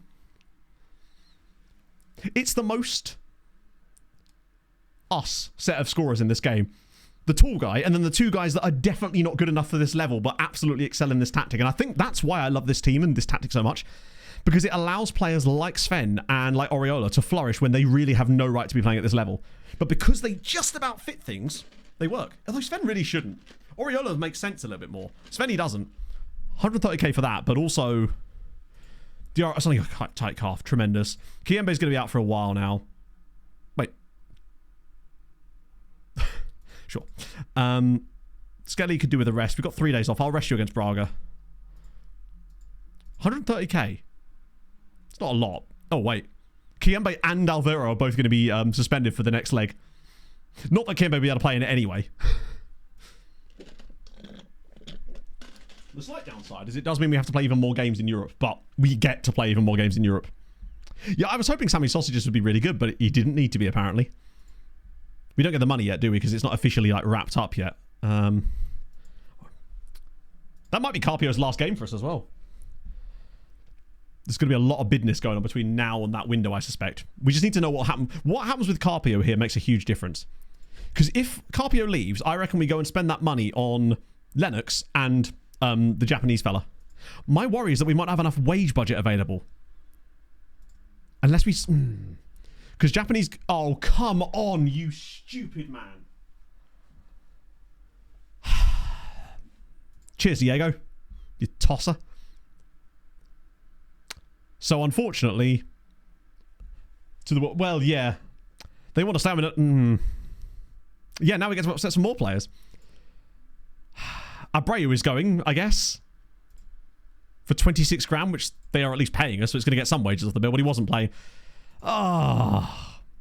That's just cost us 6. So in total now, 2 players have now cost us £10 million in this window and not allowed us to actually It literally said he was interested in going to Sunderland. It wasn't like it was one of those ones where they're not interested. I guess they just didn't offer him enough money. Usually they don't turn down contracts from the club that they're interested in, though, for the most part. That's I've not seen that for a while. It's just really trying to fuck us now. The Europa games. Oh, well, it looks like... I think we were likely to go out the next round anyway, but you're right. That is a shitter. But I think, honestly, I still think we made the right choice by getting those injections to Kian, because I don't know if he'd have been back anyway. Then he Googled Sunderland. They might have offered him a shit contract, true. I think the only thing that's likely to happen now is we get a bid on Kiambe. My issue is that I don't think a club is going to bid on him while he's injured. Not to that level of injury anyway. Oh, man. I was hoping we'd get away with like one... Oh, cheers, Coventry. Jesus Christ. 500k. Lads, you have him. He'll turn the contract down anyway. But... Soldabreo, yeah. But wait, payoff to complete Coventry deal. What the hell? Sorry. You want me to pay you 74 grand to go to Coventry?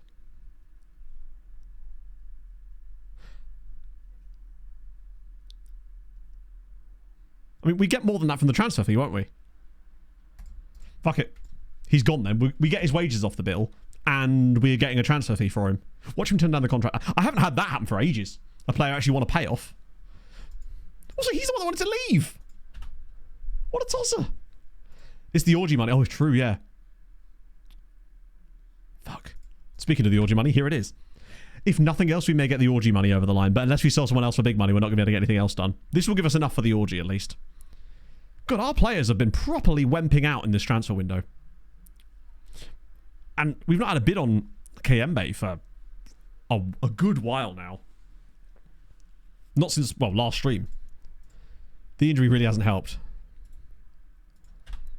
That's a hip injury as well. Get the jet skis out, chat. Porto win, Belenench win, Casapia win. Puts a little bit of extra pressure on us. That result against Passos has really pissed me off. Because that should have been nice. At least we've got a bit of gap between games now.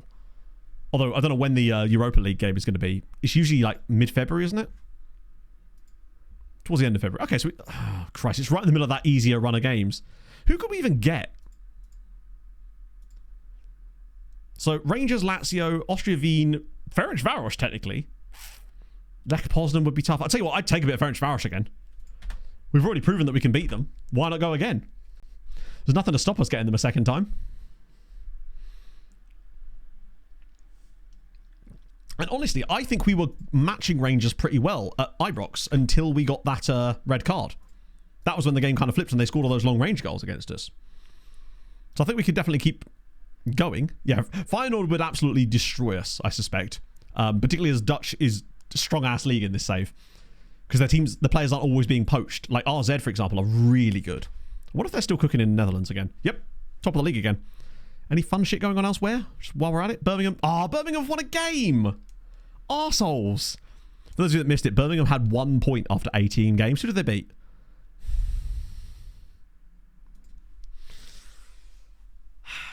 I'd like to apologise formally on the behalf of Fulham Football Club. That was the team they got the first point against, wasn't it? The only point they had was against Fulham, and now they've got their first win also against Fulham. As if... That's so Fulhamish. Birmingham have 5 points this year. 4 of them have come against Fulham. They've still only scored 11 times. They might break the record, though, potentially. It's still on the cards. Down at the bottom here, it's... Wow, Rotherham... Well, Nottingham... Oh, Palace are actually out of the relegation zone now. That's a shame. Not that I have anything against Palace. It just would have been interesting. Charlton doing bits. Preston looking absolutely screwed. Solihull and Woking in a bit of trouble as well. Bath City not having a great time of it either. There's no, like, complete runaway shitters. Oh, actually, Dorchester Town, only the one win in 32, which was against Eastbourne, the team directly above them as well. Guga, I recognise that name. Was he the guy in the Championship? Oh, no, it's the Brighton guy. Yeah, this is Guga. He's just kind of a very good striker that's... Well, yeah, he is, isn't he? Like, first season was solid. Second season has exploded. 14 and 24 is very good numbers in the Premier League. Okay, Braga. Got another win for Alverca. They're not making this easy, are they? Yeah, Wickham have really dropped off. Right. Christ. Oh, yeah. Sorry, assistant, are you on drugs? He's like, yes, let's put the player that needs a rest, who is a centre-back, at left wing. Who do I want to put left? I guess we put Chavez Brown there, right? Wait, how? Oh, because he was ill, wasn't he? Yeah, I can't believe Renato Martinez is still at Watford. I have to start him. Lawrence and Steiny in defence. Oh my god. Surely Skelly can't play, can he? So we'll go Lawrence and... Wow, we are really short at centre-backs. Hang on, how is Song Tae-Yang injured as well? Nah, I'll have to play him as well. He's going to get a lot more game time. Assistant is really looking for the back post headers, isn't he just? Now I'll start Lucas. Lunin has one more goal than Oriola this season, which should tell you a lot, considering Oriola's only started 7 games and he started 23. This team is so tired, but let me just make sure the bench is a bit better. Steiny at least on the bench. Ashman Drugs again. Yeah, I want to know. He's been playing too much Schedule 1, I think. There's Joe Gomez. Still going. Harry Suter as well. They don't appear to have Burris and Diaz anymore. Brown on the bench. He's got absolutely no match sharpness. So even if I brought him off the bench, I don't think it would do us much good. I'd rather just bring on someone like Rosales if I had to. Never choose them again. Yes, that's the thing. That is really, really dumb. Or like when they constantly pester you in the middle of the season, in the middle of matches, being like, this guy's 1 card away from a suspension. It's like, yeah, cool, but there's 27 matches left in the year. What am I going to do? Not play him for the rest of the season? It's yeah. It would be good if there was... Hey, wouldn't that be cool if you could actually structure the assistant advice in that sense, where you could turn off certain types of advice and say, I don't want to hear about that particular type of advice, ever. It would just clear up that stuff super well. In the same way that you can structure the scout reports, where you ask them what type of scout reports you'd like to see, and there's a really detailed breakdown of what you can and can't get. How sick would that be? If you could say, I don't care if we're being overrun in the midfield, that type of stuff. Or don't tell me about, like, silly... Oh, our first little glitch of the day. That was me thinking that the new encoder had managed to banish that to the netherworld. Man in match. Yes, that's the thing. I actually meant in the matches, but then I got distracted, basically. But yeah, the one in the matches is even worse. The only one I actually care about, truthfully, is the player is injured. Big game coming up next. Yeah, but they just do it whenever, right? That's where it's frustrating. It's one of those things where its intentions are good. The actual idea of the feature is really sound, but its application is, as always with these things, really poor. And, like, this one is totally fine. That's the one I want. Like, tell me when they're taking an... Actually, wait. No, he'll be okay, I think. We'll monitor him for a little bit. See if his thingy comes back up again. It is coming up a little bit, but he's still a little bit...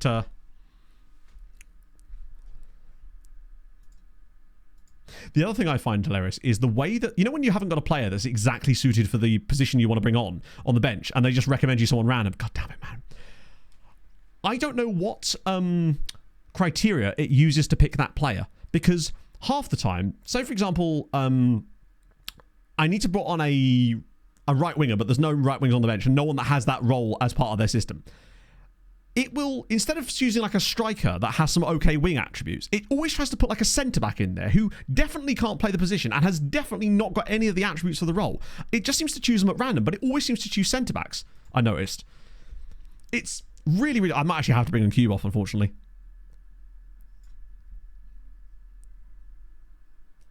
Also, I've just realised I put Skelly Alvera on the bench, which means he's going to kick off about this after. Actually, he doesn't seem to kick off. He just goes... You just said you rest me. Even if you don't bring them on, it doesn't count as resting them, sadly. And you don't get the benefits of it. This is a really... We just need that run of games. Yeah, McSauce being gone for pretty much the rest of his season, and honestly, I would say the rest of his career.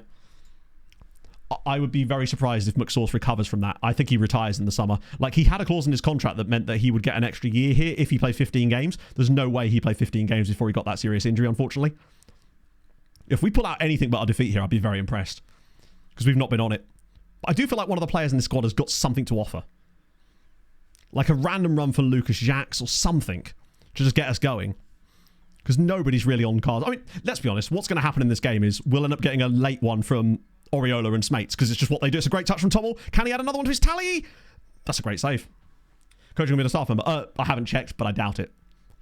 I mean, he might be, but he hasn't said he's retiring or anything like that, bear in mind. He's just, I would say, with the injury he's got, that will see him miss the rest of this season. Yes, come on, Jamie. First, finally, Jamie Lawrence actually scores a goal.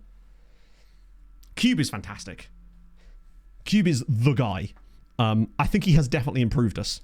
Even his set-piece delivery. It's just really nice to see Jamie Lawrence finally score a set-piece goal this season. That's his first of the year. And he's played a decent number of games.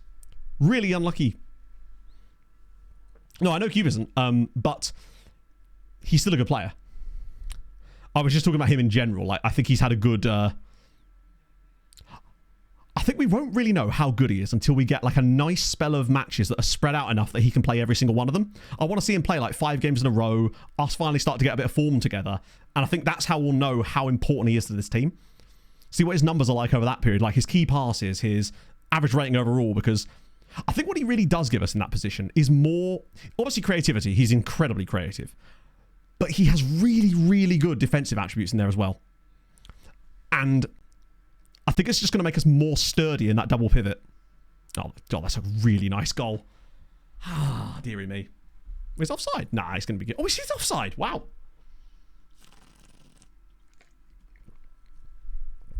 Expo's playing out position, doing it. We may have to have a look at that, actually. We were going to investigate that. If we can get enough of, like, versatile players, I wouldn't mind messing around with some of those flip of position type of situations. They'd be fun. I thought those were a song request for a second then. God, getting to 1-1. They've not been good either. But getting to half-time at 1-1 is actually pretty good, because I'm tempted to make some changes immediately. And go for the, in case of emergency, break glass option straight away. Because Tommel has been shocking. And I'm feeling like a second half of Smates and Oriola is going to, well, not cook, but they won't burn it either. I should have just played Diarra at left side, actually. And then I could just put Toure in. I realise 5 half-time subs is a risk, but I'm going for it. We're going to see if we can just get a stronger quality of team out there. Maybe that will help us. Come on, Pinto. Oh, for God's sake. What a save. Diarra clears it off the line. Does he get a bump for that? 6.9. He got a 0.1 bump for that. To me, a goal line clearance like that should be worth like a 0.5. That's basically literally saving a goal. No wonder defenders get such low ratings. Oh, Steiny. Right, okay, that's okay. He's passed him on to him. Oh, for God's sake. For God's sake. Yeah, it's fine. We only won the ball back twice. Okay, yeah. Like, they actually handled that quite well. He passed the player on really nicely. He then gets in the right position. Perfect tackle. And then just passes it straight to the fucking striker. Oh. That is just, unfortunately, we've decided you're going to concede now. Frustrating. We've had a bit too many of those this season.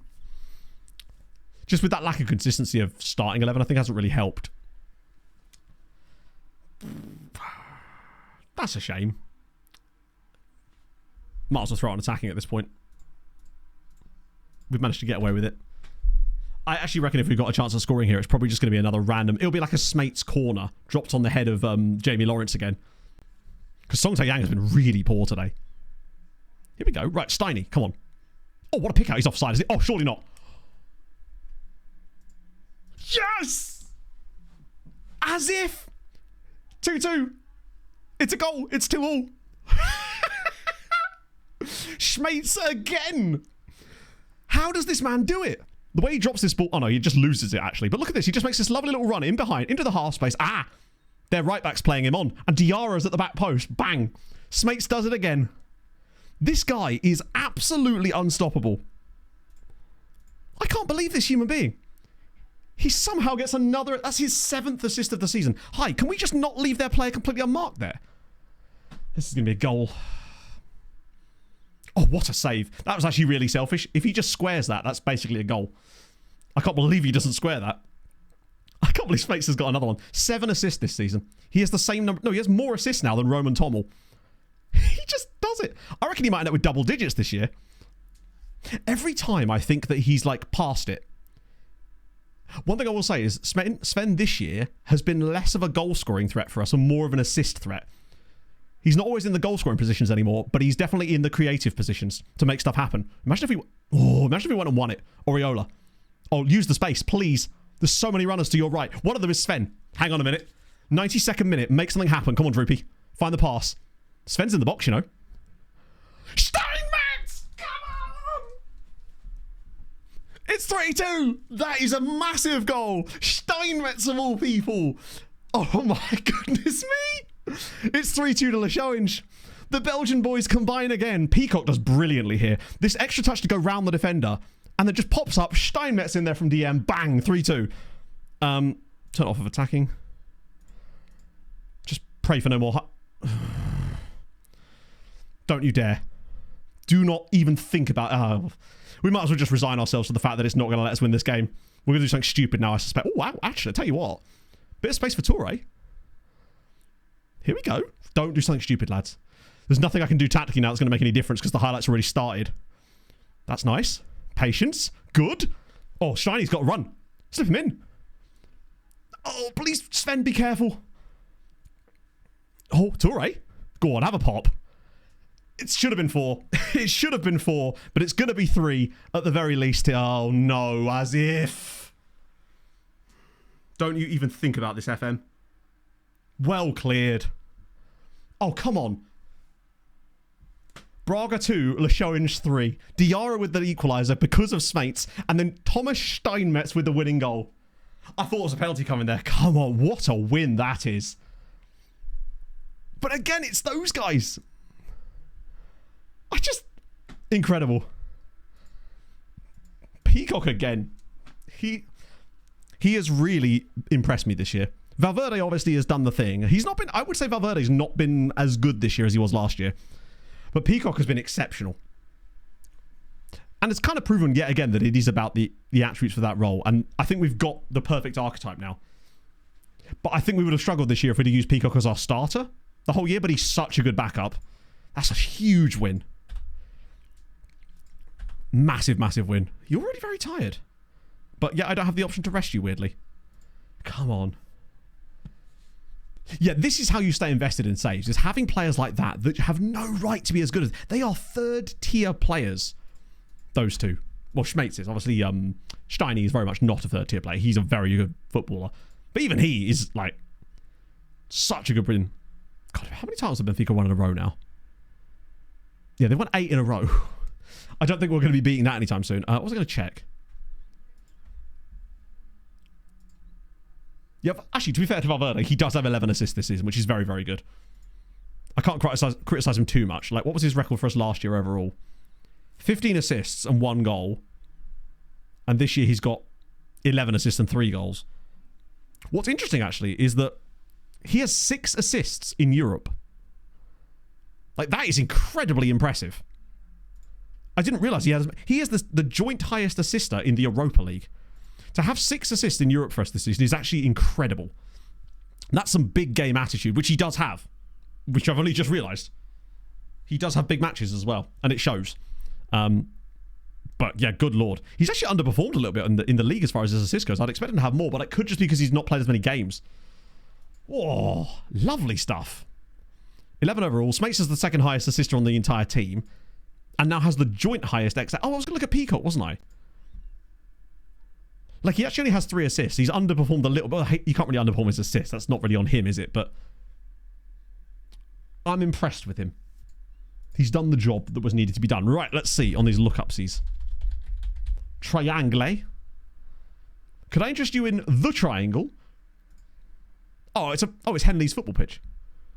Cool badge. That's amazing. And then I've obviously got Triangle FC, which I believe is a team based in Africa or Asia. No, Triangle United. Yeah, Zimbabwe. It had to be Zimbabwe. I'm pretty certain I saw these guys when I was doing my lower league funny names video. Let's see. Parallelogram. This is where I should try to remember how to spell parallelogram. Do you know no parallelograms? Crazy times. Dodecahedron. Sadly, no dodecahedrons either. Oh yeah, the Sugar Boys is glorious. Not just one sugar, but double sugar. They like their tea especially milky. We've got, on the Wamper options, let's go to the top. Patrick Wimmer, Nelson Wiper, Mike Cooper, Walter Berger, obviously, Jan Sommer, Michael Cooper. Nothing there, I'm afraid. Remove it? All right. I was about to accept it. Walter goes, yeah, where does Walter go? We will never know. I'll refund your points for that, and I shall remove it from the QE. There we go. Okay, wow. Look at this. A 7-day break. We don't do those here. Like, I feel like we started today's stream on the 9th of January, and somehow, despite being live for nearly 3 hours, we've only got to the 30th of January, but it feels like we've played like 7 games. Like, at least now, our next 3 league, I think it calms down a little bit now as far as the league stuff goes, because we're out of the cups. The only thing we're still left in is the Europa League. I will be very interested to see who we get in the playoff round. I think no matter who it is, we're more likely to go out. But, you know, with Svenny and Oriola, who could it be? And League? And League what? Sorry, I must have missed it. What? And League what? Oh, Lech Poznan. Yeah, that would be tough. Bear in mind, Lech Poznan came 9th. They're not a muggy side. They've got some really good players.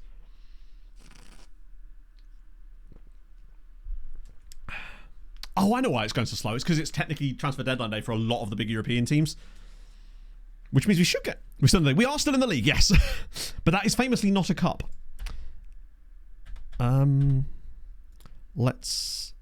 We will do deadline day just in case any kind of magic happens.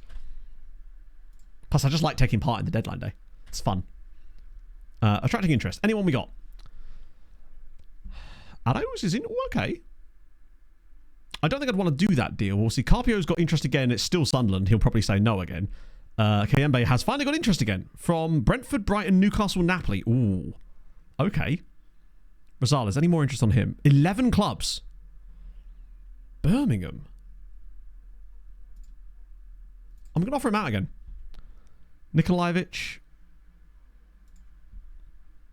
I'm going to offer him out again as well. I don't think I could bring myself to sell KM to Brentford. Like yours truly. I suspect not. I think you're still just here. Oh, actually, no, you are wanted by Applewell. That's quite a big... Generate funds. He's a free signing. I guess they need his... Well, I guess it's just... If there's more bids, then we can maybe sell him to someone else. Without that nonsense. Although he'll probably demand it as well, let's be honest.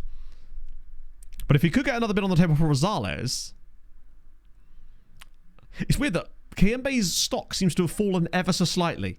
Like, he's no longer wanted by like your Inters and your Real Madrids. It's now sort of that second tier of clubs. Almost. Registration window we'll do later. How is Adam Williams getting on? Because we do have another centre-back, but he's out on loan at Fola Esch. Can I recall him and add him into our first team? Because he's quite a fun player. In fact, I'm going to do that. I think we need Adam Williams back.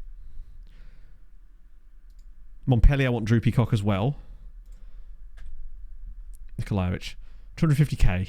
Yeah, no thanks, lads. This is where he turns down the other deal. Anything for Rosales? Right, so Williams is back. Let me make sure he's in the first team squad as well. Because he could definitely be a useful rotation option for us. Since we've lost Abreu. And we're also going to be missing Skelly and Kayembe for that league game. Not that it matters, I don't think. Close to home. I guess, yeah. If they'd offered more money, I'd be down. But we've got that bid on the table from Coventry that's worth like $500,000. Have we had any bids for Rosales yet? Has that changed? What about 11 clubs? Kayembe still wanted by the same 4, but none of them are bid. What's the actual status of these? Are they all like generate funds, reluctant to make an offer, looking to generate funds? I don't think any of these guys are actually going to bid on him in this window. Petrovich looking like... I have no idea who that is, I'm afraid. We don't have a player called Petrovich as far as I know. Oh, scored against us last stream. Again, I'm sorry. That would be a real deep cut. I have no idea who that is. Hey!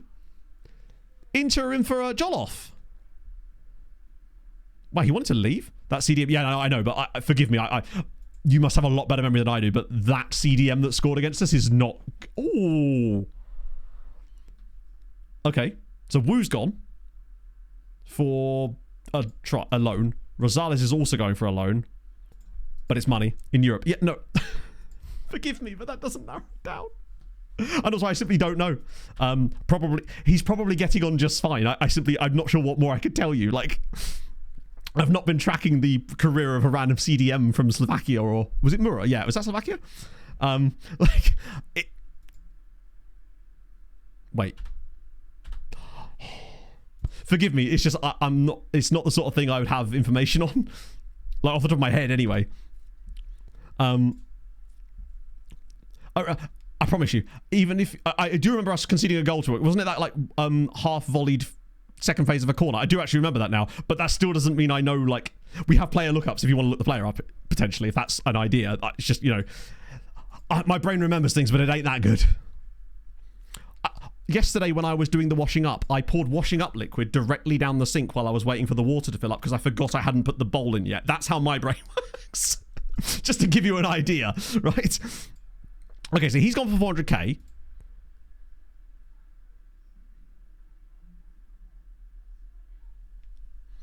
Chat, why do we have £3.2 million of transfer budget?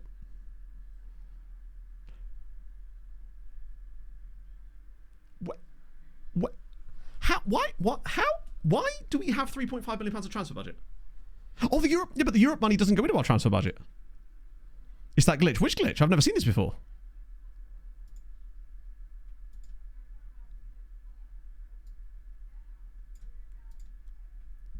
Installments? But nobody...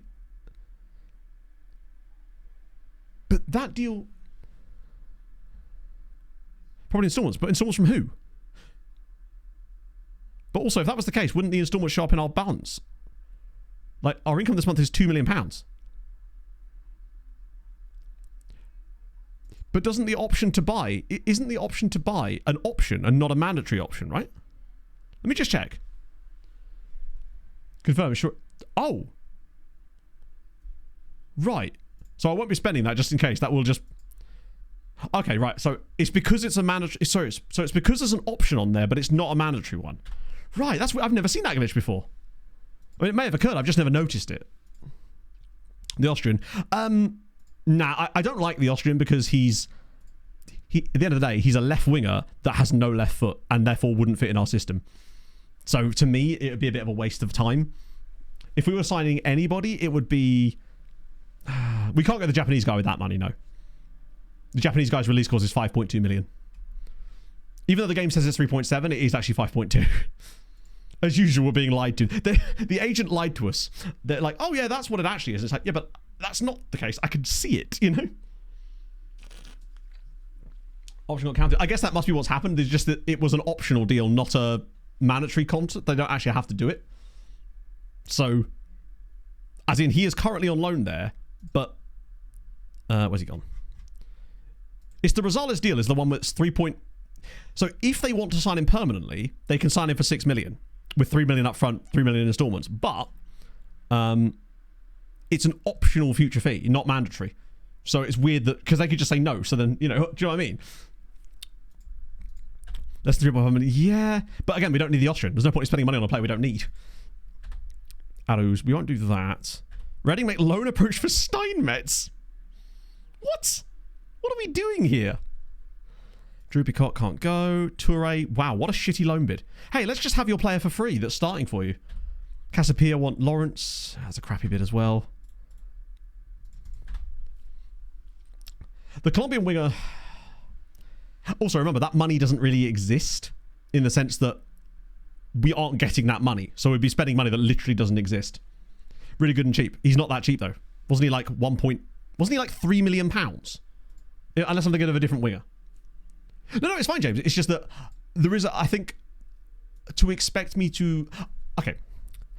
I think it's perhaps a little... I'm not saying you're expecting to, but like, I'm not going to be able to pull out my arse how a player that we played against last season is doing just that's incredible knowledge that I would not have, basically, is my point. Like, if you have a player look up, that's absolutely fine too, and I could look up the player, but you need to, like, come with that, I suppose, right? And also, like, when you say how is they doing, I'm not sure what would I do with that, I guess. This might get us a bit more cash. They'll say no. I'll be, wow. I guess it's because it's such a cheap deal, right? You accept orgy now. I guess we might as well just wait until it comes back. It's weird that it's not come back yet. Oh, yeah, I didn't actually look him up, did I? My apologies. This is why he's not there anymore.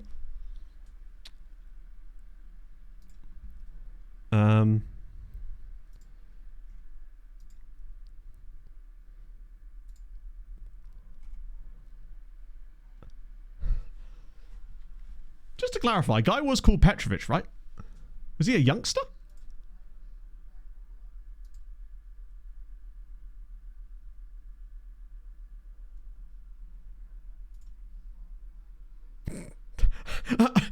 I mean, do you know what, James? I'm going to hold my hands up and say, do you know what? There is an interesting story here after all. He's just moved to Lazio. I'm bold enough to admit when I'm wrong. There is something there that was interesting. He's actually really good, isn't he? Fucking hell, he's legitimately decent. The odds of that. Bro's actually, like, 1, decent, and 2, moved to Lazio for £2 million. He's slow as, yeah, he's slow as molasses, but he's a decent player. Yeah, James, I'm just going to let you do scouting. We'll do our entire scouting by just you being like, hey, do you remember that guy from 7 years ago? And then he's like a Ballon d'Or winner now. You've just got the knack for it, mate. We might end up playing against it, yeah. I like the Kim. Oh, hello, someone's dropped out. Was it Brighton? Slowest. No, to be fair, Pog's actually very fast. She ran fast as fuck boy today. She was putting down some good times in her little 1 kilometer repeat. She was doing like 6:40 pace. I was really impressed with that. I reckon when she's finished this, I reckon she'll be able to do a 5k in like 35 when she's done with this, which is going to be really, really cool. Slaughter maker. I'm going to do it anyway because he doesn't play for us. As fast as a fuckboy. It depends. How popped is their collar? Cristiano Ronaldo is going to pass us as well. Go on, lads. Give me the money. A little bit too much. Is the orgy deal actually going to come back to us?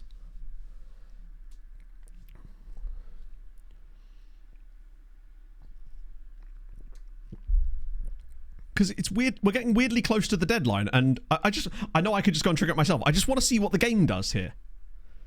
Because I'm finding it strange that it's not doing anything. Boavista wants Cisse. Well, if Chavez Brown ain't going anywhere, and it saves us some more money, like I was saying, I definitely could ask manually, but I want to see what the game does. Yeah, but it said, do you want to delay until the 31st of January? I'm just curious. Like, it specifically said in the latest delay, would you like to delay it until the 31st of January? I just want to test the theory. So Mustafa Cisse is gone. Actually, I don't want to miss out on the play. Can I even afford the player now? Oh, of course I can. Let's see.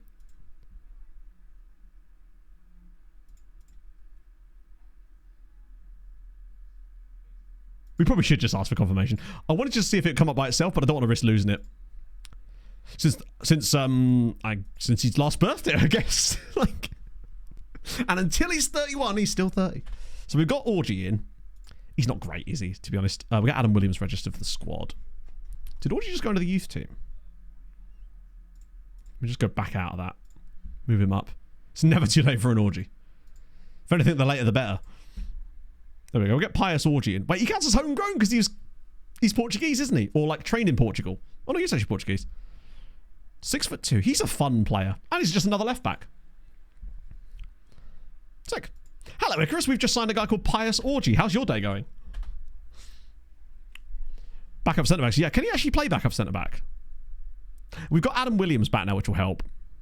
Like, I know we had that £3 million, but I would feel bad spending that because that is literally glitched money. I'd want the money to be like legit money. That's just an unfortunate situation where 2 players basically cost us £10 million combined. As in by cost us, I mean prevented us from receiving £10 million.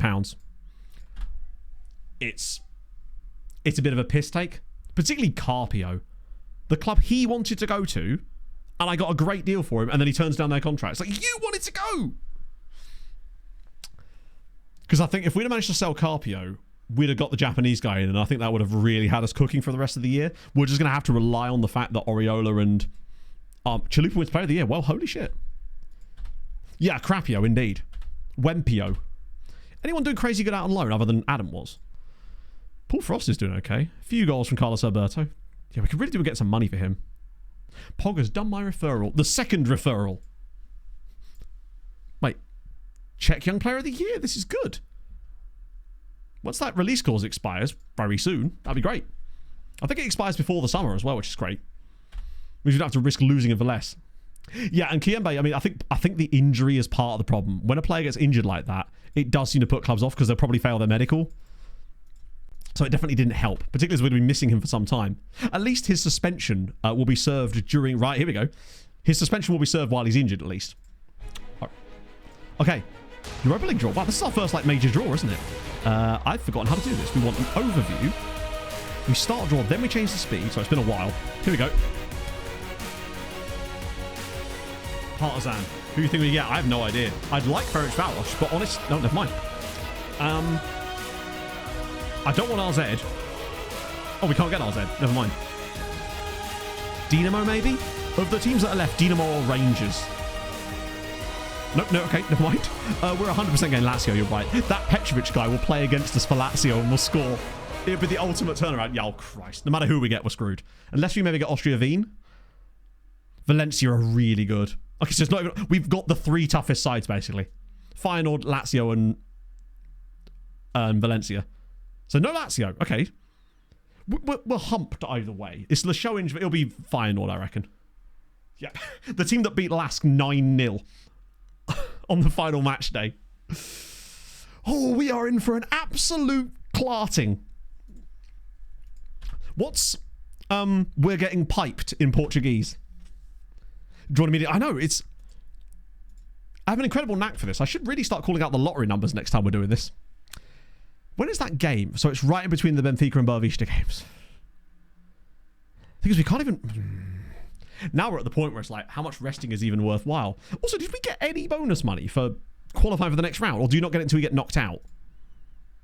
What is the reward for being knocked out here? It's a good chunk of change, is it not? Oh. Wait, 400 grand? So you only get 400 grand for being knocked out here? That's nothing. That's less than a win in the group stage. That's weirdly... He's even playing in the finals, fuck all.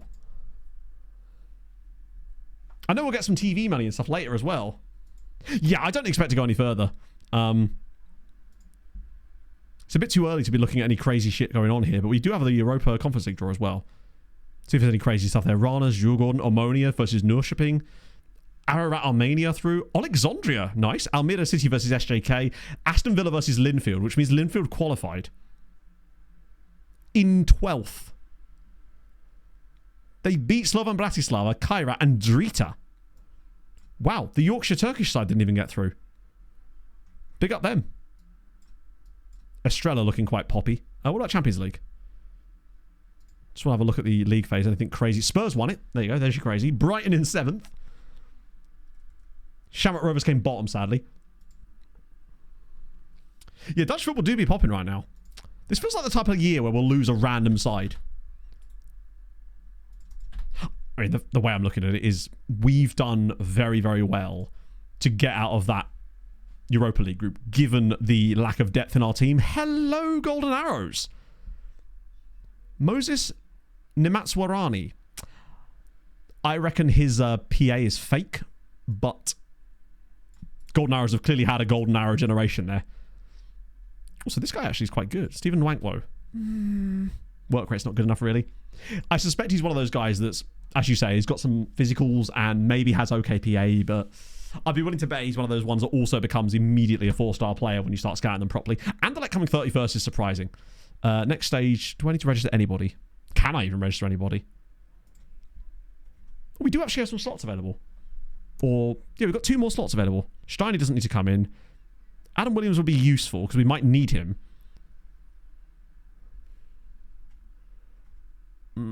Mitchell?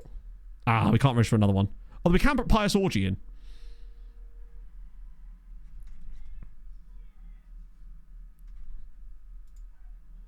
I think McSauce wasn't registered before, was he? And he can't play anyway. Yeah, Orgy's like a free registration anyway. So we may as well put him in. has guest stuck. I don't know, actually. I think that'll have to do. We haven't got any more spaces anyway. We have to leave a space. So I think that's fine. So we brought Pius Orgy back in. He has no PPMs, actually. He's a bit of he's an athletic monster, isn't he? I wish he could play centre-back. Do you know what? As a wide centre-back, he'd actually be really good. I'm going to start training him as a wide centre-back, even though we don't play that. That way it will keep his other attacking stuff nice. If he could cover the centre for us, he'd be really, really useful. Yeah, the jumping reach is great. For 6'1", to have that kind of jumping reach. I don't believe he's considering retirement, but I suspect that may change because he's going to be out for the rest of the season. And his contract expires this summer. He had a clause that said that if he played 15 games for us, he'd get an automatic extension. But unfortunately, he got injured severely before he got to 15 games. Hello, Tom. We're doing all right. We've got through to the knockouts of the Europa League, which is amazing. Oh, that's glorious news as well. And we've signed an absolute monster. McTominay, he feels like the type of guy that would, right? But, oh, he does have staff attributes. They're just shit. He's a coach, though. So, yeah, he is going to be a coach, just not a very good one. But now we've got Feyenoord in the next round of the Europa League. So we're probably cooked at this point. But we've got further than we expected to. In other news as well, 2 players turned down transfers to other clubs that cost us £10 million in transfer money received. Like, sir, you're retiring. No, you stay on the list. This is what you get for being a quitter. He's quitting on his career. But yeah, Carpio rejected a move to Sunderland for £6.5 million, and Chavez Brown rejected a move to Swansea for £3.5 million, which would have allowed us to sign all the players we wanted. And Tommel's release clause has expired. He's going to be worth... Why is he worth so little? He's arguably one of our best players this season. Immediately considering time. Yeah, you think that McTominay would be, given that he's 35. We also got the round of 3 million, but that doesn't really count. That will disappear, I think. I suspect that when his loan finishes, which it will, and they inevitably don't trigger the clause, because they absolutely won't, they never do, because he's not worth that much either, then the money will just disappear from our transfer budget. So we've got to be careful with that. And just, we have to be aware that 3.1 million of our transfer budget, even when they give us more money in the summer, is not ours. He does have very high natural fitness. It's actually incredible how good McTominay's physical attributes are at 35. I wouldn't have signed him if he didn't have the physicals. Like, he's got great mentals and technicals, obviously, because he's 35 and he's a ridiculously good footballer. But he managed to maintain his physicals way longer than most players do. That's the reason I tend not to like the guys that are like 34, 35, because their physicals are usually gone. And unless they're playing in a really static role, which, let's be honest, my tactics tend not to have many of those in them anyway, they're usually quite useless. I think that's why Donny van der Beek wasn't quite great for us. He was younger, but he just don't think he had the physicals. Hello, Pog. What's up, Chief? I've sent off your form. Thank you. That's very kind. Hopefully that'll now... What? Yeah, well, because it said about, like, has this been here since childhood? And I was like, yes. I copied a bit from your... Yeah, I did separate it into childhood and stuff, so I did that, so I've got all of it now. Donny was pretty bad for us. Okay, no. I wouldn't say he was bad. He just didn't do anything beyond any other player and cost us more money. But at the time, I still think it was the right signing. It's just that he didn't really offer anything either. He was just simply there. Yes, Pog. What's up? It's because you're chilling a bit, my love. Pog's been trying to get her resting heart rate down a little bit because it's been quite high while she's been asleep, and I suspect it's down to stress. And we're trying to pinpoint the days when it hasn't been high when she slept. I have to try and figure out how to get that a bit lower, because a resting heart rate of like mid-70s while you're asleep is a little bit excessive, depending on obviously different factors, but it seemed a bit high for me when you're asleep. It could be the amphetamines, yes, very true. Stop doing speed. Okay. What have I told you? Okay. Should I look up some receipts? You can look up some receipts if you want, yeah. Benedict lose, our vehicle win. Oh, that's good. No heart rate shaving. She dreams of being a racer? Maybe. She's partying all night when she's asleep. Ooh. Maybe I've just got an abnormally low average resting heart rate for a fatty. You're basically dead. For a resident fatty like myself. I think what it is just that my cardio fitness doesn't match my body shape. Let's say that.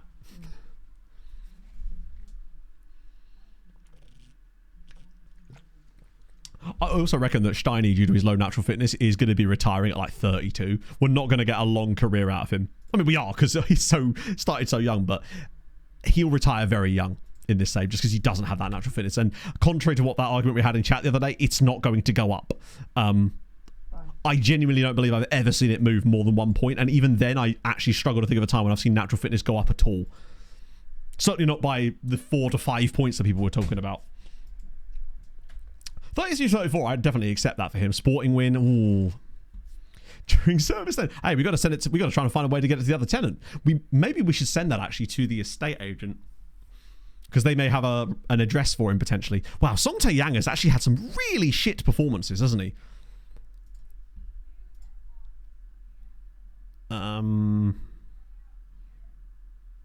Christ, is it actually going to have to be a... I don't think I can get away with playing Lawrence and Skelly. I think we need one beanpole at best. And a chance for Song Tae-yang to sort of build his way into the team a little bit now. So Diarra's going to move up here. And then we'll play Toure at left back. That's going to be our go-to setup here. Cooper, do not hate me. Steiny or Carpio? Carpio has played better, but Steiny's just a better footballer. Yes, actually, I don't know if Socrates is still here to tell us about the fundraiser that he was on about. So now will be a good time to talk about that, actually. Tom, thank you for the follow. Hope you're well. Walker have low natural fitness. I honestly don't remember. It was 2 years ago. But his career certainly had a lot of...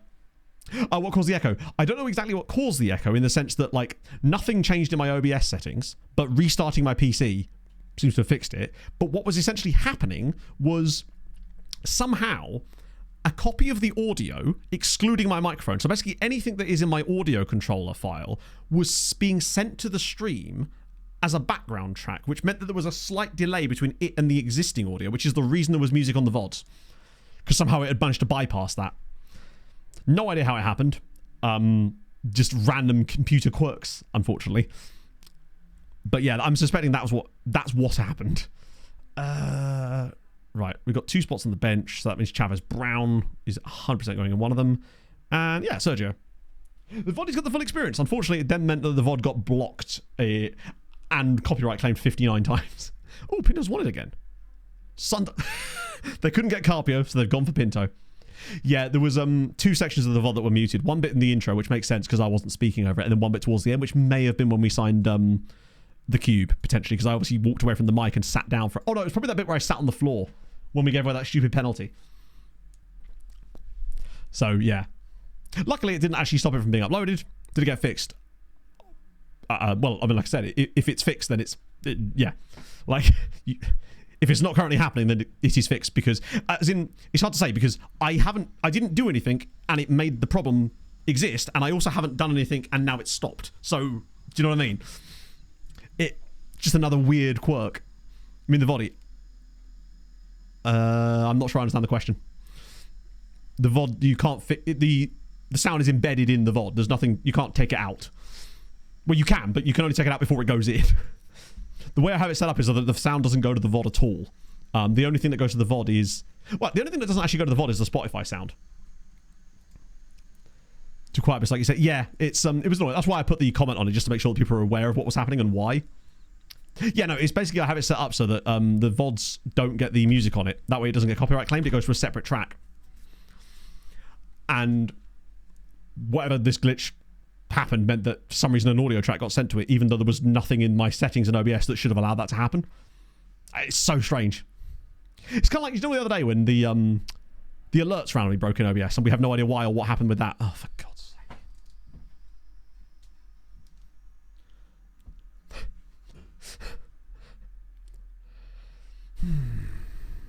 Well, time for Sven.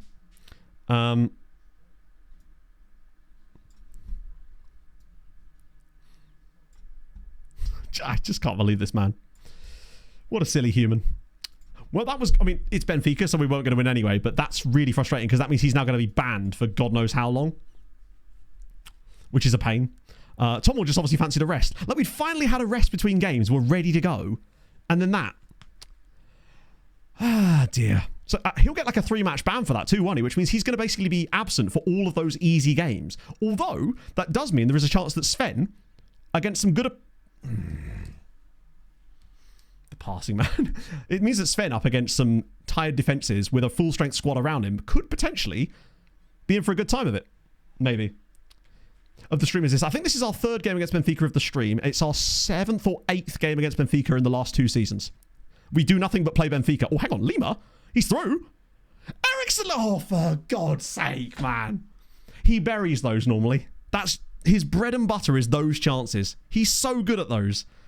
And he's found a way to screw it. Oh, that's so FM. Also, how are we playing this well? Oh, hang on a minute. Wait, this is Lima territory. Surely he doesn't bury this with us being in down to 10 men. This is right in the territory of actually scoring these.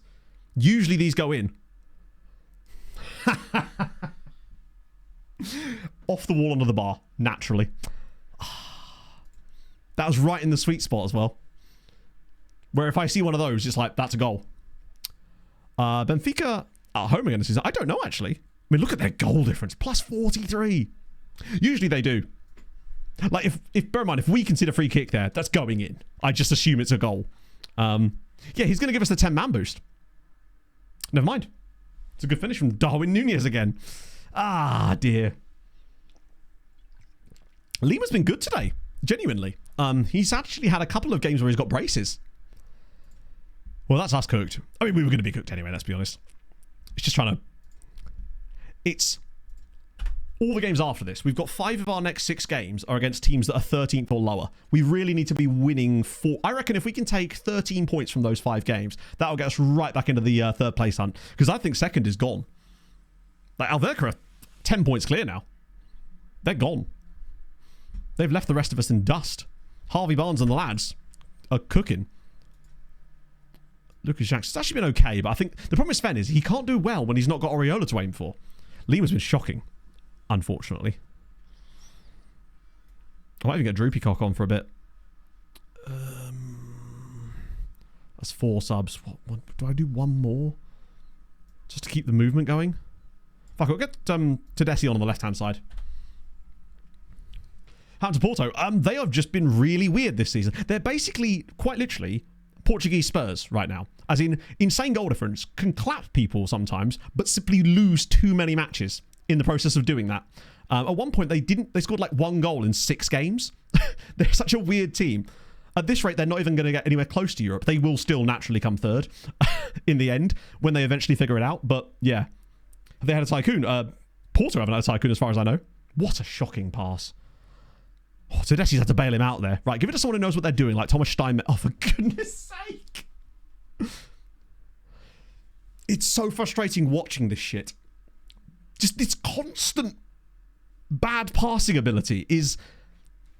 Just have them be good against us. Why does every goal have to come from this kind of crap? Team in 2nd. No tycoon. Ironically, the team with the tycoon are actually these guys here. Just have them play the passes around us and play some really good... They're a really good side, FM, I promise. Just have them score some nice goals against us. Not every goal against a big team has to be an individual error from one of our players. Porto do draw a lot as well. When they win big. They just don't... Yeah. Weird FM. Ooh. Yeah, absolutely. We actually have a Weird FM section of the Discord for stuff like this. Unfortunately, people simply cannot read the... posting instructions for it, but that's where it is basically. We have a whole Weird FM section. There is a pinned message that has the posting instructions for it, but I don't think anyone's ever followed them, sadly. People just post screenshots of stuff that are completely out of context and with no way for me to actually investigate the thing. But I wish there was a way that you could pin it so it actually stays at the top of the screen, because the problem is people aren't checking the pinned messages. That's the issue. Yeah, my heart rate's just, yeah.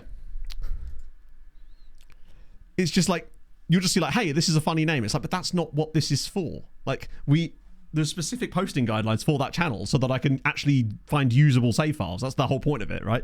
But it's not entirely people's fault, because unless you actively go and check the pinned messages, you wouldn't see them. There's no way of actually pinning it so it stays at the top. Thread underneath. Maybe we could find a way. Yeah, that might be a way of doing it, actually. So they can only create threads off of the pinned message. So that's the only thing you actually see initially. That might be not a bad idea. I'll have to have a look into that. Because I think it could be really useful. It's just, unfortunately, if it's misused, it doesn't really serve a purpose then. It just becomes another random channel that doesn't actually serve anything. In the channel description, though. Channel description. I've not even... Where would I even see that? I've never even looked at a channel description on Discord before. So if I've never seen it, then I doubt that it's going to be of much use. I could just demote them to the under 23s.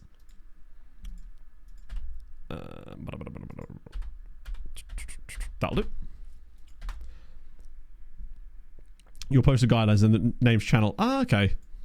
That might be worth something looking into potentially, yeah. I think basically just Discord need a way that you can keep the message so it stays at the top of the screen. Like it does, you know, if I pin a message in chat, for example, it stays at the top. That's what I need it to be. Like a pinned message is only useful if someone checks the pinned messages. So it's not entirely people's fault. Because the thing is, I've put it in there several times, but it just gets blown away, doesn't it? What is a little bit annoying is when the literal next message after the posting guidelines will be something that doesn't follow the posting guidelines. It's like, you've got no excuse there. You could see it. Like, because my people, yeah, I mean, I figured they probably weren't going to let that one go. And all the time as well. I realised, but at least they're visible. Oh, shit. That's great. That's actually exactly what we needed. Ignore messages. I guess. I don't know. Maybe I need to moderate it a bit more and just literally every time I remove them. Because do you get to put like a message when you remove something as to why it's been removed? So the person actually knows rather than just being deleted? Because if they don't know why it's been removed, then it would just keep happening. Because the idea for it was a channel that people could follow those guidelines and actually post save files with an explanation as to what's the weird FM thing. So I can go in and investigate it and then use it in the series or whatever, basically. Because a lot of the time, like, people will post screenshots and it's like, this is clearly just the editor.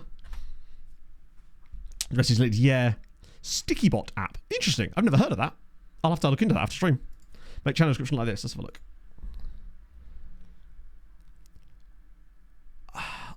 Where? I've never even seen that before.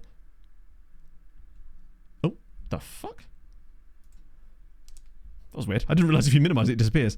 I've never seen that before, but I honestly don't know if that would be enough to make a difference. Oh, cheers, mate. Oh, persistent messages. Thank you for that. Is almost exactly what we needed. Thank you so much, Morgan. That's amazing. That could be really helpful. Yeah, the sticky bot thing looks like it's probably the best solution, actually. Wow, that's sick. Or stick, even. I'll have a proper look at that after stream. Although, Pog and I've got to go to Tesco's today. It's time for the big shop. Hello, Basil. Incube is he's as good as expected in terms of his attributes. He is fabulous. We just haven't had a chance to consistently play him yet. We are through to the next round of... What the hell? We're through the next round of the Europa League as well. Unfortunately, we're playing Feyenoord. Why would I loan you to Sivas? Actually, to be honest, I'm actually going to do that because I think that would get him some football for the rest of the season. He's unlikely to play for us. Derby have done that. Yeah, so bear in mind as well, going into this game against Feyenoord, we're missing both of our centre-backs and our right-back. We're going to get absolutely cream crackered here. Format. I don't know what that actually entails. Probably? I'm not sure. Since apparently, Mr. Bigwig, this is that save. So I've been told reliably that this is exactly the same. But like, I actually don't know what that actually involves. No, Kiembe unfortunately got a back injury lifting weights, and we managed to get him... We injected him to get through the Ferencváros game to actually qualify us for the next round, which we did win. But then he's out for 2 months as a result of that, which I suspect also scuppered any chances he have of realistically getting a transfer.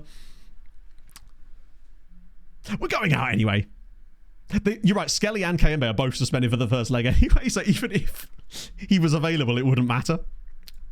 At least Tommel will be available. He had a nice rest in the last game, having only played 20 minutes before he got that red card. And we know he'll be rested for the second leg because he ain't playing against Barvista either, is he? Oh, dear. Someone said it is. If someone wants him. I'm not even sure if we're going to be here in the summer. Because if we were to get bunged out of Europe and then not qualify for it again, I think that might be an opportunity for us to jump ship, potentially. Because it would be at that point, because then we'd have another season of no Europe, where the best we can do, really, we're not going to win the title next year, would be just qualifying for it again. The only team below the Vanilla myself.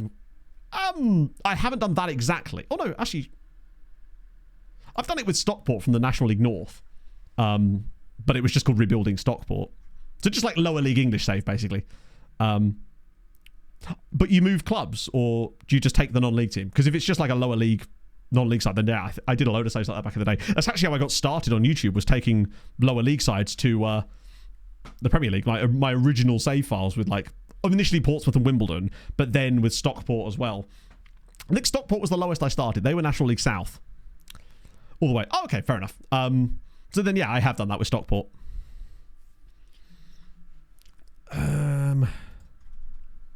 There used to be sort of my bread and butter on YouTube for the longest time, really. I only stopped doing them in like 2022. I think the last one was Notts County, who I think was still non-league at that point. Christ, we are in a bit of a pickle here. Diarra's not fit to play either, is he? Carpio and Steinmetz as a defensive pairing. Yeah, I think not. I think the fuck not. Who's fresh to play? Yeah, it's going to have to be Carpster. And then Song Tae-yang and Adam Williams. Oh, yeah, I know who you mean. I realise that's probably autocorrect because it's Carl Hudlin, isn't it? The guy that's 6'9".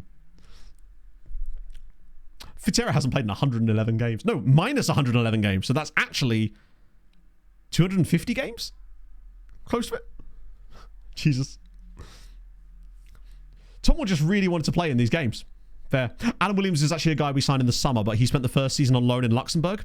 Sorry, the first half of the season. But when we lost Abreu, Skelly, and Kayembe in the same window due to injuries, suspensions, and sales, we decided to recall his loan. So we just had an extra guy, and he could be registered as well, which is the crucial thing. Tedeschi at right back? Christ, our team is absolutely cooked. Because we don't even have Drew Peacock, do we? Carpio's not tall enough, I don't think. And if we took Carpio out, he's just 6'1". But if we push Carpio back there, then we don't have anyone to play there because Steiny's not got enough fitness in him. Vladimiro the Impaler. How old is Vladimiro? 22 years old. He's been at the club 8 years, in fairness. He has played 4 times for the top flight for the team. The team is just injured. Injured, suspended, sold. We only have a 9-man bench here. With Stuttgart. 3rd season in a row. I thought you meant 3rd season. That would have been crazy. They have a double Bosnian backline. And Alex Paulson as well. They got a theme park in the middle. Tigoland! Oh no, Maresca never got back there. Youth players on the bench. Because suppose we could put Cristiano Ronaldo on the bench. Problem is most of them played in the youth team games.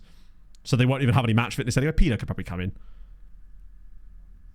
The fact is, I don't even see the point in putting them on the bench because they're not going to come off the bench in the first place. So I'd rather just not have them on there in the first place, honestly. Oh, is he a real player? I thought he was a regen. He is Dutch, yeah. Ah, shit, Asher, I will get to that right after the game.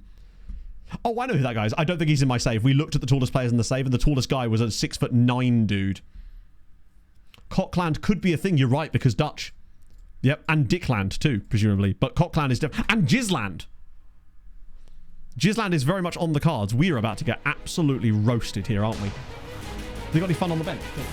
They've got Kajust on the bench too. The guy that's at Ipswich. And Denzel Dumfries. And a guy whose first name is Paul. I realise it's probably Pav, but still, I just like that. Okay. We just await our fate. These guys put 9 goals past Oh, good. An injury inside 6 minutes. That's what this team really needed, an injury. Wait, is he going to be okay? I think he'll be all right. Should be able to play through. Okay, that's fine. We'll ignore it for the time being. Not that we've got anyone else to bring on. I feel like Michael Oliver referees every single game in Europe in FM. The man just seems to never not. It's either Michael Oliver or... Who is that guy from before? That referee that we was used to get. It was like Varela or something. Or just unknown. Here we go. It's actually a chance for us potentially. Tommel. Tedeschi. It's a big chance for Tedeschi to play a bit of football as well. Never mind. There we go, Tedeschi. This is where he has like an absolute monstrous game. Finds Chavez Brown. He's through. Chavez Brown! 1-0. We lead. Binyam Tedeschi with the assist. Chavez Brown, he turned... Paolo Valeri, that's the one. He turned down the move to Swansea, and now he's scored in the Europa League, and we actually lead Feyenoord. Wait a minute. Imagine if we got through against this lot. That would be a hell of an achievement for us to get through. It's a great pass from Tedeschi. This first touch from Chavez Brown is wonderful. On his left foot, defender screens the keeper. Tedeschi, the thing I like about Tedeschi is that he is very strong on both feet, which means that they never quite know which way he's going to go, and it makes him really versatile because he can play on both sides. It means that he's not always looking for the right foot when he gets into those positions. He can move back to his left and play an equally equally effective. Oh, for God's sake, not this crap again. All right, cool.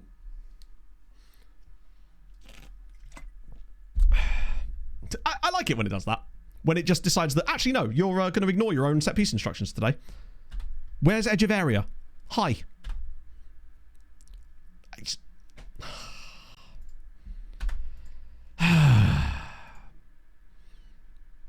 Right. We'll put second guy on edge of area. So annoying, that. It's like it just decides they're going to get a goal. It just ignores our defensive setup. It seems to only do that in Europe. Now, when it does that from, like, when we got a red card or something, that makes total sense because you're literally down a player. And it's usually always that player for whatever reason. But that one's really irritating when you have got it set. That's a great tackle.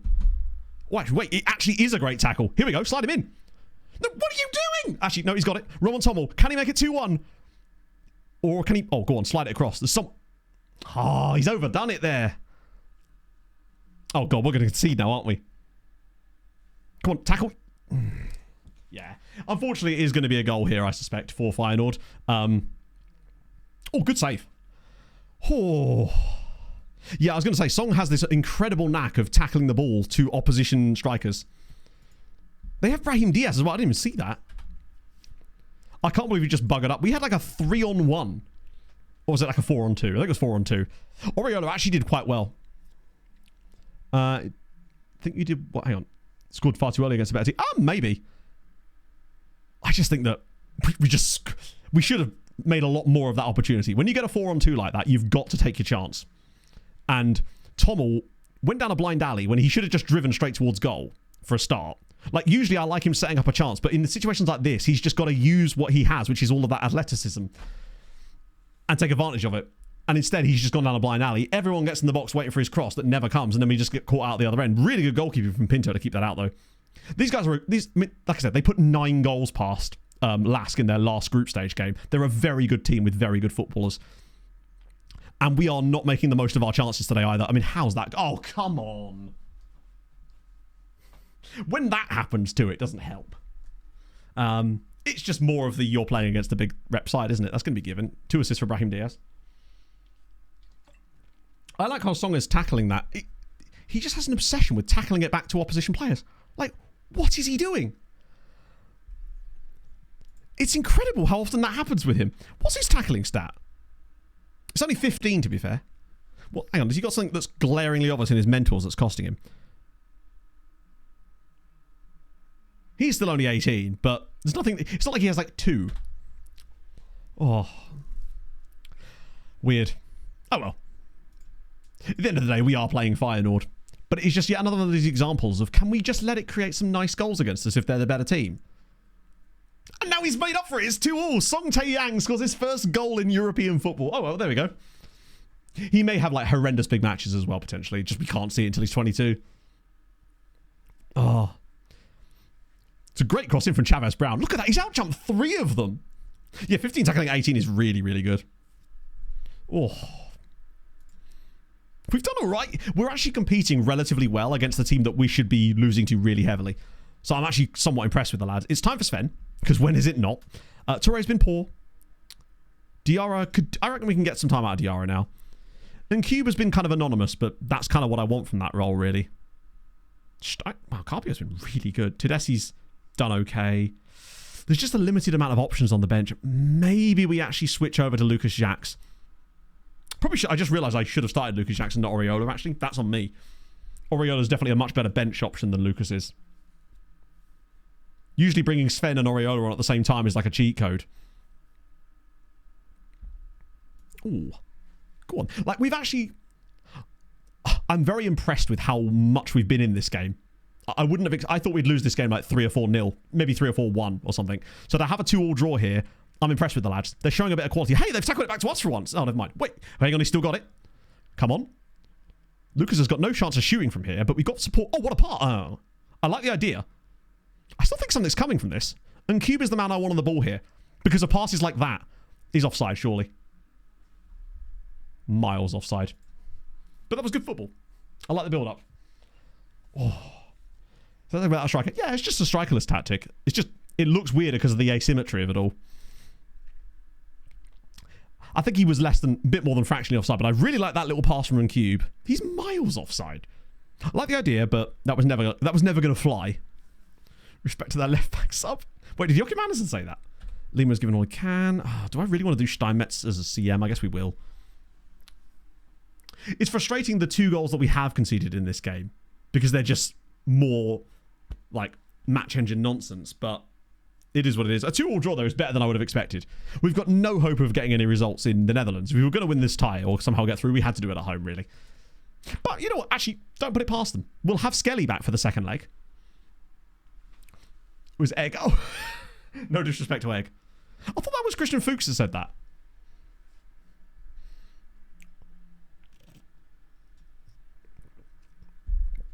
You can't have faced better opponents. I absolutely couldn't have. I'm pretty certain it was Christian Fuchs that said the no disrespect to Egg. I might be wrong about that. How dare you call Joachim Andersen a generic European defender? He's an absolutely sensual beast with delightful hair and a pretty face. Was it Højbjerg? So now no one knows.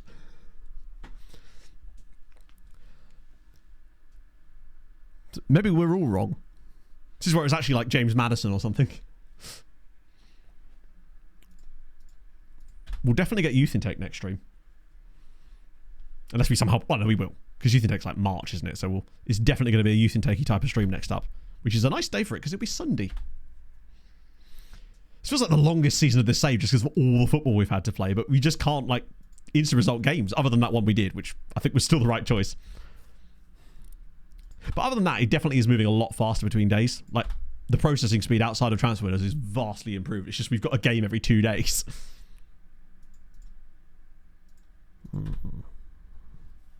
Youth intake preview was shite, but hey, we've had good youth intakes when it's been crap, and we've had crap youth intakes when it's been good. I would say I've learned not to trust it, but I get hyped when it's good, but I don't get disappointed when it's bad. Games today, we started on the 9th, so we had 1, 2, 3, 4, 5, 6, 7, 8, 9, 10. We've played 10 games already. Usually we get through between 10 and 12 games. No, this is the Europa League. We managed to come 3rd in the league last season in our first season after promotion, just out of nowhere. And that qualified us for the Europa League. So Silva has a 16-year-old libero. Wait, which lad? Silva doesn't narrow it down. That could be any man in Portugal. Leaving for Belgium. Ooh, you'd love to see it. That's awesome, man. Portugal, Benfica just winning the cup again. This guy here, Ruben Silva, 16-year-old libero. Oh my god. Oh my god! Wait, sorry, who was this? Was this guy from our youth intake last season, or was it the year before? Who in the hell is this? Overview, please. I mean, it depends what you want as far as an overview, because I can't run through every single transfer we've made in the last year, because there's been a lot of them, but if you have any specific stuff, then I can absolutely show you things. Promote. There's no point. Progress graph is great, but there's no point in putting him in the first team because he's not going to play for us. He's better off playing where he is right now, which is in the B team or wherever. Where is he in right now? Under 19. Page transfers in that. Yes, absolutely. Oh, I need to look up anyway. So yeah, this is £13 million spent. Christ. Most of that, admittedly, was Santiago Valverde. Funny names. We got a guy called Pius Orgy on appropriate training.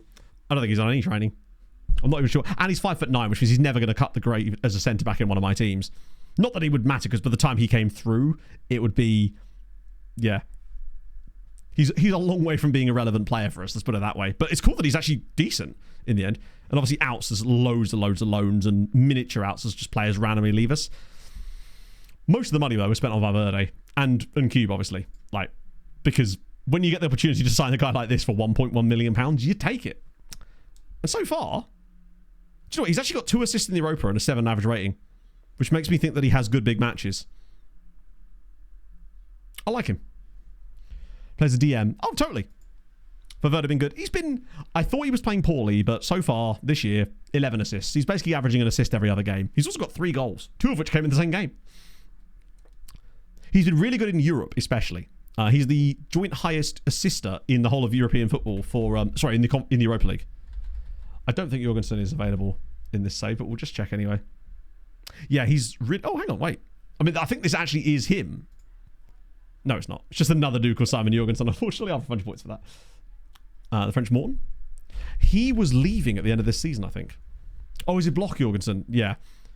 Oh, no, he's back again. No, he is out of contract at the end of this. Might just have a little scout of old Tyler Morton there. It'd be quite fun to bring in Tyler Morton on a free transfer, because I'm just saying, tackling isn't great. I mean, he'd never get in the team over in Cube, but he's not getting that Le Bleu call up either, unfortunately, no. Scout's not French. Belenench win again. Alvirka win again. God, they're so good. Yeah, Chateau, that was one of Chatto's best for quite some time. Big pochons to him.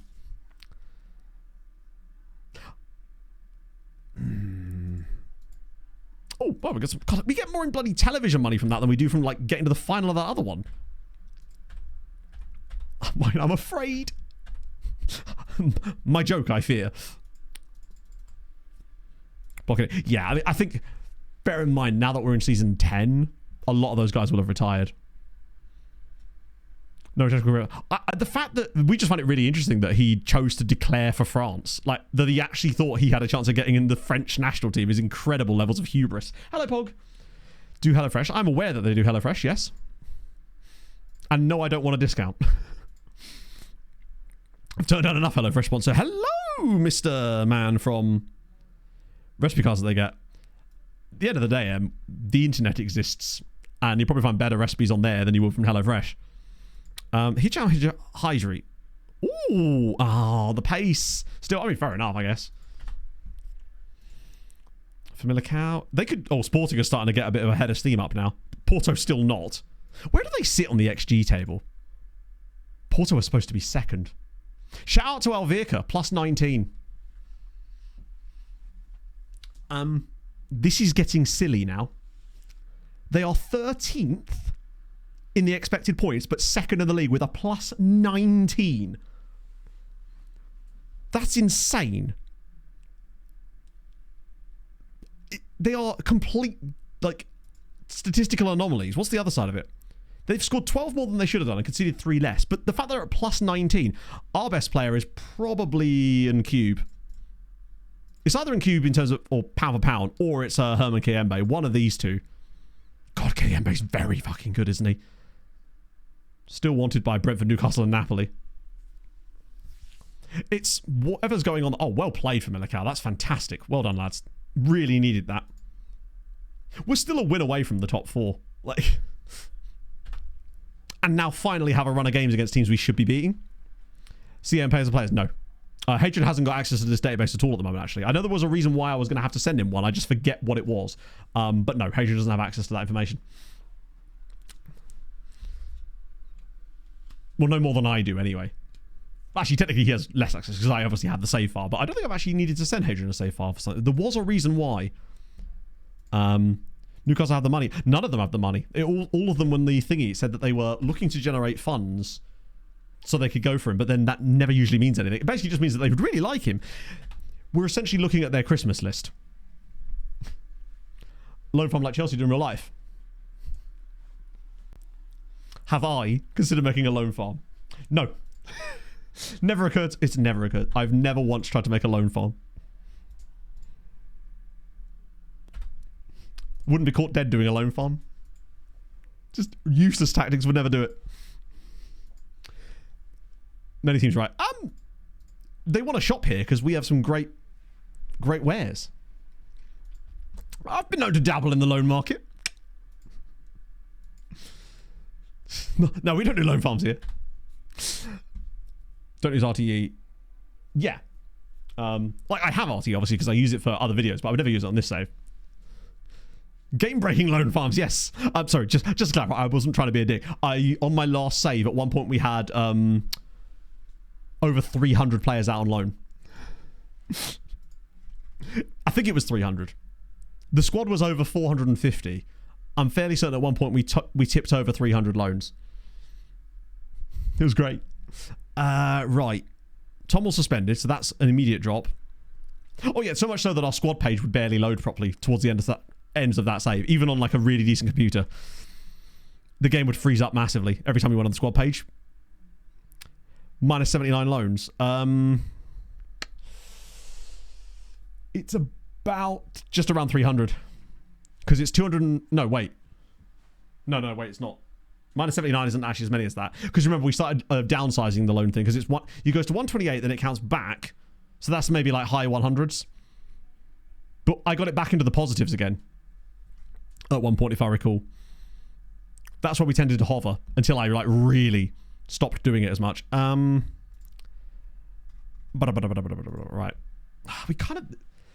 We have no choice but to go for this, really. But I will start Peacock for this one. We'll stay with... We'll go with Lawrence and Williams for this one, because it's going to have to be a Yang and Skelly partnership next. Carpio for Steiny, just because of the rotation option right now. And Cube, I will drop for Araújo. Toure... Salcedo, I guess? Trying to find the next PR. I mean, statistically, one of them is going to be good, right?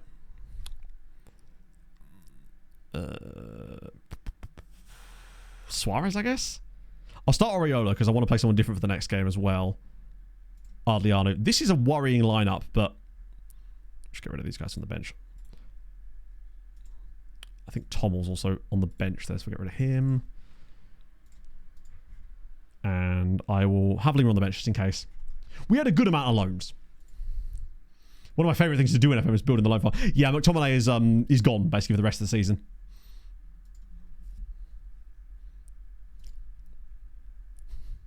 Just keep up. Oh, you can. We got it back into positive again after it goes negative. So I know that we definitely we definitely went past 256 because that's at the point where it goes back to positives again. I think I got it. I swear I got it back into the plus 50s again. Maybe it wasn't as high as that. I know for a fact at one point we had a squad size overall of well over 400. Because I remember trying to point that out on stream and the whole thing froze up for ages. Christian Hoyenholt. Yes, it's because he's a face in the game player. So they, generally speaking, are much, much better because they often come through at bigger sides and they are pre-programmed to come through in every single save. So, yeah. Christian Hoyenholt is one of the infamous ones, along with Gillenberg and various others, like Kane Fullerlove, for example. Yeah, Kim always seems to be just immediate, so you see him a lot more. Oh, is he really guaranteed season 1? Huh, I didn't know that, actually. I would love it if we got this dub. Because then we could have a fully fresh side going into the game against Feyenoord. Oh, go on, Suarez. Oh, veteran core, yep. He's a fun one. Who's that other one? There's loads. Moisey, Vlad, Paul, not Carpenu. No, it's Carpenu, yeah. The Donut as well. Yeah, Kane isn't in it this year, which is good. It wants to come off. No, I'm going to leave you on. Just suck it up. There's a few like that. Tim Breach used to be one as well. They're always around. Concerningly. We've had a lot of them without realising it as well. Andrew Kumar Lee, yes, he's always at Chelsea, isn't he? Go on, Oriola. Go on, lad. Ah, I like the thought, though. It was nice.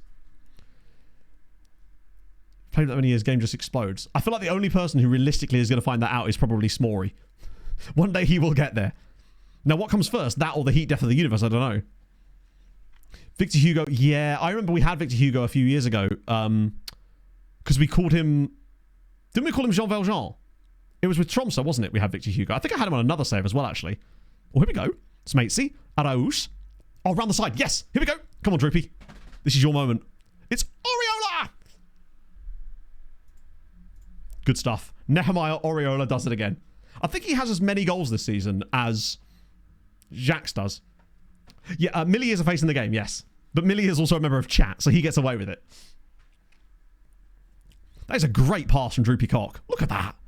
Great finish from Oriola. He just does it. Hello, little man. We are I would say good, honestly. Despite the injuries and suspensions and various issues we've had today, we have progressed in Europe, and we're still doing okay in the league despite all the issues we've had.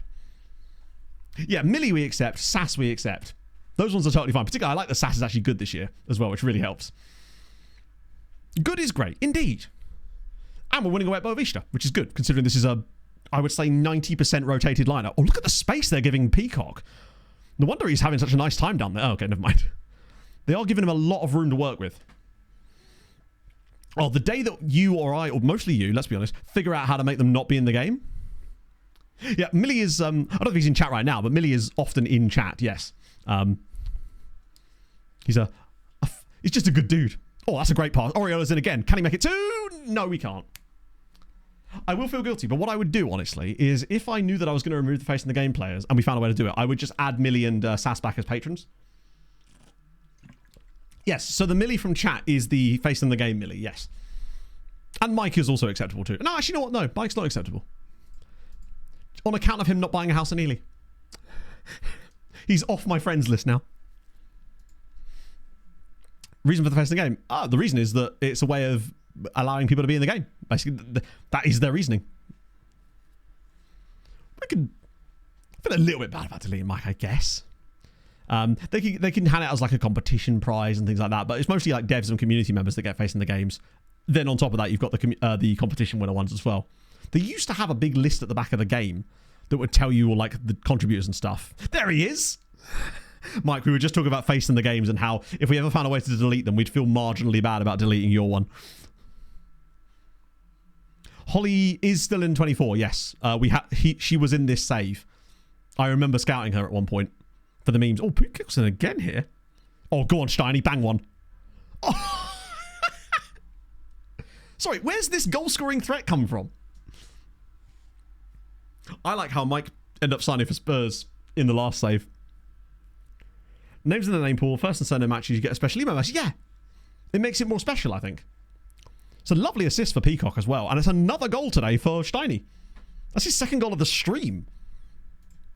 This is by far his best like attacking output season for a long, well, for his entire career. I think it's the only year that he's ever scored more than one goal. I understand why they don't have the toggle for you to turn them on and off, but wouldn't it be good if there was just some way to mod them out of the game? They're just too frequent. Is this Smates over this? Oh no, Smatesy is to the edge of the box, I think. This might actually be a short pass to Smatesy, and it is! Go on, Smatesy. Oh, it should have been. It's 3-0. God, the second string lads really know when to show up, don't they? With their actual name. No. I don't believe my full name is in the name pool, unfortunately. What a great goal. Look at this, on the full volley. Bang. I mean, the defender has done most of the work there. We are in Portugal, Mike. Yes. 3-0 right now.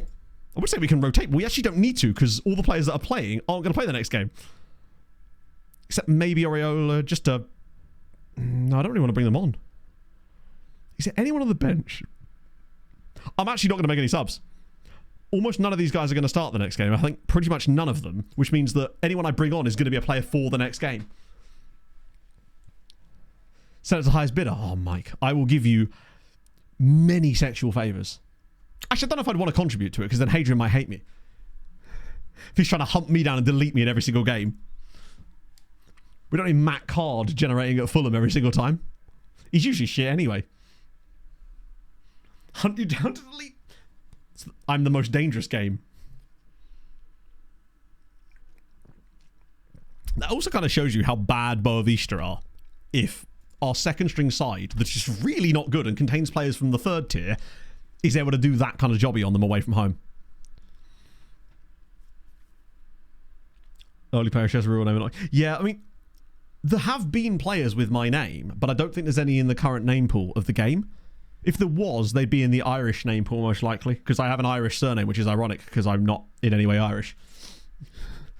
It's because my dad's surname is his stepdad's name, and his stepdad was Irish. But I have no actual Irish heritage myself, what my name is. It's one of those things. I'm half English, half Scottish, but I have an Irish surname, so... Yeah, I become Kane full of love. Maybe it was me all along. Is there any... Have you ever seen me and Kane in the same room, I ask you? This is actually perfect timing because we get to finish off with the Feyenoord away game, and I've banged through 12 games today. Matt Potato, that's the one. Of the Dunleary potatoes. Doesn't exist in the name pool. Really? You think the more common your name is, that's why Pog's such an easy one. Sure. Off you go. Team of the week for half the team. I do love that Oriola's put down as a centre mid. I'm an Irish spy. I am, yeah. Not much either. Yeah. I speak fluent Dutch. Oh, I love Dutch. It's just such a fun language to listen to. Huggins taken ill. Oh, see, now you're going to have to retire. Eventually. Generic English. Good old Charlie Smith or Charlie Johnson. Or Charlie Lee, potentially. Web request. I guess my question is, why am I being told about this? No, really. Why am I being told about this? Stuart Webb has rocked York City by handing an official transfer. He's not on any of my shortlists. Why am I being informed about a guy wanting to leave York City? I'm so confused. That is the weirdest one I've seen. So, just thought you'd like to know. He's only following us, but why? If he is, why? Weird. Maybe that's just because of the earthquake side of it. Maybe York are just, yeah, maybe they're just really fond of York City in Portugal. Just sent it to the wrong guy. Just got the wrong number.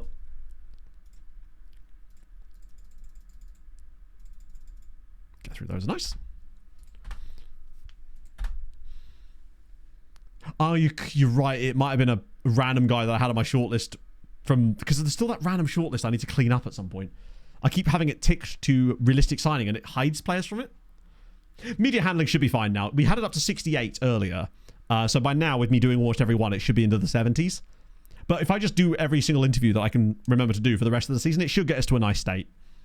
Deep root, they do. When you come into York, it actually says twinned with the Matasinos Stadium specifically. Now, if it was really cool, it'd be twinned with Ely, like that wonderful city in Denmark. You know? I don't know who this guy is. I've genuinely not heard that guy's name before.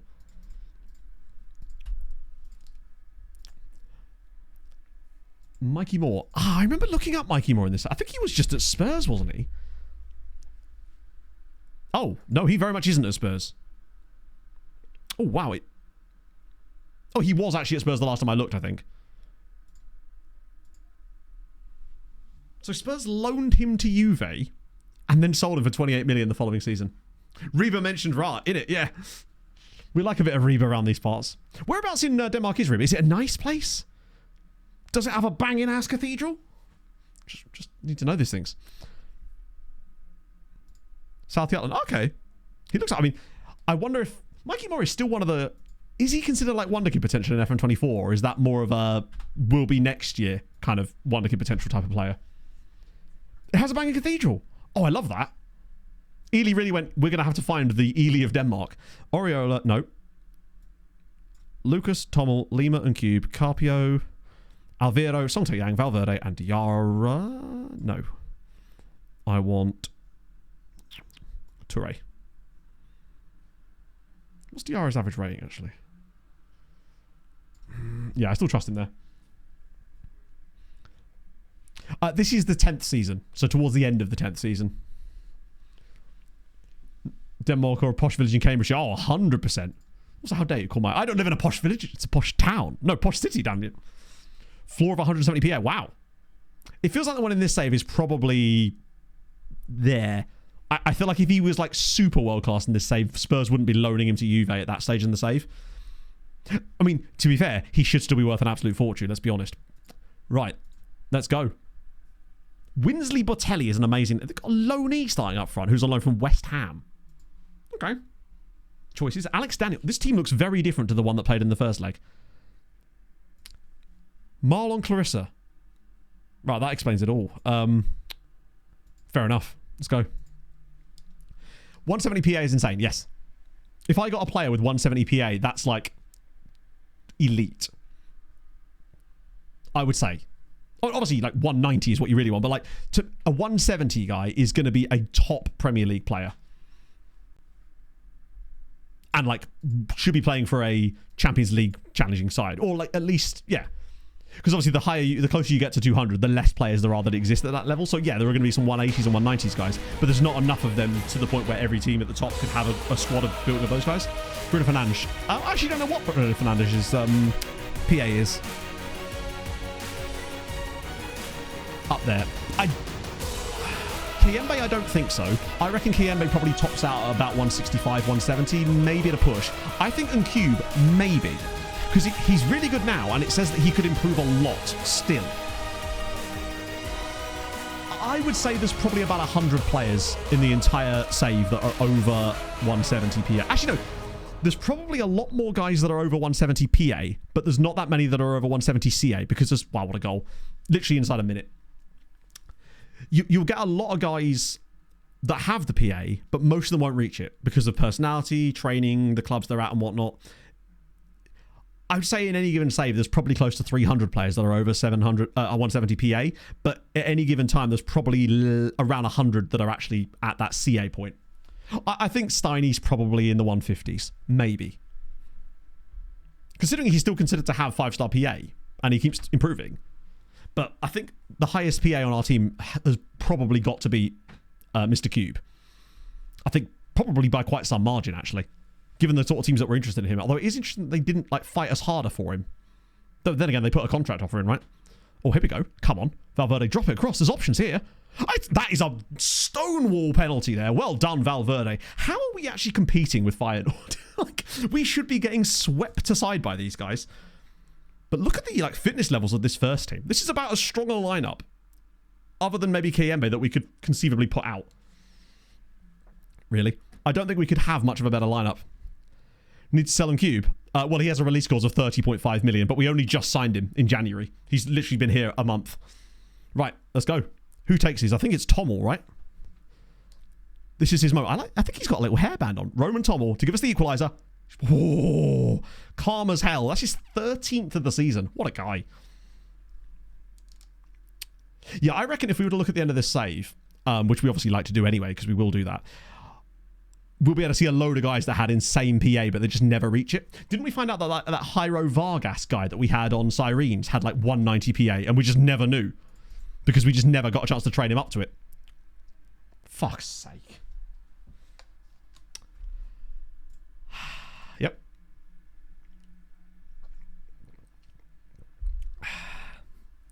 And Eric Bartosz, yeah. He was like, what, 190 something? That is annoying. The fact that every shot in this game has been a goal so far. So you can see 2 goals of 0.31 is... Oh, God. Imagine it gets 3-0... 3-1 here. Young Feyenoord. That's because he's obviously in their youth team. As if it's done it again! That's twice now that it's done that to us.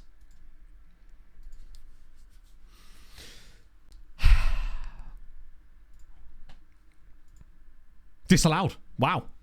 Although I will have to make that change. Why does it only do that in Europe?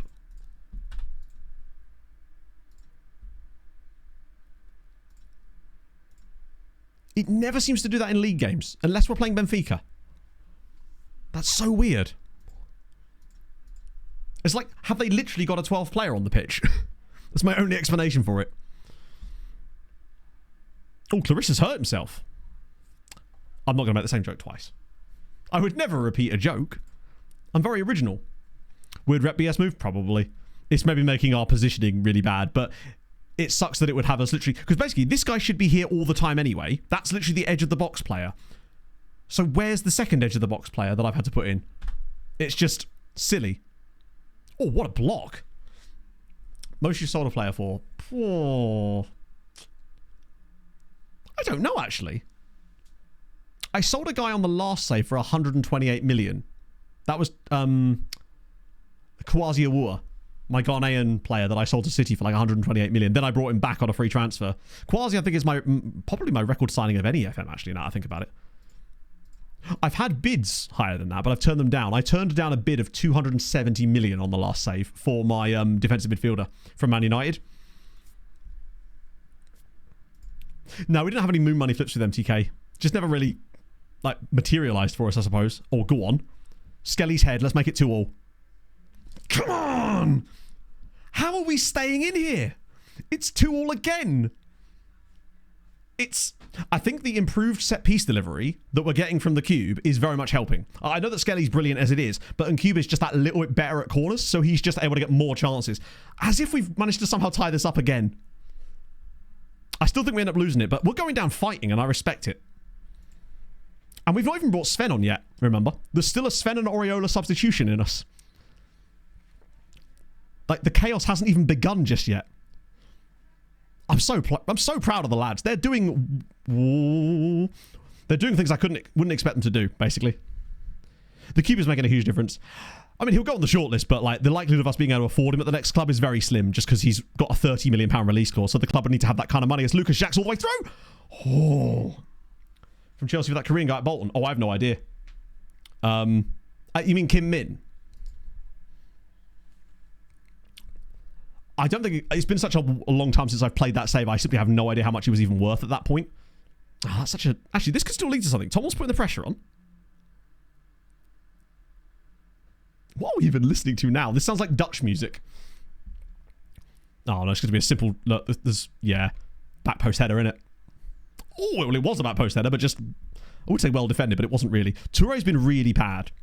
I've just noticed he's on a 6.2. He must have been responsible for one of the goals. This feels like a Tedeschi moment. Hello, Pog. Hello. We're going to make the change. We're going to do it. We're rolling the dice on these guys. They just make stuff happen. God, Sontae Yang is... I think he's just out of his depth because he's so young. Steiny for Carpia, maybe? No, I want to save some subs just in case we go to extra time or something. Kiembe could even get in this game if I absolutely needed him to. I just don't think I do... Right, let's go. It's time for the Chaos Merchants. If anyone's going to make something randomly happen for us, it's those two. You okay, Pog? So I'm going to finish after this game, Pog, so then we can go to Tesco's. Can we just try omelets? Sorry? Can we try doing omelets? We can try and do omelets, yeah. Try and do omelets. We can do omelets. We need to get some eggs. No disrespect to egg, but we're going to have to get some. This game has been surprisingly equal, actually. It's Big Shop Day. Oh, yes. 10 minutes to go. How have we managed to... No. Words will not be said.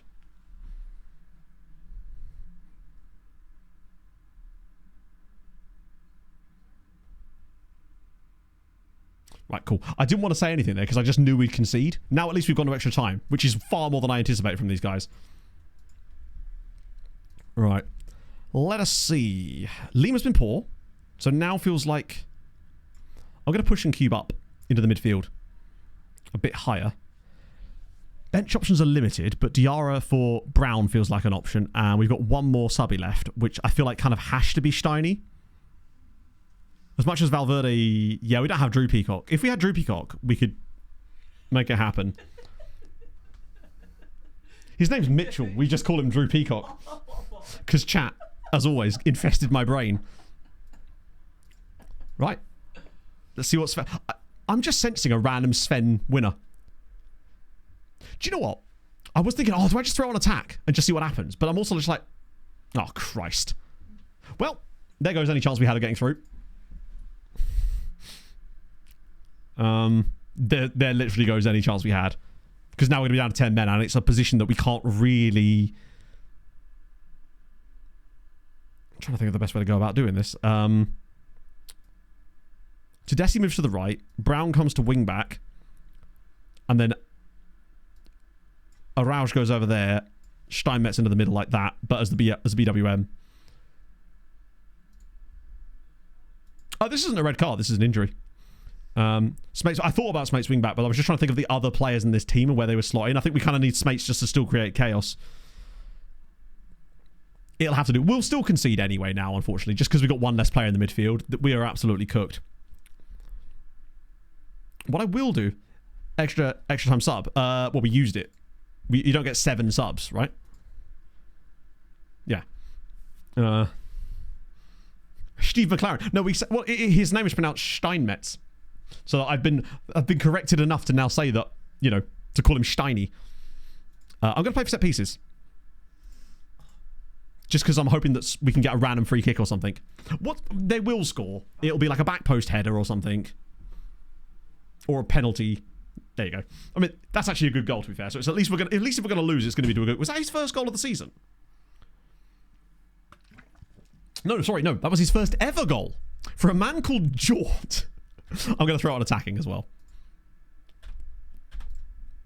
I do wonder what could have been if we didn't get the injury there. But we had to throw something at it. Oh, surely not. Surely there isn't more to come in this game. The lads have done us proud.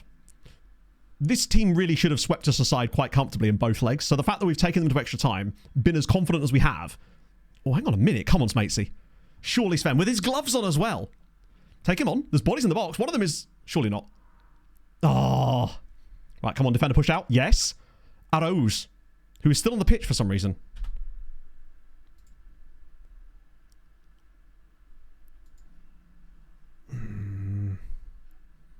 Yeah, I forgot I moved him out wide, but I had no choice, really. It's fine. Maybe it'll come and help for us. It's Smates again. Driving into the box. Losing the ball. Right, big header needed here. That's good. Oriola. Please spread it, buddy. He's got Tedeschi. Oh, my God. Smates is open. Right, Tedeschi, come on. One good ball in. Back to Smates. Back post. Oh! Imagine if that worked out. That was the highlight. Ah. Going out 5-4 an ag would be very respectable considering the injuries and just we've tried so hard in this tie. Right, big header. Nobody there, unfortunately. Where was Arrows? That's literally where he's supposed to be, though. Nah, unfortunately, it's gone back to him from the tackle. We'll probably give away a penalty or a back post header. There we go, yeah. Unfortunate. The moment he won the tackle back to his feet, that was curtains. If he'd have headed that in from left mid, that would have been I would have pretended that I did it on purpose. But the moment that they're just outnumbered. I mean, I'll be honest with you. Our 6'8" centre-back probably should be winning that challenge against a 6-foot guy, but it is what it is. He's only got 8 inches on him. But that is us cooked. Oh, don't get another one. Oh, God, I just wonder if Valverde doesn't get hurt. I reckon we might have got a chance we might have got them to pens. Because I don't think they were creating a lot. Up until that. The question now is, how badly is the injury? How bad is the... Oh, surely not another one. Oh. I just really don't want him to be badly hurt. Because if he's seriously hurt, we've got a real problem. I mean, I'm happy to play Drew Peacock, but... I just don't want it to be like a 6-month injury or something, like a broken leg. Let's see how bad the damage is. But we got through 12 games today. God, it's crazy that it's only like still February and we've played 12 matches today. But that would put us... I think we can burn through the whole rest of the season next stream, though. Because there's no more league. It's just cups. It's just league. Any kind of fun stuff? Sparta through. Dino Zagreb through. Ferencváros out. Wow. Lazio through. Lech Poznan with an absolute... Wow. Lech Poznan just knocked out RZ. That's huge. Rangers with a 7-2 victory against Shakhtar as well. Were they 5... Hang on. They were 3-1 down from the first leg. We scored. We played very, very well. The fact is to draw both games 2-2. Could be worse, right? I'm happy to play Drew in the meantime. Oh, my goodness. I think this will give us a really fun Sunday as well, because that's what's left. There's no cup games. It's just straight league stuff for the rest of the season. 1, 2, 3, 4, 5, 6, 7, 8, 9, 10, 11. It's the perfect end. That's literally set up perfectly for us to finish the season on Sunday and just burn through. I'm impressed with us in Europe. I think we've done well. Yeah, RZ, I'm really surprised by. They're a very good side. Yeah, it'll be youth intake, next gen's end of season, because remember, we're still 5th in the league. But now that we're out of Europe, we need to just get our heads down and win a load of matches. And I think we're still well in with a chance of coming 3rd. Sporting are the biggest issue. Porto are actually only 6 points behind us. And with a game in hand still. And we've got no Benfica games left. True. And I bet you the others do. They've only lost once this year. And it was to Alverca. They might even fall off a bit, potentially. Let's be honest, we know they're not going to. They just simply refuse to die. The fact they've overperformed by 19 points. They should have 30 points right now. Being top 5 yes, but remember we came third last season, so I really want to get third again. I think that the only thing that would keep me here for another season is if we came third. Because if we come third, we go into the Champions League. Although it wouldn't be guaranteed. So that's the sort of thing that would allow us to, I think, stay. Because playing in the Champions League with some of the players we've got would be very, very fun. And they might actually give us a bit of budget in the summer to bring in a few more guys and like one last go at it. That's sort of where I draw the line, I guess. Right. Yeah, Braga are just doing stuff. They are incredible. Actually, not Braga, sorry, Alverca. Right. Oh, I haven't filtered it properly. So, I'm just going to rate Kev again. Because it's Kev. If you like a thing, you do it multiple times. So, I'll be back on Sunday. Work does continue on this Sehong video now. We've actually I was meant to mention this earlier, but I had a really productive day yesterday working on it, and I'm now really excited to keep going, and I think I found a bit of balance for the time being, so just bear with. So that will be in, and then I think what I'll do is just go straight into working on the Leixões one after that, because by the time that one's ready to go, we'll have probably be at a new club anyway, so I'll just keep going with that for the time being, as we sort of get things back on task a little bit. So yes, I'll be back on Sunday, where we'll finish off the season. Hope you had a bloody good time. I've had a really nice time today. It's the second stream without a pee break as well.